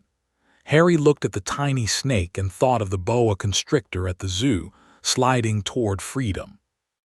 You can listen. That is rarer. He could open this door any time he wanted. He could descend into the chamber, find the creature, and end this before anyone else was hurt. But he didn't, not yet, because the creature wasn't the real threat. The creature was a weapon, and weapons didn't aim themselves. Someone was controlling it. Someone was opening the chamber, directing the attacks, writing threats in blood on the walls. The heir of Slytherin. Or rather, whoever was pretending to be. Lucius Malfoy's weapon, Dobby's warning, something old, something hidden.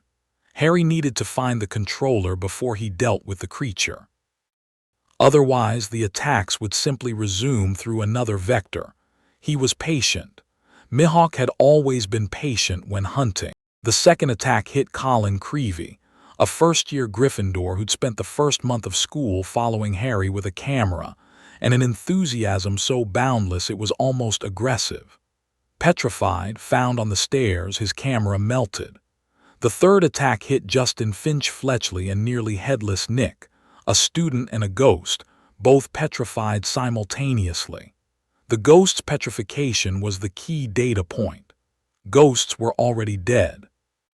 The fact that this creature could petrify a ghost meant its power operated on a spiritual or magical level, not just a physical one. Harry's research narrowed.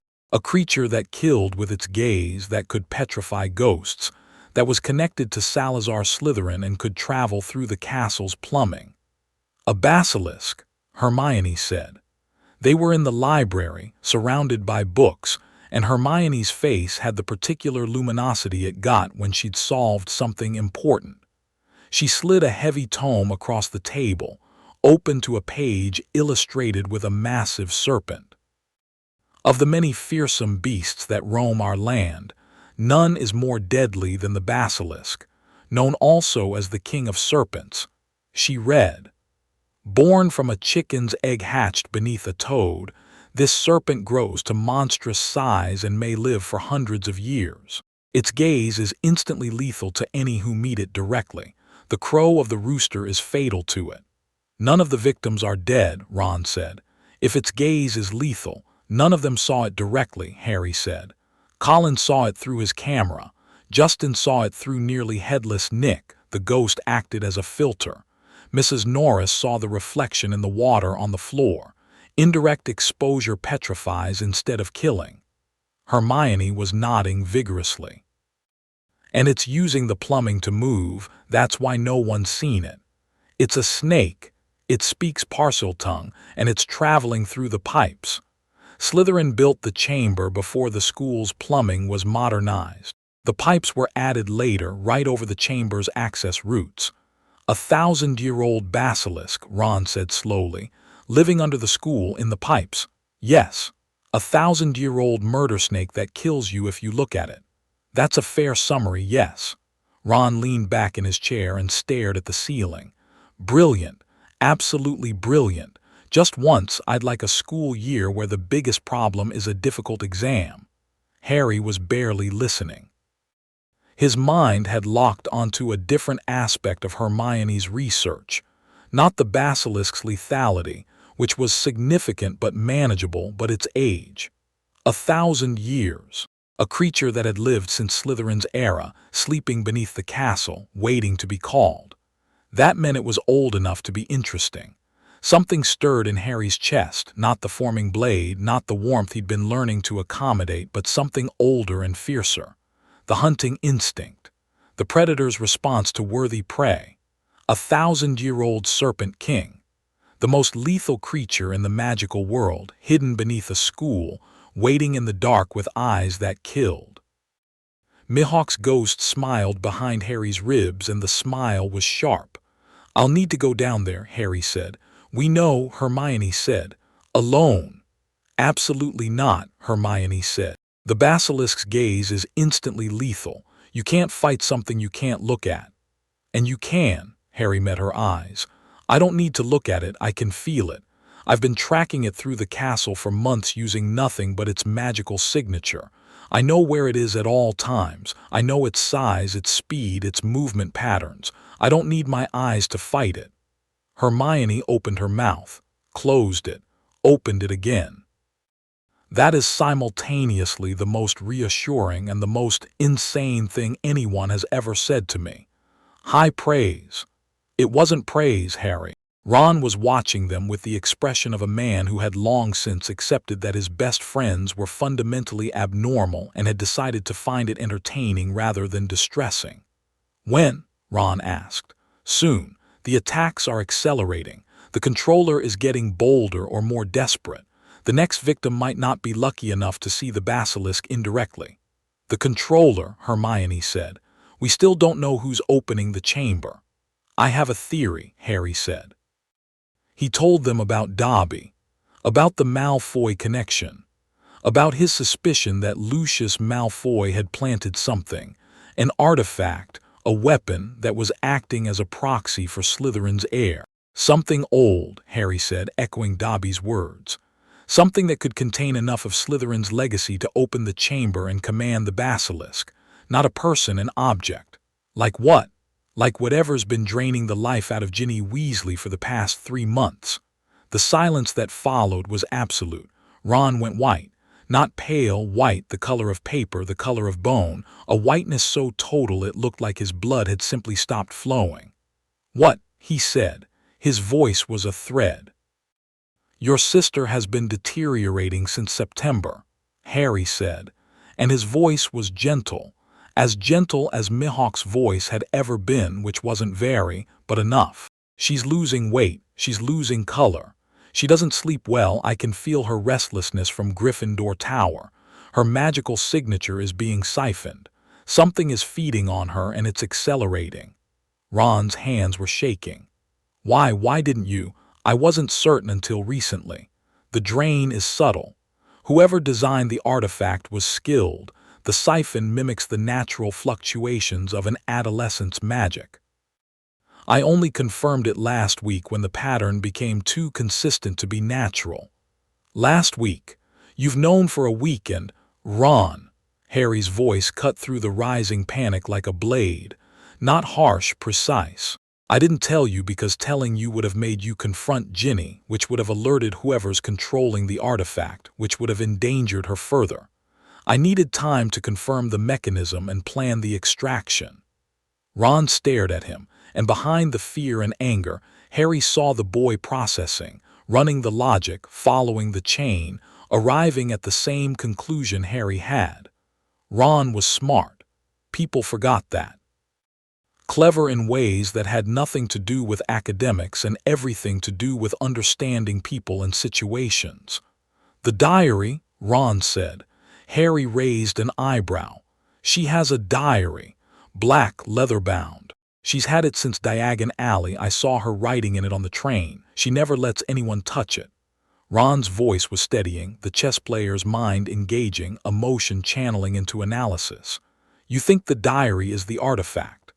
I think Lucius Malfoy slipped it into her cauldron at Flourish and Blots. I saw him near your family's things. It would be consistent with his methods, indirect, deniable, using a child as a delivery mechanism. I'll kill him, Ron said, very quietly. You won't, but we are going to get that diary away from your sister, tonight. Getting the diary was harder than Harry expected, because Ginny Weasley did not want to let it go. The girl was 12, small, red-haired, and wrapped so tightly around the black leather book that extracting it required the combined efforts of Harry, Ron, and Hermione working in concert. Hermione distracted her with homework questions. Ron engaged her in conversation about home, which loosened the death grip she maintained on her bag. And Harry, moving with a silence that bordered on supernatural, slipped the diary from her bag while her attention was divided. The moment his hand touched it, he understood everything. The diary was alive. Not alive in the way the Sorting Hat was alive, enchanted, sophisticated, a personality imprinted on matter. This was something darker, a soul, a fragment of a human soul, imprisoned in leather and paper, feeding on the life force of anyone who wrote in it. It was parasitic in exactly the same way that Voldemort's fragment in Quirrell had been parasitic, and in exactly the same way that the fragment in Harry's own scar was parasitic. A Horcrux. Harry didn't know the word yet, but he knew the concept. He could feel the mechanism, the dark magic that had been used to split a soul and bind a piece of it to an object. Murder as a catalyst, the most fundamental violation of natural law, weaponized and mass-produced. Because this wasn't the only one. Harry could feel it, could feel the resonance between the diary and his scar, could feel the plural quality of the connection, the sense of multiple fragments scattered across reality like pieces of a broken mirror. Voldemort hadn't just split his soul once. He'd done it repeatedly, creating anchor after anchor, tethering himself to the living world through a network of mutilated soul shards. Harry held the diary in his hands and looked at it with eyes that saw more than paper and leather. He saw the soul inside, young, charming, brilliant, already corrupted. Tom Marvolo Riddle, aged 16, preserved in ink and malice. The fragment stirred. It sensed him, sensed his magic, his life force, the vast reservoir of energy that his core represented. It reached for him with the blind hunger of a parasite seeking a new host. Harry's will slammed down on it like a guillotine. The fragment recoiled, shocked, its reaching tendrils severed by a force it had no framework to comprehend. Mihawk's mental defenses, forged in a world where willpower was literally a weapon, met the diary's invasive magic and crushed it flat. No, Harry thought, and the thought carried the weight of absolute authority. The diary went still in his hands. The fragment inside cowered, dimly aware that it had just tried to feed on something that was vastly, terrifyingly beyond it. "Harry," Hermione's voice careful, watching him. He slipped the diary into his robe. "I have it. Let's go." Ginny, across the common room, suddenly looked up with an expression of confused panic, her hand going to her bag, finding it lighter. Her eyes swept the room and found Harry, and what he saw in them was not anger or accusation but relief, the desperate, drowning relief of someone who had been pulled under by a current too strong to fight and had just felt the grip loosen. She didn't say anything. She didn't need to. Harry met her eyes and nodded once, and Ginny Weasley sagged in her chair as though a weight had been lifted from her shoulders, and color came back into her cheeks for the first time in weeks. Ron was watching his sister with an expression that could have powered a Patronus, love so fierce it was almost violent, the love of a brother who would burn the world for his family.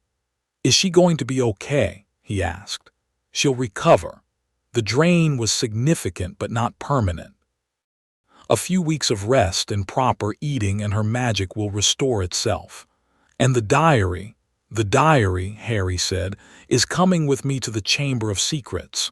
He went that night, alone, despite Hermione's protests, despite Ron's insistence, despite every argument they could muster. Harry was immovable on this point, and his reasoning was simple. The basilisk killed anyone who looked at it. He could fight without looking. They couldn't. "If I'm not back by morning," he told them, "take Ginny to Dumbledore and tell him everything. The diary, the chamber, the basilisk, all of it. Harry, Hermione, trust me." She looked at him, really looked, the way she'd been looking at him since the train, with that ferocious analytical intensity that missed nothing and forgave less. And what she found in his expression must have been enough, because she nodded. "Come back," she said. "I intend to." The second-floor bathroom was silent and dark. Myrtle wasn't there, off haunting someone else's plumbing, probably. Harry stood before the sink with the tiny engraved snake and reached for the language that lived in his blood, the inheritance that connected him to Slytherin's legacy through the fragment of Voldemort's soul embedded in his scar. "Open," he said in Parseltongue. The sink moved. The wall moved. Stone grinding against stone, mechanisms that hadn't operated in 50 years engaging with the reluctant obedience of ancient machinery, and a black hole opened in the floor, a pipe, wide enough for a man, descending into absolute darkness. Harry looked down into the dark and felt the basilisk at the bottom, 1,000 feet below, vast and old and terrible, sleeping in its chamber with the patience of something that had nowhere to be and all the time in the world. His pulse didn't quicken. His breath didn't catch. His hands were steady and his mind was clear, and the thing in his chest, the blade, the forming weapon, pulsed once, hard like a heartbeat. "Now," it said. Harry stepped into the pipe and dropped into the dark. The descent was long. The pipe twisted and turned, carrying him deep beneath the castle, beneath the lake, into the bedrock of the mountain itself. Harry controlled his speed with magic, slowing his fall, reading the tunnel through his awareness. The walls were ancient, pre-Hogwarts possibly, carved from living rock with a precision that spoke of either extraordinary skill or extraordinary magic. He landed in a tunnel of rough stone, the ceiling dripping, the air thick with moisture and the smell of age. Bones crunched under his feet, small animals mostly, the residue of a predator's feeding habits accumulated over centuries. The tunnel stretched ahead, curving gently, leading deeper. Harry walked it with his hands at his sides, and his senses spread wide, tracking the basilisk's presence the way a sailor tracks a current. It was ahead of him, below him, massive, far larger than his surface-level assessment had suggested, a creature of truly staggering proportions, coiled in its chamber like a dragon in its hoard. The tunnel opened into a cathedral. That was the only word for it. The Chamber of Secrets was a vast, vaulted space carved from the mountain's heart, its ceiling lost in darkness, its walls lined with pillars carved in the shape of serpents. Water gleamed on the stone floor, shallow pools reflecting the faint green light that emanated from somewhere above. Bioluminescent moss, perhaps, or an enchantment old enough to have become self-sustaining. And at the far end, between the last pair of serpent pillars, a face, carved in stone 30 feet high, the ancient simian features of Salazar Slytherin himself, his mouth a dark cave that led to the basilisk's den. Harry stood in the Chamber of Secrets and looked up at Slytherin's face and felt the weight of 1,000 years of history pressing down on him. Then he pulled out the diary. "Tom," he said, "wake up." The diary trembled in his hands. Magic crackled across its surface, the fragment inside, responding to his call, struggling against the suppression Harry had imposed earlier. He loosened his grip on it slightly, the way you'd loosen a leash. The diary opened. Pages fluttered. Light erupted from the binding, pale, sickly, the color of old bone, and a figure coalesced in the air above the book. Tall, handsome, dark-haired, with the sharp features and cold eyes of a young man who already knew he was destined for terrible things. Tom Riddle, aged 16. Preserved in ink and ambition, and the stolen life force of a 12-year-old girl. He solidified slowly, gaining color and substance with each second, fed by the residual energy still trapped in the diary's pages. His eyes, dark, intelligent, mesmerizing, swept the chamber with proprietary familiarity and then settled on Harry. "Well," Riddle said. His voice was smooth, cultured, carrying the precise diction of someone who had trained the poverty out of his accent through sheer force of will. "You're not Ginny." "No," Harry said. "I'm not." Riddle studied him. Harry felt the young Dark Lord's attention like a physical pressure, not magical, just the raw intensity of a brilliant, predatory mind focusing on a target. "Harry Potter," Riddle said. "I've heard so much about you. Ginny wrote about you constantly. Harry Potter this, Harry Potter that. She's quite infatuated, you know. It was tedious. You won't be hearing from Ginny anymore." "No, I suppose not." Riddle's expression shifted, the charming mask sliding, something colder emerging beneath. "You took the diary, clever, but you brought it here, which suggests you want something from me." "I want the basilisk." Riddle blinked. Of all the things Harry might have said, this clearly wasn't on the list. "The basilisk," Riddle repeated. "Call it. I want to fight it." Silence. Riddle stared at Harry with an expression that cycled through confusion, disbelief, and finally settled on a kind of fascinated incredulity. "You want to fight the basilisk," he said slowly.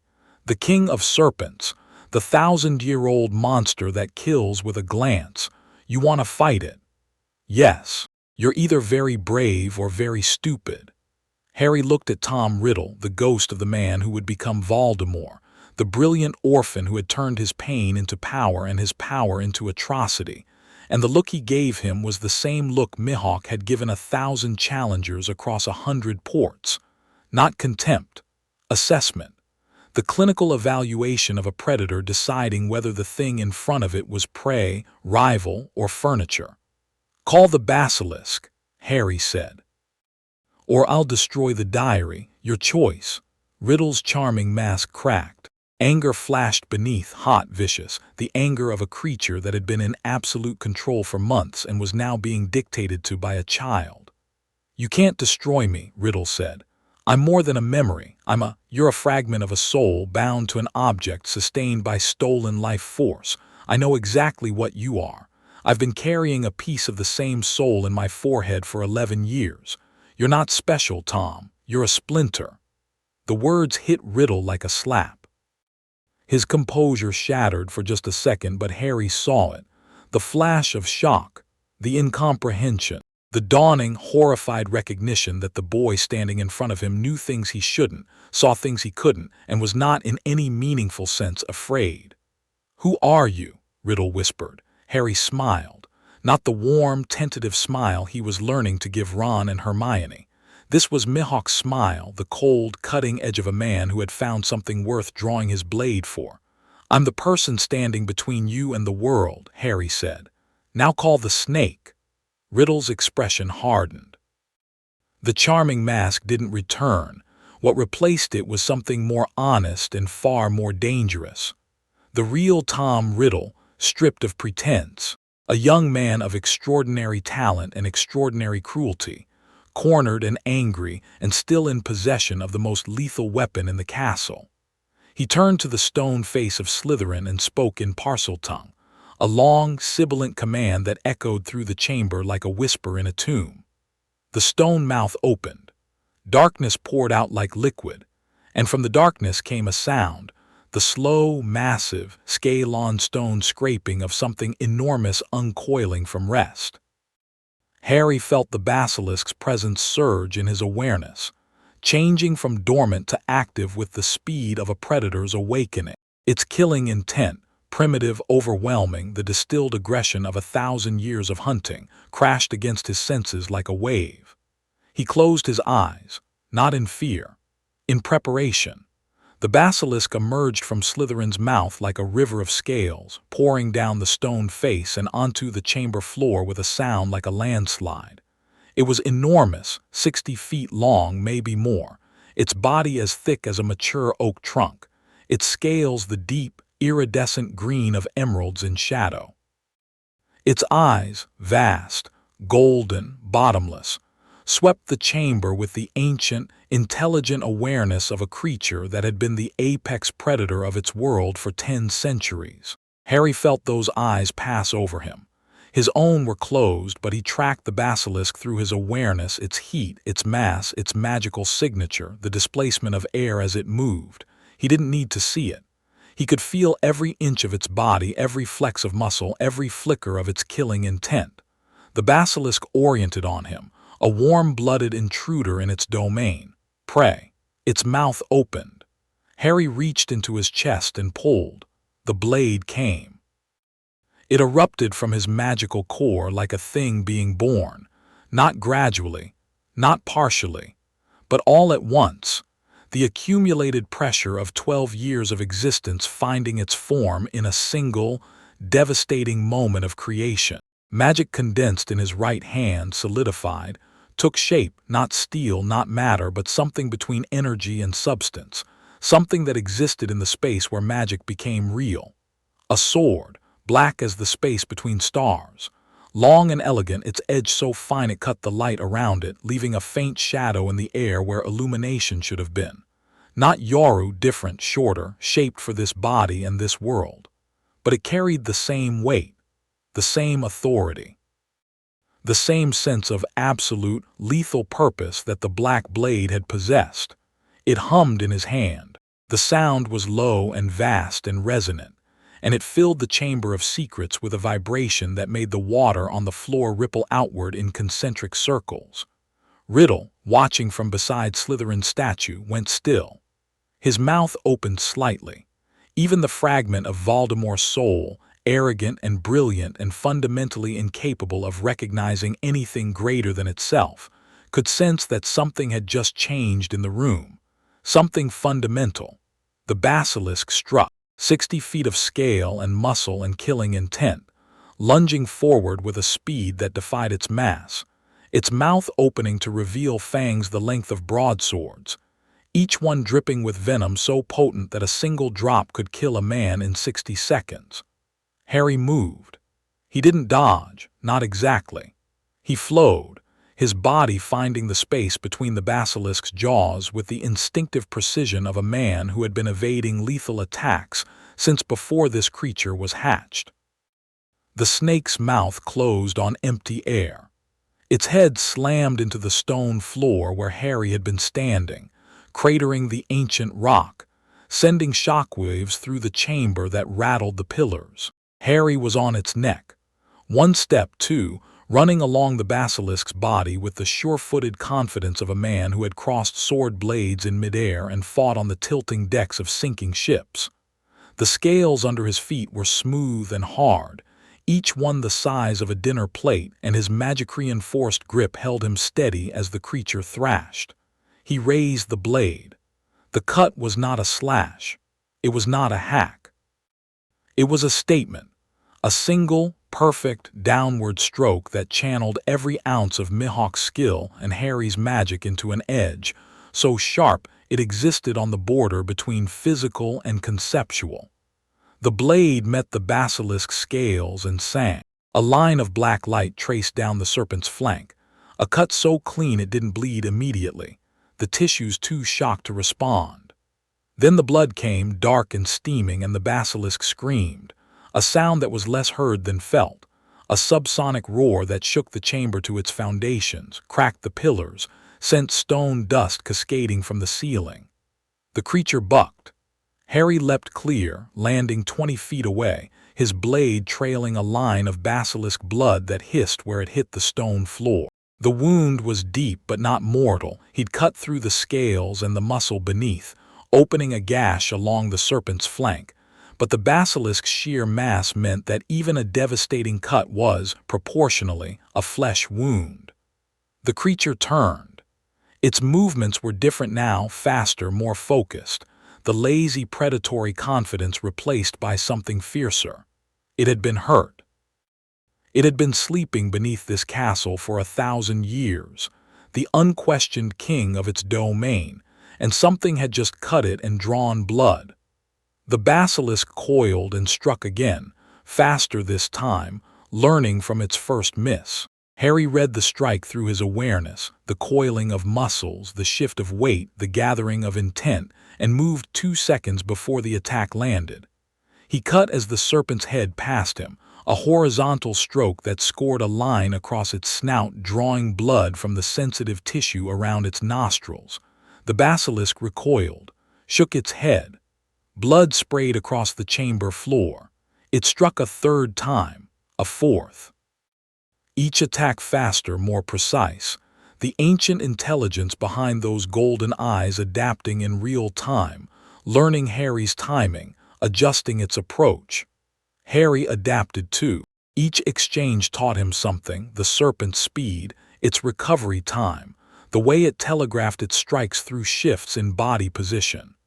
He was building a model of the creature in his mind, the way Mihawk had built models of every opponent he'd ever faced, mapping weaknesses and strengths and the precise geometry of how this fight would end. And through it all, the blade sang. It was alive. Not sentient, not yet, but responsive, the way Yoru had been responsive, feeding on the magic Harry poured into it and returning it as sharpness, as power, as the absolute cutting force that had been Dracul Mihawk's defining gift. Each cut was cleaner than the last.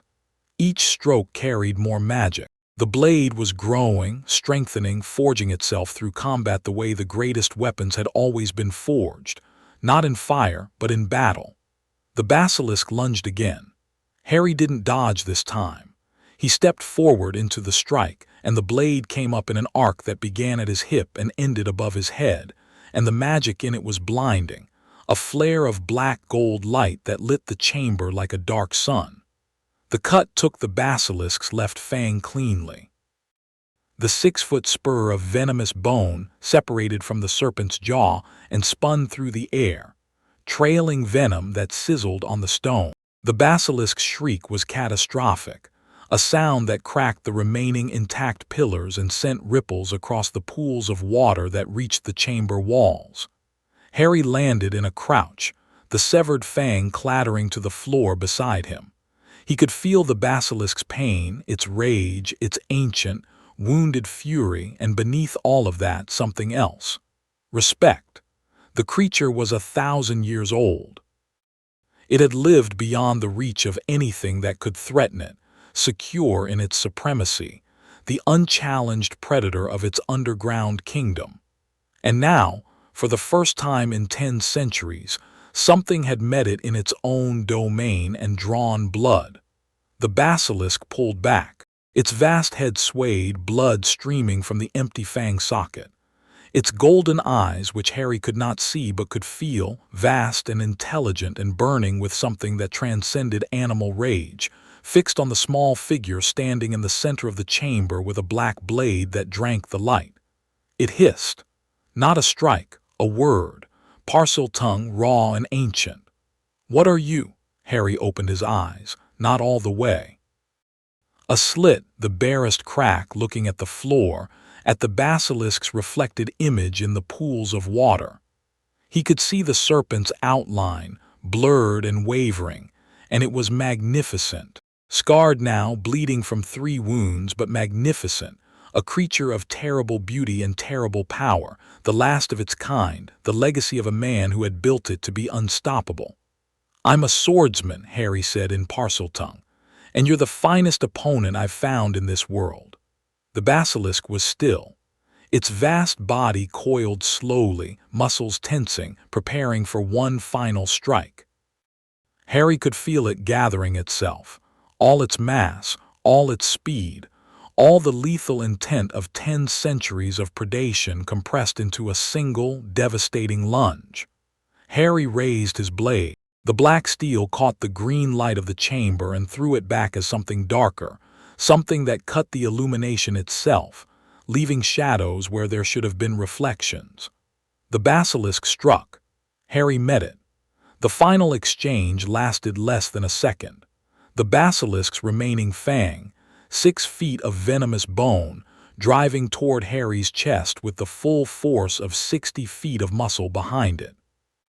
Harry's blade, coming up from below, channeling every drop of magic in his core, every echo of Mihawk's mastery, every ounce of the killing intent that had once made the Grand Line itself flinch. The blade entered the basilisk's mouth and went through the roof of its skull and kept going. The creature's momentum carried it forward over Harry, its massive body passing above him like a collapsing building. The remaining fang grazed his arm, a line of fire, a kiss of venom, and then the basilisk was past him, its body hitting the chamber floor with an impact that shook the mountain, sliding across the stone in a cascade of scales and blood, and the slow, terrible silence of a king dying. Harry stood in the Chamber of Secrets, his blade extended, his right arm trailing blood and venom, and watched the basilisk's reflected image shudder and go still. The silence was absolute. Then a slow, sarcastic clap from Riddle, who had watched the entire battle from beside Slytherin's statue with an expression that had journeyed from contemptuous confidence through disbelief and settled somewhere near existential dread. "Impressive," Riddle said. His voice was steady, but his eyes were not. "Very impressive. You've killed my monster. Congratulations. But you're poisoned now, and basilisk venom has no cure, so I suppose we'll both be dying today." Harry looked at his arm. The venom burn was there, a line of blackened flesh, the skin dying rapidly as the poison spread through his blood. He could feel it, a cold, corrosive presence moving through his circulatory system with terrible speed. He raised his other hand to the wound and burned. Magic, raw, concentrated, pushed to a density that made the air shimmer, flooded the poisoned tissue. Not healing, purging. The same principle as armament Haki adapted for this world's magic, an overwhelming force of will imposed directly on his own body, commanding the venom to stop, to burn, to die. His cells responded. The venom fought back, ancient and potent, and for 5 seconds the battle raged inside his arm, magic against poison, will against chemistry. The magic won. It always won when the will behind it was absolute. Blackened skin healed. The venom evaporated. Harry flexed his fingers, confirming full mobility, and turned to face Riddle. The young Dark Lord was staring at him with an expression that had finally, irrevocably abandoned composure. Fear. Raw, naked, undisguised fear, the fear of a brilliant predator encountering something higher on the food chain. "That's not possible," Riddle whispered. "No one can purge basilisk venom through magic alone. It's not." "You keep using that word," Harry said. Possible you should stop. It limits your thinking. He walked toward Riddle. The diary was on the floor where he dropped it before the fight, black leather, innocuous, pulsing with the fragment of soul that was its true content. Harry picked up the basilisk fang he'd severed earlier. It was still dripping venom, still warm with the creature's dying heat. He held it over the diary and looked at Riddle. Any last words? Riddle's face contorted. The handsome features twisted, the charm and intelligence and calculated charisma shredding like a mask in a hurricane, revealing the thing beneath, the desperate, terrified, endlessly hungry thing that Tom Riddle had always been under every layer of performance. "You can't destroy me," he said. "I'm Lord Voldemort. I am immortal, I am." "You're a memory in a book," Harry said. "Goodbye, Tom." He drove the fang into the diary. The scream was not a human sound.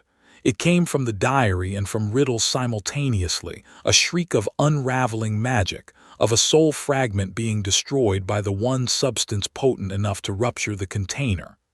Ink erupted from the diary like blood, black and steaming, flooding across the stone floor. Riddle's form convulsed, flickering, distorting, his handsome face stretching into something monstrous as the magic that sustained him was torn apart. Harry watched, impassive. The fang went deeper. The diary screamed. And then it was over. The ink stopped flowing. The scream faded. Riddle's image dissolved into nothing, and the diary lay on the chamber floor, a hole burned through its center, dead and empty and finally silent. Harry stood over it for a moment. Then he picked it up, tucked it inside his robe, and turned to survey the chamber. The basilisk lay in its blood, still and enormous, the greatest serpent the magical world had ever known.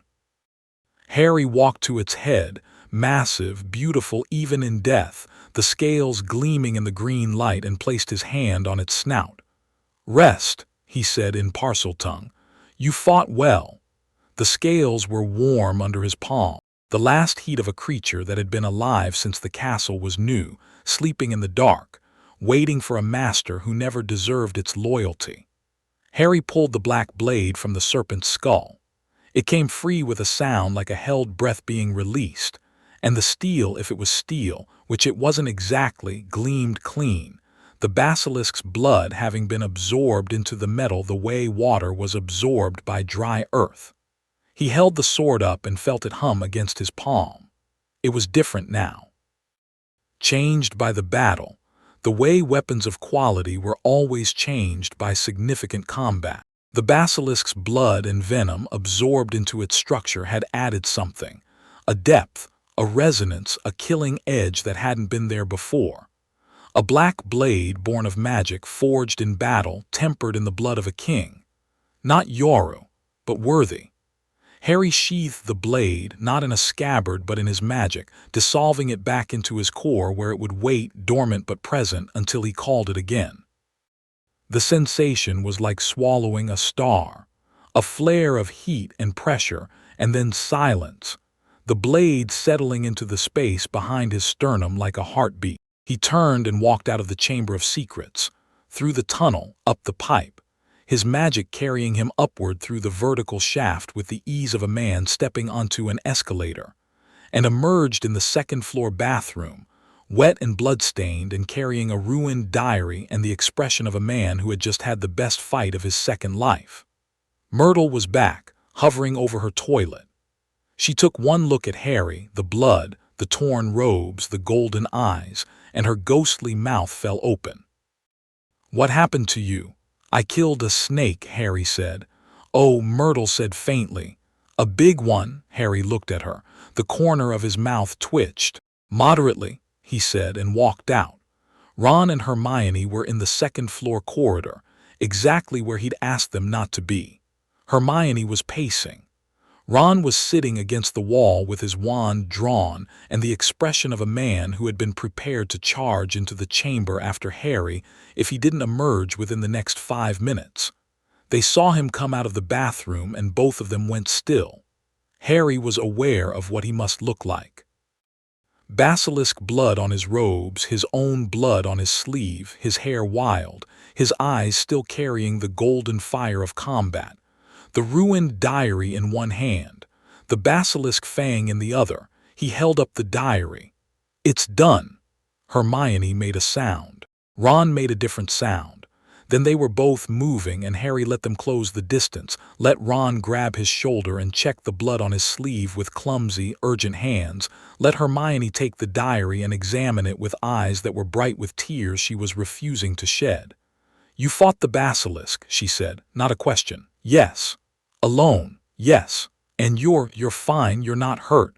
"I was poisoned, I handled it." "You were poisoned, Hermione." "No. You don't get to Hermione me right now. You went into a hole in the ground to fight a 1,000-year-old monster by yourself, and you got poisoned and you handled it. And you're standing here telling me about it like you're describing a trip to the shops. Hermione." "What?" Harry looked at her. The fire in her eyes was extraordinary, not anger, not exactly. Something closer to terror, the retrospective terror of someone imagining what would have happened if things had gone differently. She was shaking. Her hands, clutching the ruined diary, were trembling. "I'm here," he said quietly. "I came back. I told you I would." The fire in her eyes flickered. The trembling worsened for a moment, then stopped, and Hermione Granger, brilliant, fierce, relentless Hermione Granger, let out a breath that was almost a sob and nodded. "Next time," she said, "I'm coming with you. I don't care if the monster kills people by looking at them. I'm coming." "Me too," Ron said. "Non-negotiable." Harry looked at them, his friends, his crew in everything but name. "Okay," he said. They walked back to Gryffindor Tower through the sleeping castle, 3 abreast, and Harry carried the basilisk fang in his hand and the blade in his chest and the warmth in his heart, and the expression on his face was one that Dracul Mihawk would not have recognized. It was happiness. Harry delivered the diary to Dumbledore the next morning. He placed it on the headmaster's desk without ceremony and sat in the offered chair and waited. Dumbledore examined the diary for a long time. His long fingers traced the hole burned through its center, and his blue eyes, for once unguarded, the twinkle absent, studied the ruined artifact with an expression that Harry read as confirmation of a long-held suspicion. "You know what this is," Harry said. "I have theories." "It's a piece of his soul." Dumbledore looked up. The silence between them was heavy. "And it's not the only one," Harry continued. "I can feel the resonance. Multiple fragments scattered across the world." He split himself again and again, anchoring his immortality in objects, sacrificing his humanity piece by piece. That's why he couldn't die when his curse rebounded. He had anchors. Dumbledore set the diary down carefully as though it might shatter. "You are," the old man said slowly, "the most remarkable 12-year-old I have ever encountered, and I have encountered a great many. I'm not 12 in the ways that matter. I'm beginning to understand that." They looked at each other across the desk, and for the first time the dynamic between them shifted fully. Not headmaster and student, not chessmaster and piece. 2 people seeing each other clearly, acknowledging the vast, complicated truth of what they were and what they each wanted. "There's a piece in my scar," Harry said. Dumbledore flinched. It was small, a tightening of the muscles around his eyes, a fractional widening of his pupils, but Harry saw it, and what it told him was devastating. Dumbledore already knew. The old man had known about the fragment in Harry's scar. Had known, possibly, since the night Harry was left on the Dursleys' doorstep. Had known that the boy who lived carried a piece of Voldemort's soul in his forehead, and had said nothing, done nothing, allowed it to remain. Because the fragment was a weapon, a tracking device, a connection to the enemy that might, someday, prove useful in the war to come. Harry felt the cold clarity of understanding settle over him like snow. Dumbledore's long game, the decades of planning, the careful positioning, the engineered hero's journey, all of it crystallized into a single, terrible shape. Dumbledore had been grooming Harry Potter to die.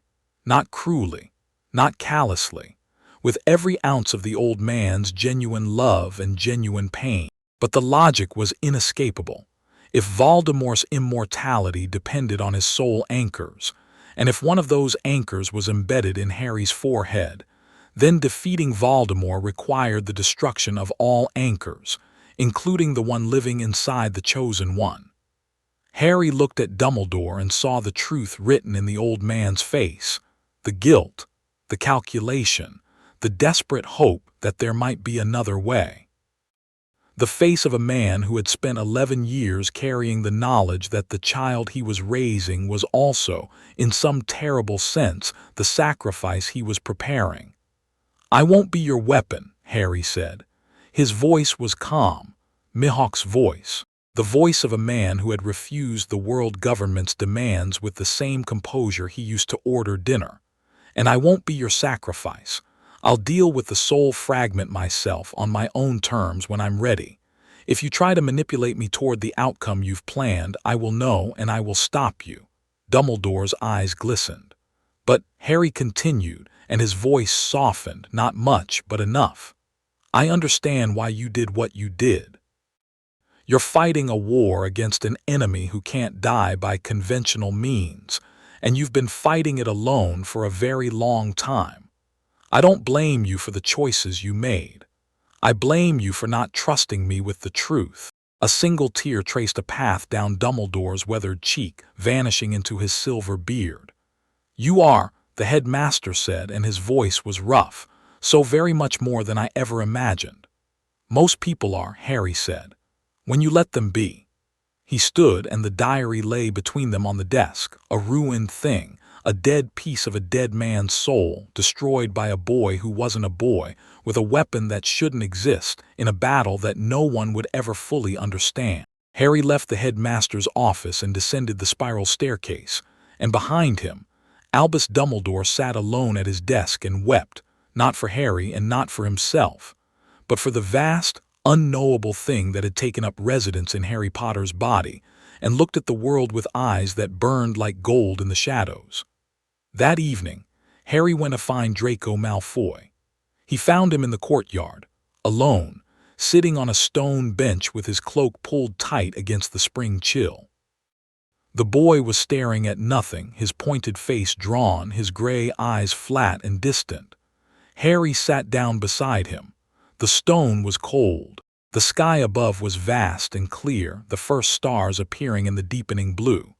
"Your father put the diary in Ginny Weasley's cauldron at Flourish and Blots," Harry said. Draco's jaw tight. He didn't deny it. The diary was a dark artifact, a piece of Voldemort's soul. It possessed Ginny and used her to open the Chamber of Secrets and release a basilisk into the school. Your father knew what it was. He gave it to a 12-year-old girl. Draco was very still. His hands, resting on his knees, had curled into fists. Several students were petrified. They could have been killed. Your father didn't care. "Shut up," Draco whispered. His voice was raw. "Just shut up." Harry was silent. He waited. The stars brightened. The courtyard emptied as curfew approached. "He didn't tell me," Draco said finally. His voice was small, smaller than Harry had ever heard it. Not the bravado, not the sneer, not the Malfoy mask. Just a boy, 12 years old, discovering that the man he'd built his entire identity around was willing to endanger children for political advantage. "No," Harry said. "I don't imagine he did. I didn't know about the diary, about any of it. I know." Draco looked at him, and behind the gray eyes, Harry saw something breaking. Slowly, painfully, the way ice breaks in spring, not shattering but fracturing, hairline cracks spreading through a surface that had seemed solid and permanent. "Why are you telling me this?" Draco asked. Harry looked at the sky. The stars were thick now, the Milky Way a faint smear of light across the vault of heaven. "Because you deserve to know what your father is," he said. "And because what your father is doesn't have to be what you are." Draco stared at him for a long time. Then he looked away, down at his own clenched fists, and when he spoke, his voice was barely audible. "Everyone says I'm just like him.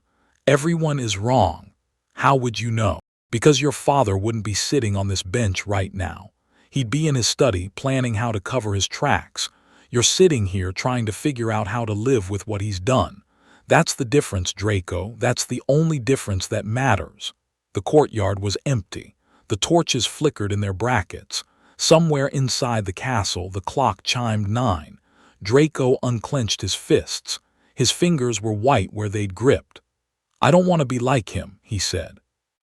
The words came out rough, reluctant, torn from somewhere deep. I don't, then don't be. It's not that simple. It's exactly that simple. It's not easy, but it's simple. Draco looked at Harry again, and the thing in his eyes was not gratitude or anger or confusion. It was hunger, the desperate, starving hunger of a boy who had been handed a script at birth and told it was the only story he was allowed to live, and who had just heard someone say, for the first time, that he could write his own. "You're the strangest person I've ever met, Potter." Ron said the same thing. Must be true. Something happened to Draco's face. It was small, a twitch, a softening, a crack in the mask that let something human peek through. Not a smile, but the possibility of one. "I need to think," Draco said. "Take your time." Harry stood and brushed the stone dust from his robes. "But think carefully. Because the war that's coming won't care about your family name or your house colors. It'll only care about what you choose to do when it matters." He walked away, leaving Draco Malfoy alone on the bench with the stars and the silence and the slow, painful, necessary work of becoming a person instead of a performance. Harry walked through the castle toward Gryffindor Tower, and the blade hummed in his chest like a second heartbeat, and the warmth in his heart burned steady and bright. And the world's greatest swordsman, the man who had walked alone for a lifetime, who had died alone in an empty castle, climbed through the portrait hole and found Ron and Hermione waiting for him by the fire, arguing about something inconsequential, and he sat down between them and listened to their voices and felt, for the second time in 2 lifetimes, like he was exactly where he was supposed to be. Chapter 5. The world's greatest wizard. The summer after second year was the summer Harry learned to dream again. Not the half-formed flickers of memory that had plagued his sleep since infancy, the grand line bleeding through in fragments, Cure Ghana's gray shores, the faces of people who no longer existed in any world. Those had been echoes, not dreams. Reverberations of a life already lived, growing fainter with each passing year the way a struck bell's tone fades into silence. These were different. These were new. He dreamed of the ship from the mirror of Arist, not as a wish, not as a yearning, but as a plan taking shape in his subconscious. The deck beneath his feet, the wind in the sails, the crew behind him, their voices overlapping in the warm, chaotic harmony of people who had chosen each other. He dreamed of the blade, his blade, the black sword that slept behind his sternum and woke when he called it, growing sharper with every battle, every surge of magic, every moment of genuine feeling he allowed himself. And he dreamed of Sirius Black. He didn't know the name yet. In the dreams, there was only a presence, a dark, ragged, desperate thing, moving through shadows with the manic energy of a hunted animal. Harry's senses caught it the way they caught everything, as a disturbance in the ambient magic, a signature that flickered like a guttering flame, weak but alive, alive against all odds, alive against all reason, alive with a ferocity that had no business existing in a body so broken. The dreams came every few nights, always the same.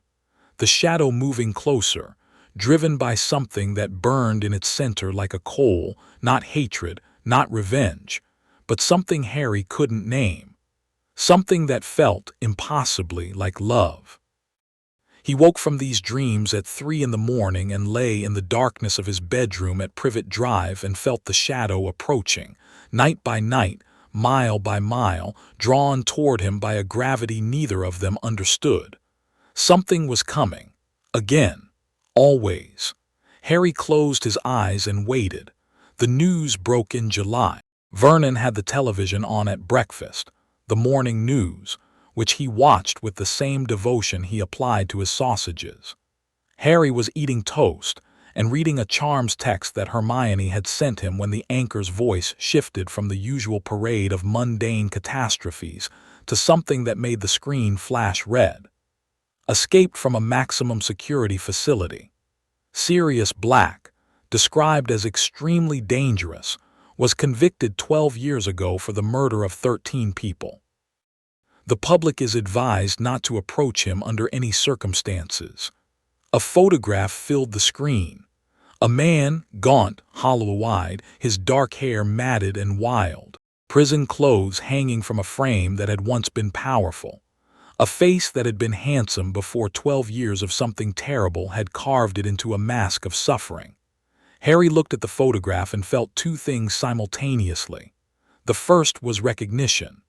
The shadow from his dreams, the desperate, hunted presence that had been creeping closer all summer, had a face now, and it was this one. The second was a pulse from his magical awareness so strong it nearly knocked him off his chair. The man on the television was a wizard. His magical signature, even filtered through a Muggle broadcast, was unmistakable, wild, raw, damaged, but powerful, carrying the particular resonance of someone whose magic had been suppressed for over a decade and was now erupting like a dam breaking. "Sirius Black," Harry said. Vernon grunted.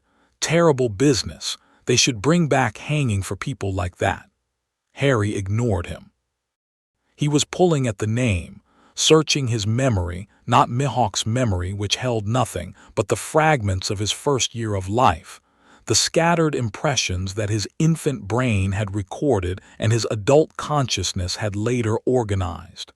Sirius. There had been a Sirius, a voice, deep and warm and laughing, lifting him into the air.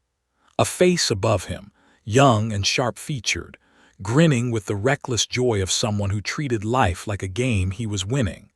The smell of leather and motorcycle exhaust and something else, dog maybe. The warmth of being held by someone who loved him without reservation. Godfather. The words surfaced from the depths of infant memory like a bubble breaking the surface of dark water. Harry set down his toast and stared at the television screen, and the photograph stared back. And the 12-year gulf between the laughing young man and the haunted wreck on the screen was so vast it was almost geological. "Vernon," Harry said, "what do you know about Sirius Black?" "What? Nothing. Murderer, isn't he? Killed a dozen people on a street. Why?" "He's a wizard." Vernon's face purpled. "I will not have that word spoken at my breakfast table." Harry turned his head and looked at Vernon, and whatever Vernon saw in the boy's green eyes made his mouth close with an audible click. 12 years old, and the look Harry gave his uncle carried the weight of something so fundamentally beyond Vernon Dursley's comprehension that the man's hind brain simply surrendered. "He was my parents' friend," Harry said quietly. "I'd like to know more." Vernon said nothing. He returned to his sausages with the focused determination of a man who had decided that the conversation was over and that he was going to pretend the last 30 seconds hadn't happened. Harry finished his toast, went upstairs, and wrote 2 letters. The first was to Hermione. "Look up Sirius Black, everything you can find. Trial records, news coverage, ministry files if you can access them. I need facts, not narrative." The second was to Ron. "Ask your dad about Sirius Black. Specifically about his connection to my parents. Your dad works at the ministry. He'll know things that aren't in the papers." He sent both by Hedwig and spent the rest of the day on the roof of number 4, watching the horizon, feeling the shadow draw closer. The information came in fragments. Hermione's response arrived in 3 days, accompanied by a research packet that was thicker than some textbooks. She'd accessed the Hogwarts library by OWL, apparently a service available to students who knew the right forms, and supplemented it with public ministry records and newspaper archives. The facts were these. Sirius Black had been James Potter's best friend, best man at his wedding, named Harry's godfather. After Voldemort's fall, he'd been accused of betraying the Potter's location to the Dark Lord and of murdering Peter Pettigrew and 12 muggles on a London street. He'd been arrested at the scene, laughing, surrounded by the wreckage. Sentenced to life in Azkaban without trial. Without trial. Harry read that detail 3 times. Then he set Hermione's packet down and stared at the wall. Without trial. The best friend of the Potters, the godfather of the boy who lived, a member of one of the oldest wizarding families in Britain, had been thrown into the most horrific prison in the magical world, without the basic legal proceeding that even the most rudimentary justice system provided. In his previous life, Harry had watched the world government disappear people into impel down without due process. He'd seen justice weaponized, truth suppressed, inconvenient narratives erased. He knew what it looked like when a system sacrificed an individual for the sake of a convenient story. This had all the hallmarks. Ron's response came the next day, shorter and more emotional. Dad says Black was definitely guilty. Everyone says so. But Dad also said something weird. He said Dumbledore never spoke at the trial. Didn't testify, didn't advocate, didn't intervene. Dad thought it was strange because Dumbledore was head of the Wisengamot at the time, could have demanded a proper trial if he wanted one. Dumbledore again. Always Dumbledore at the center of every web, pulling strings or conspicuously choosing not to. Harry sat on his bed and constructed the scenario in his mind, the way Mihawk had constructed tactical assessments before battles, coldly, completely, without emotional interference.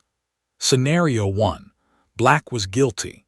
He betrayed the Potters, killed Pettigrew and 12 muggles, and was rightfully imprisoned. His escape was motivated by revenge or madness. The approaching shadow in Harry's dreams was a threat. Scenario 2. Black was innocent. He was framed by Pettigrew, most likely, whose death had never been confirmed beyond a severed finger. The lack of trial was not an oversight but a deliberate suppression of evidence. Pettigrew had been the real traitor, had faked his death, and had escaped justice while Black rotted in Azkaban for 12 years. Both scenarios were possible. Harry didn't have enough data to determine which was correct. But his instincts, Mihawk's instincts, forged across a lifetime of reading people's intentions, told him something that data couldn't. The shadow approaching him through the summer night did not feel like a threat. It felt like a man trying to come home. Harry packed his trunk early and waited for September. The Hogwarts Express was different this year. The mood had shifted. The train hummed with anxiety, the serious Black escape hanging over everything like a storm cloud. Ministry oars had been stationed at the platform. The Daily Prophet screamed headlines about the escaped murderer. Parents hugged their children tighter. Harry sat in his usual compartment with Ron and Hermione and felt the tension in the air like a change in barometric pressure. The other students were afraid. The staff was afraid. The entire magical world was afraid of one man, one broken, emaciated, 12 years imprisoned man, and Harry found the disproportion between the threat and the response almost laughable. Almost. "There are Dementors on the train," he said. Ron and Hermione looked at him. Then they looked at the window where frost was beginning to form on the glass despite the September sunshine outside. "Dementors," Hermione said. "Azkaban guards. They're searching the train for Black." "They're not just searching," Harry said. His senses were extended, tracking the creatures as they moved through the train car by car. Their presence was unlike anything he'd encountered in either lifetime. Not alive, not dead, not magical in the way that spells and enchantments were magical. They were absences. Holes in the fabric of reality, shaped like robed figures, radiating a cold that went beyond temperature and reached directly for the warmth inside living things. They fed on happiness, on hope, on every positive emotion that made life endurable. They left behind only the worst memories, the darkest moments, the absolute nadir of human experience. Harry felt them coming and understood, with the clinical precision of a man assessing a new threat, that these creatures were uniquely dangerous to him, not because he lacked the power to fight them. He didn't fear their physical presence, their necrotic cold, their soul-draining aura. He'd faced worse. He'd been worse in some ways. Mihawk at his coldest had been a kind of human void himself, a negative space in the shape of a man, empty of everything except skill. The danger was his memories. He carried 2 lifetimes, 2 entire human experiences, packed into one consciousness. Every moment of joy, every flash of warmth, every connection he'd ever formed.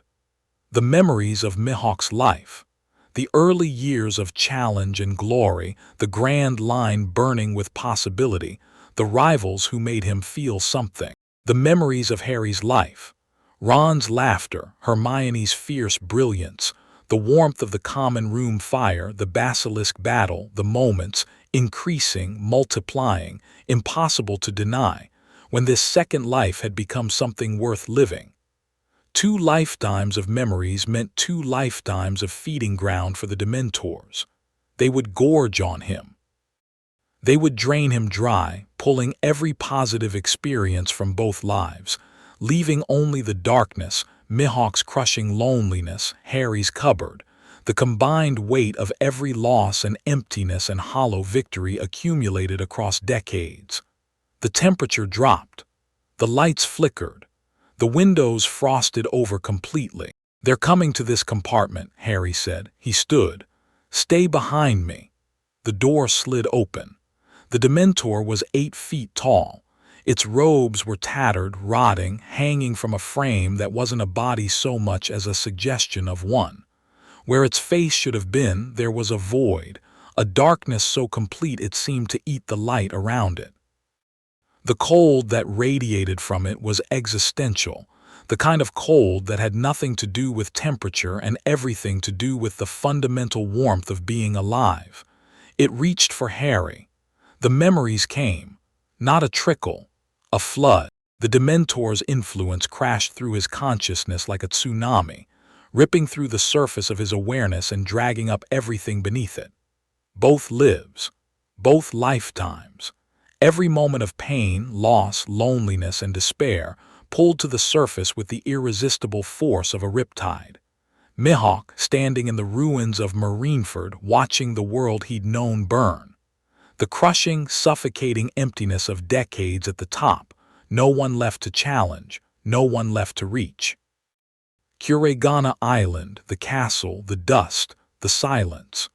The slow, gray, inevitable decline of a man who had outlived his era, dying alone in a chair, looking at a sea that had nothing left to offer him.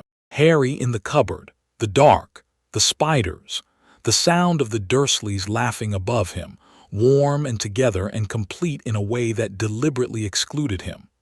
The scar on his forehead, throbbing, the fragment of the man who murdered his parents stirring in his sleep.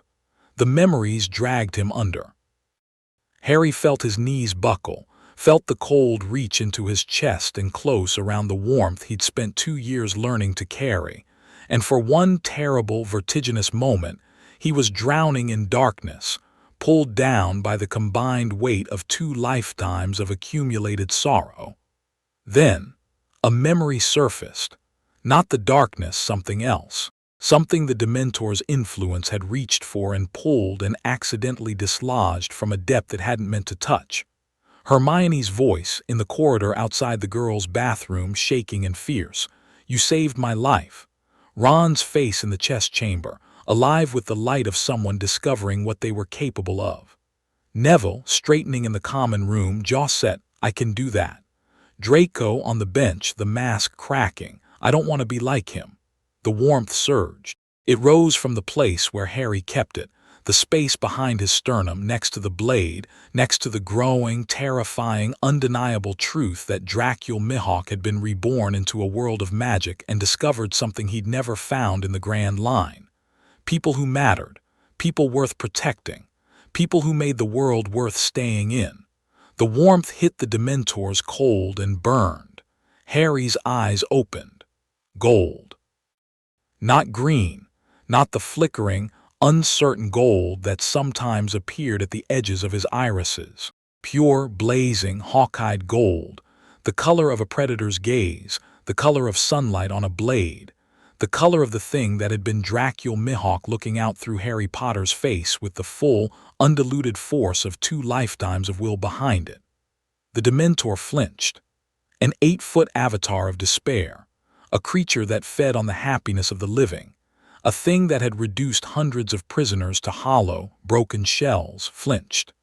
Because the thing looking at it through those golden eyes was not prey, was not a victim, was not a source of happy memories to be drained and discarded. The thing looking at it was something it had never encountered in its millennia of existence, a presence so vast, so dense, so fundamentally full that trying to drain it was like trying to drain the ocean with a cup. And the presence was angry, not the hot, desperate anger of a victim fighting back. The cold, absolute, world-ending anger of a predator whose territory had been violated. The killing intent of the world's greatest swordsman, focused and channeled and aimed at the Dementor with the precision of a sword stroke, hitting the creature with the psychic equivalent of a guillotine blade. The Dementor didn't just flinch. It fled. It pulled back from the compartment door, its robes whipping behind it, its void face turned away from those golden eyes, and it fled down the corridor of the Hogwarts Express with the desperate, scrambling speed of something that had just discovered it was not the apex predator of this ecosystem. The other Dementors on the train felt it. Harry's awareness tracked them, felt them recoil, one by one, like a chain of dominoes falling backward. The temperature in the train spiked back to normal. The frost on the windows evaporated. The lights stabilized. Every Dementor on the Hogwarts Express turned and fled, pouring out of the train like rats from a sinking ship, dispersing into the gray sky with a speed that suggested they were not just retreating but running for their lives. Harry stood in the compartment doorway, his eyes fading from gold back to green, his breathing steady, his hands unclenched. Behind him, Ron and Hermione sat in their seats, white-faced and wide-eyed. Behind them, a man lay slumped in the far corner of the compartment, wrapped in a shabby traveling cloak, apparently asleep. He'd been there when they boarded. Hermione had identified him as Professor R.J. Lupin, their new defense against the dark arts teacher, based on the name stamped on his battered suitcase. He was not asleep now. His eyes were open, amber and sharp, and they were fixed on Harry with an expression that combined academic fascination, professional assessment, and something older and more personal that Harry couldn't immediately identify. That, Lupin said, his voice hoarse, was the most extraordinary thing I have ever witnessed. Harry turned to look at him. The man was young, younger than he looked, his premature aging the product of something chronic and debilitating that Harry's senses read as a magical condition embedded in his blood. Lycanthropy. The man was a werewolf. Harry filed this information with no particular reaction. He'd known werewolves. They were people with a condition, not monsters. Minks in his previous world had been far more formidable, and he'd drunk wine with them. You drove off a Dementor, Lupin continued, sitting up slowly. Without a wand, without a patronus, through sheer force of presence. He paused. I don't even know what to call that. Call it a strong objection to uninvited guests, Harry said. Lupin stared at him for 3 seconds, then laughed. A short, surprised, rusty sound. The laugh of a man who hadn't done it in a while. Your father would have said something very similar, Lupin said, and the personal thing in his expression crystallized into something Harry recognized. Grief. Old, deep, permanent grief. The grief of a man who had lost his best friends in a single night and spent 12 years living in the wreckage. You knew my father, Harry said. James was my best friend. Lupin's voice was quiet, rough-edged. One of 3. We were inseparable at school. James, myself, Sirius, and Peter. Sirius, Peter. Harry sat down. The compartment was warm again, the Dementor's influence fading, the world reasserting its normal colors and temperatures. But the warmth inside Harry had shifted, not diminished, but rearranged. A new thread added to the weave. "Tell me about them," Harry said. "All of them." Lupin's amber eyes glistened. He took a breath, steadied himself, and began to talk. The school year unfolded around the Sirius Black situation like weather around a storm's eye. Dementors were stationed at every entrance to Hogwarts. The castle's wards were reinforced. Security protocols were implemented that turned the school from an institution of learning into something uncomfortably close to a prison. Students were herded between classes under escort. Hogsmeade visits were cancelled. The atmosphere was one of constant, low-grade fear. Harry ignored all of it, not because he was reckless or indifferent, but because the threat model was wrong. The Ministry believed Sirius Black was coming to Hogwarts to kill Harry Potter. Harry believed Sirius Black was coming to Hogwarts because Harry Potter was the last connection to the life that had been stolen from him. These were fundamentally different scenarios, requiring fundamentally different responses. He spent September and October gathering intelligence. Lupin, once he realized that Harry's questions about the past were driven by analytical precision rather than childish curiosity, became a valuable source. The man talked about the Marauders with a pain that was almost beautiful, the love and loss so intertwined that separating them would have destroyed both. James Potter, Sirius Black, Remus Lupin, Peter Pettigrew, 4 boys who had become brothers at Hogwarts, who had broken every rule in the book and invented a few new ones to break, who had loved each other with the fierce, all-consuming loyalty of youth. And then Voldemort had come, and the brotherhood had shattered. Sirius was James's closest friend, Lupin said, during one of their after-class conversations that had become a regular occurrence. Closer than brothers. James made him your godfather because there was no one in the world he trusted more. And then Sirius betrayed them, Harry said, testing, watching Lupin's face. Pain, deep, complicated, unresolved pain. That's what everyone believes. What do you believe? Lupin was quiet for a long time. His amber eyes were distant, looking at something Harry couldn't see. "I believe," Lupin said slowly, "that I have spent 12 years trying to reconcile the Sirius I knew with the Sirius who supposedly betrayed his best friend, and I have never succeeded. The Sirius I knew would have died before giving up James, would have let Voldemort torture him for 1,000 years before saying a single word. I knew this about him the way I know my own name. But the evidence was overwhelming, the witnesses, the destruction, Peter's finger on the street, and Sirius laughing in the middle of it all." "Laughing," Harry said. Yes, Harry thought about this. A man who had just betrayed his best friend, murdered another friend and 12 bystanders, destroyed everything he loved, laughing. Or a man who had just been framed, who had arrived too late, who had found the wreckage and the culprit and lost the fight, and was now standing in the rubble of his life watching the real traitor escape. And the only response left was laughter because the alternative was screaming. "Tell me about Peter Pettigrew," Harry said. Lupin flinched, not at the name, at the memory. Peter was the weakest of us, not in character, in confidence. He attached himself to James and Sirius because they made him feel safe. He worshipped them. He would have done anything for them. "People who worship," Harry said quietly, "are the most easily turned. Devotion without self-worth becomes servility, and servility seeks a stronger master." Lupin stared at him. "That is a remarkably dark observation for a 13-year-old. I'm told I'm mature for my age." "You're told correctly." Harry filed the conversation alongside everything else, the trial that never happened, the finger that was the only proof of Pettigrew's death, Dumbledore's conspicuous silence, and the shadow in his dreams growing closer, burning with something that felt like love. The pieces were arranging themselves. Harry could see the shape forming. He just needed the last piece to fall into place. Lupin taught the Patronus charm in January.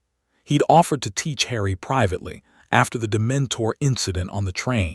The official explanation was that Harry's response to Dementors, passing out, in the version of events that the school believed, since no one except Lupin, Ron, and Hermione had witnessed the actual truth, required remediation. The actual reason was that Lupin was fascinated by Harry and was using the lessons as an opportunity to study him up close. Harry allowed this. Lupin's observations were useful. The man was a genuine expert in defensive magic, and his insights into the Patronus charm were more nuanced than anything in the standard texts. The Patronus is a projection of positive emotion, Lupin explained, standing in an empty classroom with a trunk at his feet that Harry's senses told him contained a boggart. Specifically, it requires you to concentrate on a single, overwhelmingly happy memory and channel it through your wand. The incantation is Expecto Patronum. The result, if successful, is a corporeal guardian, an animal form made of positive energy that acts as a shield against the Dementor's influence. The animal form, Harry said, it's specific to the caster. Always, it reflects something essential about who you are. Your father's Patronus was a stag. Harry nodded. He raised his wand. You should select your memory first, Lupin said. The strongest, happiest memory you have, take your time. Harry didn't take his time. He knew which memory he was going to use, not a single memory, a composite, an amalgam of every moment in this second life that had made him feel something he'd never felt in his first. Ron in the chess chamber, alive with confidence, commanding the board like a general. That's the only difference that matters. Hermione, on the train, arguing with him about historiographical bias, her eyes blazing with the joy of a mind fully engaged. The common room at night, the three of them by the fire arguing about nothing, the warmth so pervasive it was like being immersed in a warm sea. Neville's jaw set against his fear, Draco's mask cracking, the sunrise over Hogwarts on a winter morning, the snow catching the light, the castle alive and humming around him, the dream of the ship. Harry raised his wand and said, Expecto Patronum. The magic came out of him like an explosion. Silver-white light erupted from his wand tip, not the wisp, not the mist that beginners typically produced, but a torrent of concentrated positive energy so dense it was nearly solid. It filled the classroom, smashing against the walls, blowing papers off desks, sending the trunk skidding backward across the floor. Lupin staggered, shielding his eyes. The light coalesced, took shape, solidified. Harry watched his Patronus form with an expression that shifted slowly from concentration to something softer. It was not a stag, it was a hawk. Massive, larger than any natural bird, its wingspan filling the classroom from wall to wall. Silver-white, blazing with light, its feathers etched in luminous detail. It perched on the back of a chair and turned its head to look at Harry with eyes that burned like small suns. A hawk, not a phoenix, not a lion, not any of the creatures associated with Gryffindor bravery or Potter legacy. A hawk, solitary, precise, devastatingly lethal. The apex predator of the sky. Mihawk's echo rendered in light, but not entirely. Because Mihawk's hawk would have been cold, a clinical, beautiful, killing thing, perfect in its isolation. This hawk was different. This hawk blazed with warmth. Its light was not the cold silver of moonlight, but the warm gold of sunrise. And when it spread its wings, the shadows in the room didn't just retreat, they dissolved, replaced by a radiance that felt like being held. Harry's Patronus was what Mihawk would have been if Mihawk had learned to love. Lupin lowered his hand from his eyes and stared. Merlin's beard, he whispered. The hawk turned on its perch and looked at Lupin, and the werewolf flinched, not from the light but from the presence. The Patronus was not just a projection of positive energy. It was a statement of identity so powerful it had its own gravity, its own intent, its own will. It looked at Lupin with eyes that saw everything, and what it saw, it approved of. "That's not a normal Patronus," Lupin said. His voice was shaking. "No," Harry agreed. "The power output alone, Harry, a fully qualified aura would struggle to produce a Patronus that corporeal. You're 13. Yes. And it's looking at me. Patronuses don't usually have that level of autonomous behavior. Mine does." The hawk spread its wings once more, filling the room with gold and silver light, and then dissolved back into Harry's wand with a sound like a bell fading into silence. The room felt emptier without it, colder. Lupin sat down heavily in a chair. He looked at Harry for a long time, and the personal thing, the grief, the love, the 12 years of loss was written all over his face. "Your mother," Lupin said quietly. "Lily. She was the most remarkable person I ever knew. She saw things in people that they couldn't see in themselves. She loved with a ferocity that could move mountains." He paused. "I see her in you, Harry. Not in your appearance, in whatever it is that's inside you. That warmth, that light. Whatever else you are, and I think you're something very unusual, you have Lily's heart." Harry said nothing. But the warmth pulsed in his chest, and the blade hummed beside it, and for a moment, just a moment, the world's greatest swordsman and the boy who lived in a cupboard were the same person, fully and completely, with no boundary between them. "Thank you," Harry said. Lupin wiped his eyes and smiled, a real smile, the first fully real smile Harry had seen from him. "Same time next week?" Lupin asked. "Same time next week." The last piece fell in March. Harry was in the common room late at night, his usual post, the armchair by the fire, the castle sleeping around him, when Ron came down the dormitory stairs with an expression of baffled panic. "Scabbers is gone. Your rat. My rat. He's been acting mental all year, losing weight, hiding, biting anyone who touches him, and now he's just gone." Harry's awareness expanded automatically, sweeping the tower. No rat. He pushed further, through the corridors and staircases of the castle. He found the rat on the ground floor, moving fast, heading for the main doors. And beside it, inside the castle walls, pressing through the wards with the desperate, impossible strength of a man who had spent 12 years fueled by a single purpose, a presence Harry recognized from his dreams. Sirius Black was in the castle. "Stay here," Harry said. "Harry, it's just a rat. Ron, stay here." Something in his voice made Ron sit down. Harry was already moving, out through the portrait hole, down the stairs, through the sleeping castle with the silent speed that was less movement than apparition. His magic-reinforced body eating the distance between Gryffindor Tower and the ground floor in seconds. He found the rat in the entrance hall, scurrying across the stone floor toward the main doors with the focused urgency of an animal fleeing a predator. Harry's senses locked onto it and read it, the way he read everything, not just the physical form but the magical signature beneath it. The rat's signature was wrong. Animals had magic, ambient, low-level, the faint thrum of life that Harry's awareness registered as background noise. This rat's magic was human. A human magical signature, compressed and distorted by transformation magic, squeezed into the body of a rat so thoroughly that only someone with Harry's perception could have detected the difference. An animagus, a wizard in rat form. Harry's mind connected the dots with the cold, instant precision of a sword stroke. Peter Pettigrew, not dead, never dead, alive for 12 years as Ron Weasley's pet rat, hiding in plain sight, within arm's reach of Harry Potter, in the heart of Hogwarts where Dumbledore's protections made him untouchable. The pieces fell into place with a sound like a lock opening. Pettigrew was the traitor. Pettigrew had betrayed the Potters to Voldemort. Pettigrew had framed Sirius, killed the Muggles, faked his own death, and hidden as a rat for over a decade while an innocent man rotted in Azkaban. And Sirius Black had escaped prison and come to Hogwarts not to kill Harry Potter, but to find Peter Pettigrew. Harry raised his hand. The rat froze.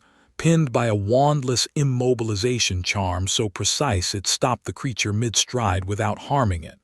Paralyzed, helpless, tiny eyes rolling in animal terror.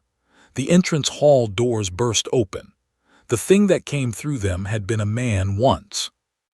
Sirius Black was a skeleton wrapped in skin, his dark hair matted, his gray eyes sunken but burning with an intensity that was almost painful to witness. His prison robes hung from him like rags. He moved with the manic, jerking energy of someone running on willpower alone, his body failing, his spirit refusing to follow. He saw Harry and stopped dead. The burning intensity in his eyes flickered, shifted.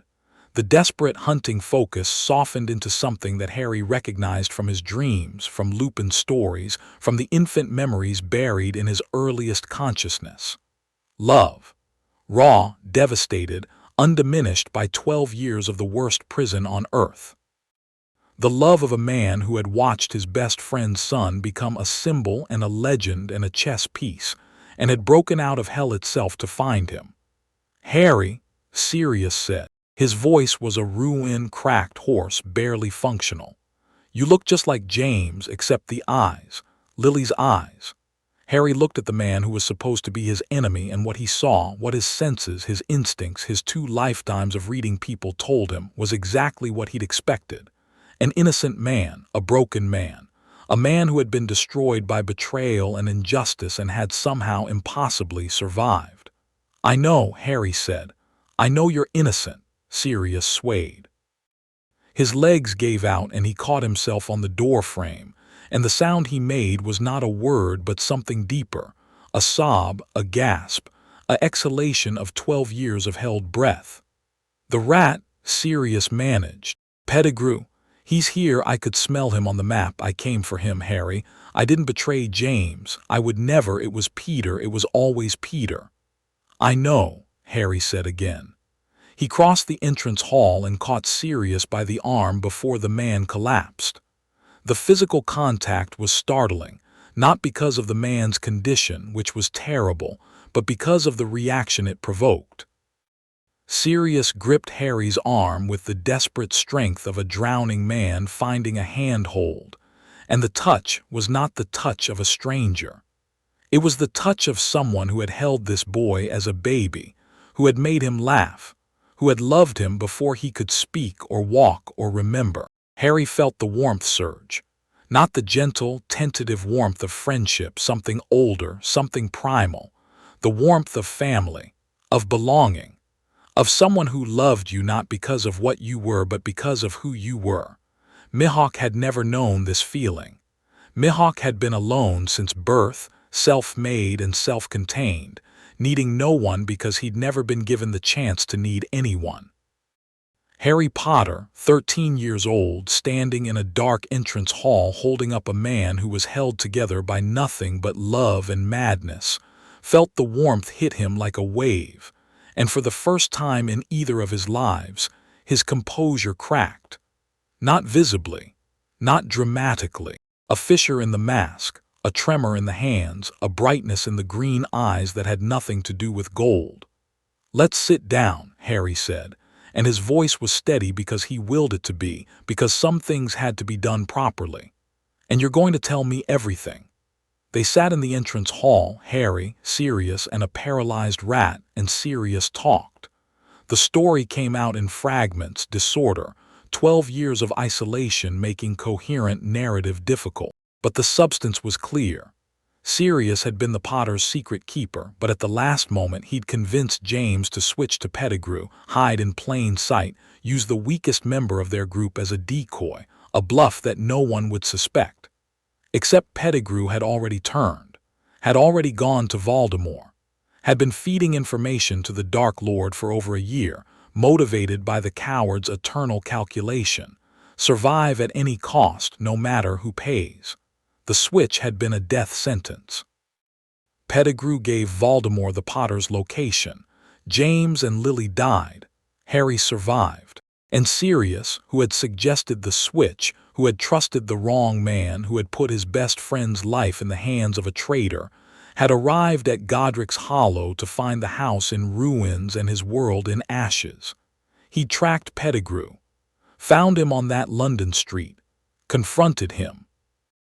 And Pettigrew, clever, desperate, willing to do anything to survive, had screamed Sirius's guilt to the witnesses, blown up the street with a curse aimed behind his back, cut off his own finger, transformed into a rat and vanished into the sewers. Sirius had stood in the crater, surrounded by dead muggles, and laughed, because the alternative was dying on the spot. 12 years, Sirius said. His voice was raw. 12 years in Azkaban with the Dementors remembering. They take everything good, every happy memory, every moment of light, but they couldn't take the knowledge. They couldn't take the fact that I was innocent because it wasn't a happy thought, it was just true. And the truth kept me sane. Barely. Harry listened without interrupting. He watched Sirius's face, the ravaged, haunted, still handsome face, and saw the man beneath the damage. Brilliant. Reckless. Loyal to the point of self-destruction.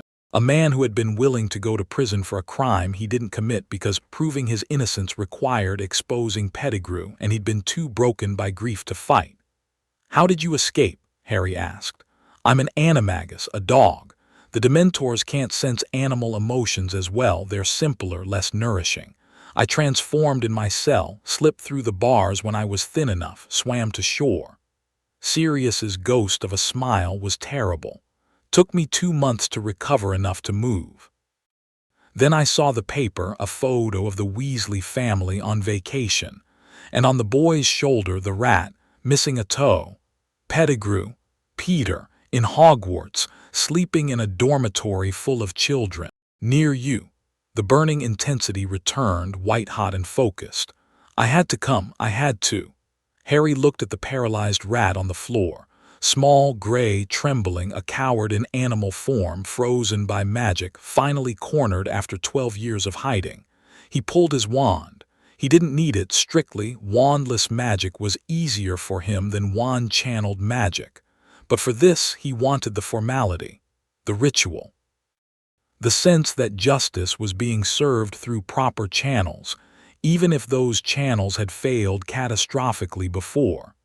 He pointed his wand at the rat and pushed magic through it, not a spell, but a forced reversion, the same principle as the animagus transformation, applied in reverse, powered by a magical output that was vastly beyond anything a rat's form could resist. The rat began to change. It grew, stretched. Limbs elongated, fur receded, features swelled and shifted with the grotesque, wet clay malleability of forced transformation. Within seconds, a man lay on the entrance hall floor, short, balding, watery-eyed, his face pinched with the permanent expression of someone who had been afraid for so long it had reshaped his bones. Peter Pettigrew, missing a finger, alive, trembling. "Hello, Peter," Sirius said, and his voice was the voice of a man who had spent 12 years dreaming of this moment.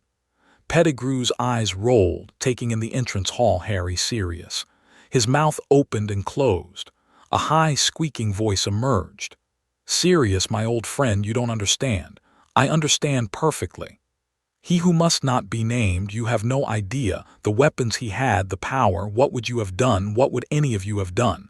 "Died," Sirius said. "I would have died rather than betray James and Lily. You know that. Everyone knew that." Pettigrew turned to Harry. His watery eyes locked onto the boy's face with the desperate, fawning hope of a man who saw a potential protector. Harry, your father. James wouldn't have wanted me killed. James would have understood. I was afraid, Harry." Harry looked at Peter Pettigrew. The man who had betrayed his parents. The man whose cowardice had orphaned him, sentenced his godfather to hell, and set in motion a chain of suffering that spanned more than a decade. In another version of this story, the boy might have felt rage, might have wanted revenge, might have burned with the righteous anger of a child confronting the architect of his loss. Harry felt nothing of the kind. He felt the cold, precise clarity that had been Mihawk's defining characteristic, the absolute clarity of a man who saw things as they were, without the distortion of emotion. Pettigrew was a coward. Not evil, not in the calculated philosophical way that Voldemort was evil, just small, weak. A man who had been given a choice between courage and survival and had chosen survival every time at every cost, no matter who paid. In the grand line, men like Pettigrew died early. The sea had no patience for cowardice and no mercy for betrayal. But this wasn't the grand line, and Harry was not a man who killed the helpless, no matter how deserving they might be. "You'll stand trial," Harry said. "You'll tell the truth, and Sirius will be freed." "Harry, please, they'll give me to the Dementors." "You'll stand trial," Harry repeated, and his voice carried the weight that had once made vice-admirals step back, that had made warlords listen, that had made the world government think twice before issuing orders to a man who took orders from no one. Pettigrew went silent. The fight went out of him, not gradually, but all at once, the way a balloon deflates when punctured. He sagged on the stone floor, and the smallness of him, the utter, irredeemable smallness, was almost pitiful. Sirius was staring at Harry, not at the performance of authority, at something else. At the boy himself, standing in the entrance hall with his wand lowered and his green eyes steady, dispensing justice with the calm assurance of someone who had been doing this for a very long time. "You're not James," Sirius said softly. "James would have hexed him through the wall." "Number, you're not Lily either." Lily would have cried. "Number, who are you, Harry?" The question hung in the air. Honest, raw, desperate. The question of a man who had gone to hell and back for a boy he remembered as a baby, and was now confronting the reality that the baby had grown into something he couldn't recognize. Harry looked at Sirius Black, his godfather, the last link to his parents, the broken man who loved him, and made a choice. Not a tactical choice, not a strategic calculation. A human choice made with a heart that was learning, year by year, moment by moment, to be more than a swordsman's instrument. "I'm your godson," Harry said, "and I'm going to get you free. That's all that matters right now." Sirius made the sound again, the sob gasp, the exhalation of held breath, but this time it was softer. This time it carried something that 12 years of Dementors hadn't been able to destroy, and that Harry's simple, honest answer had finally set free. Hope. The aftermath was messy, political, and exactly as frustrating as Harry expected. He sent a Patronus to Dumbledore, the Hawk, blazing through the castle corridors, leaving trails of golden light that woke every portrait and set every suit of armor clanking to attention. The headmaster arrived in the entrance hall within minutes, still in his nightgown, his expression shifting from alarm to understanding to something that looked like grief when he saw Pettigrew on the floor. "Ah," Dumbledore said. That single syllable contained volumes. "You suspected," Harry said. "It wasn't a question. I had doubts for many years, but doubts are not evidence, and without evidence, you let an innocent man rot in prison for 12 years. The words landed like blows. Dumbledore aged visibly, his shoulders curving, his face drawing in, the weight of a century of difficult choices pressing down on him with renewed force. "Yes," Dumbledore said quietly. "I did." Harry looked at the old man. The greatest wizard alive, the leader of the light, the architect of a decades-long strategy against the darkness, who had made sacrifices and compromises and morally questionable decisions in service of a greater good that only he could see. In his previous life, Harry would have dismissed Dumbledore entirely. Mihawk had no patience for authority figures, no respect for institutional power, no tolerance for the self-justifying calculations of men who played God with other people's lives. But Harry was not only Mihawk anymore. Harry was also the boy who had learned warmth, the boy who had found friends and fought for them, and discovered that the world was more complicated than a swordsman's binary of strong and weak. Dumbledore was wrong. Had been wrong, repeatedly, catastrophically, in ways that had destroyed lives and perpetuated injustice. But he was also trying. In his flawed, compromised, heartbreaking way, he was trying to save a world that he loved from a threat that he genuinely believed required terrible sacrifices to defeat. Harry could not forgive the man, but he could understand him, and understanding was a start. "Fix this," Harry said. "Call the ministry. Get Sirius a trial. A real trial this time, and Dumbledore, yes. If the ministry tries to bury this, if they try to cover up their failure to give an innocent man due process, I will personally deliver Pettigrew to the Daily Prophet and let the court of public opinion handle it. Am I clear?" Dumbledore looked at him. The twinkle was not just absent, it was dead, replaced by something raw and honest. "You are remarkably clear, Harry. You always are." The ministry arrived. Aurors, officials, bureaucrats in pajamas, the entire creaking machinery of magical government mobilized by a midnight patronus from Albus Dumbledore. Pettigrew was taken into custody, still whimpering, still protesting, still trying to find someone to protect him. Sirius was taken to the hospital wing. Madame Pomfrey, who had seen a great deal in her career but had never treated a man who had spent 12 years with Dementors, took one look at him and went white. "He needs St. Mungo's," she said. "He needs to stay here," Harry said, "where I can protect him." Pomfrey opened her mouth to argue, looked at Harry's face and closed it again. She began treating Sirius with the grim efficiency of a woman who had decided that she was going to save this patient by sheer force of medical competence, and God help anyone who interfered. Harry sat beside Sirius's bed and watched his godfather sleep, real sleep, not the tortured half-consciousness of Azkaban. Sirius's face in repose was still haunted, the lines of suffering etched too deep to erase. But the tension was gone. The manic, desperate energy had drained away, replaced by the profound exhaustion of a man who had finally, after 12 years, been allowed to stop running. Ron and Hermione found Harry in the hospital wing at dawn. They came through the door together as they always did, Ron first, Hermione half a step behind, their presence announcing itself to Harry's awareness before their footsteps registered. They didn't ask questions. They didn't demand explanations. They just sat down, Ron on Harry's left, Hermione on his right, and stayed. Hermione put her hand on Harry's arm. Ron leaned his shoulder against Harry's. The three of them sat in the morning light that streamed through the hospital wing windows, watching Sirius Black sleep, and the silence between them was the kind of silence that only exists between people who have been through enough together that words have become optional. Harry felt the warmth. He let it in. The trial took 2 weeks. Harry was not present. Dumbledore handled the legal maneuvering with the ruthless political skill of a man who had been navigating magical government for over a century. Pettigrew's testimony under Veritaserum was conclusive. The evidence was irrefutable. The ministry, faced with the choice between acknowledging their catastrophic failure and pretending it hadn't happened, chose, under significant pressure from Dumbledore and the threat of Harry's public opinion nuclear option, to acknowledge. Sirius Black was exonerated on a Tuesday afternoon in April.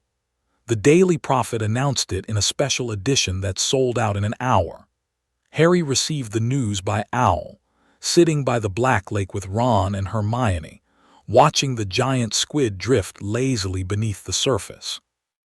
He read the letter, folded it, and put it in his pocket. "He's free," Harry said.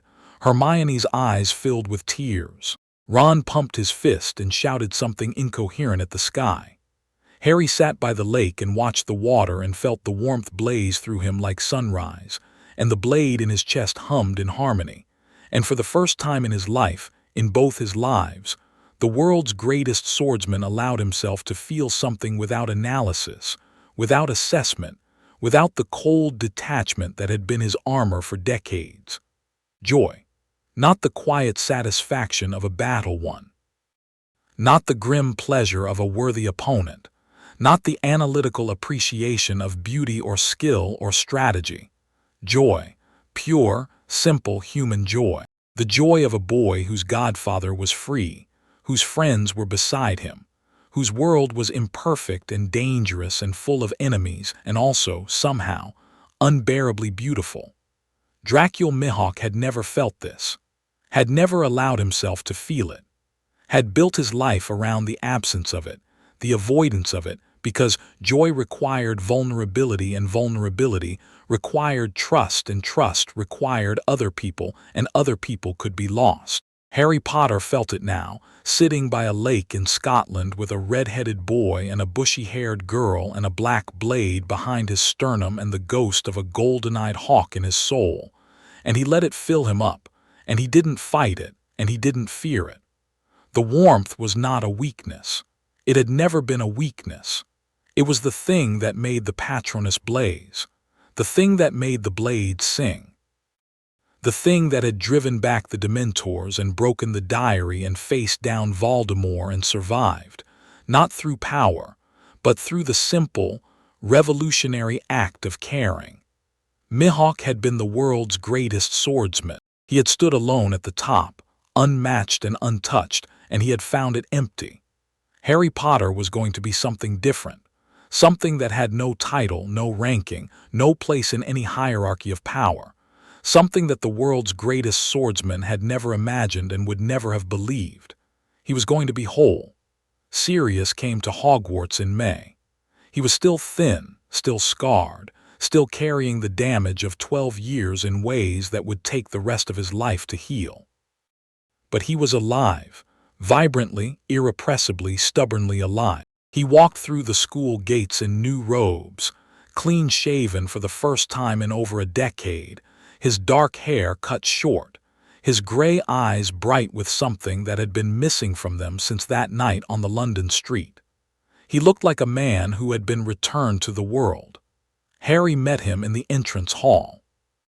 They stood facing each other, the godfather and the godson, the broken man and the boy who had put him back together, and the silence between them was not the heavy, complex silence of politics and strategy. It was the simple silence of two people who didn't need words. Sirius opened his arms. Harry stepped into the embrace. It was not the cautious, one-armed hug he'd given Hermione. It was not the shoulder clap he exchanged with Ron. It was a full, desperate, bone-deep embrace, the kind that said, "I found you and I'm here and I'm not going anywhere."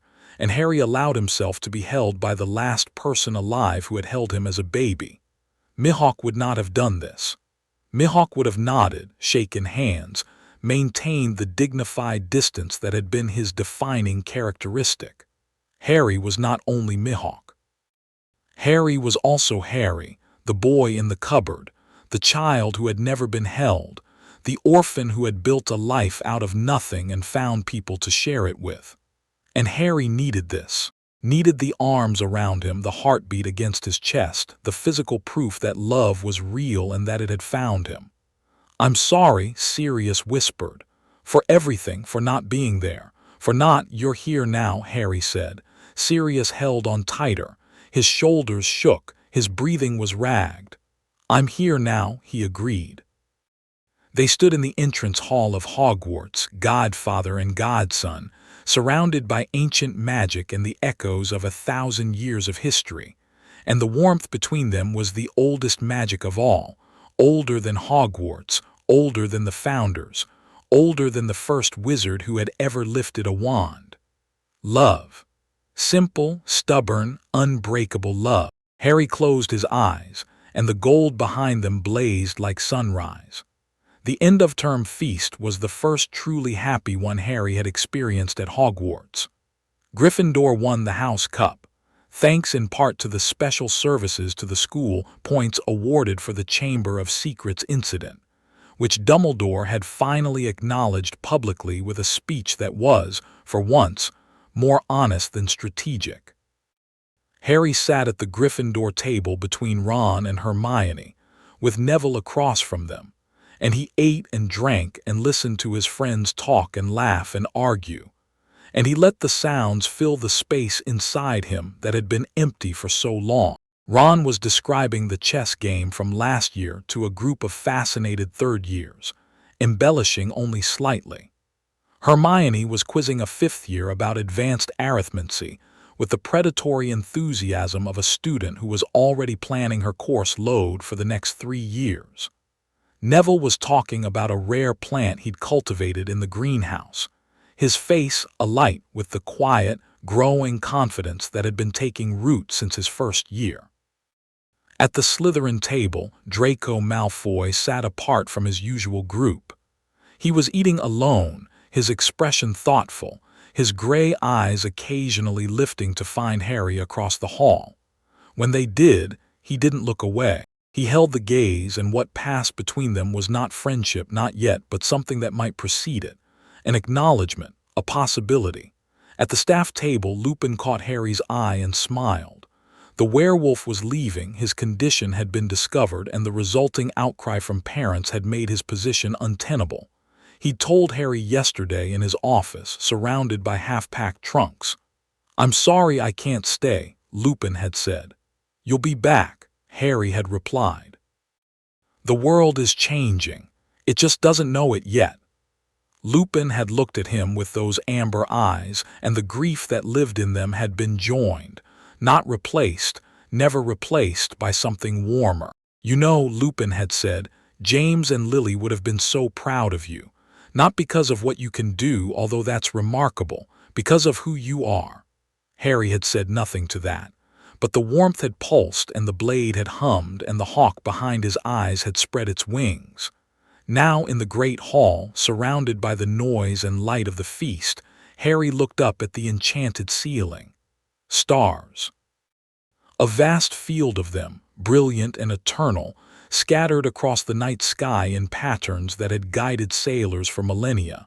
He thought about the sea, the grand line, vast and wild and burning with impossibility, the coffin boat cutting through waves that reached the sky, the horizon, always the horizon, the promise that something new waited beyond the edge of the known world. He missed it. Part of him would always miss it, the salt, the spray, the vast, annihilating freedom of open water. But the sea he'd sailed was gone. That world had turned without him, and the man who'd sailed it had died quietly in a chair, looking at water that had nothing left to give. This world, this small, strange, imperfect world of wands and prophecies and children who didn't know how brave they were, this world was his now. Not because prophecy demanded it. Not because Dumbledore's long game required it. Not because Voldemort's shadow hung over everything and someone had to stand in its path. Because he chose it. Because the warmth was here and the people were here and the life, the messy, complicated, painful, beautiful life that Mihawk had never let himself have, was here. Harry stood from the table. Ron looked up mid-sentence. Hermione paused her interrogation of the fifth year. Neville turned from his plant discussion. "I'm going for a walk," Harry said.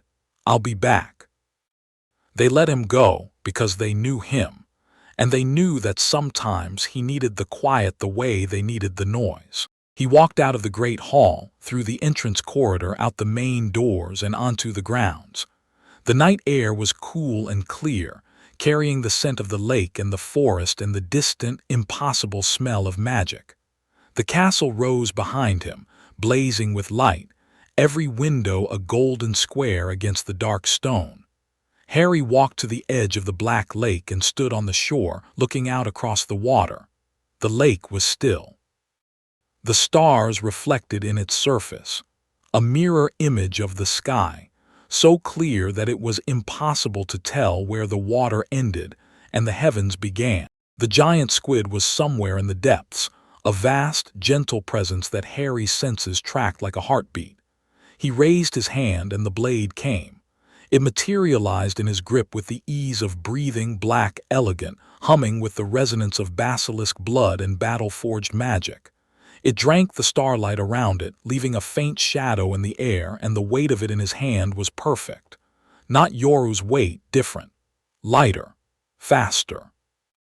A weapon designed for this body and this world, carrying the legacy of a swordsman who had mastered one life and was learning to master another. Harry held the blade up. The starlight caught its edge, Or rather, the edge caught the starlight and changed it, reflecting it back as something darker and more beautiful, the way a prism turns white light into colors. He moved.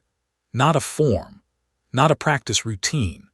A dance, the only kind of dance Mihawk had ever known, the movement of a sword through air, the body following the blade following the will following the heart. He cut the night into shapes that had no names, his body flowing through stances that belonged to another world, adapted for this one, the magic in his core pouring through the blade and into the air and leaving trails of black gold light that hung in the darkness like calligraphy.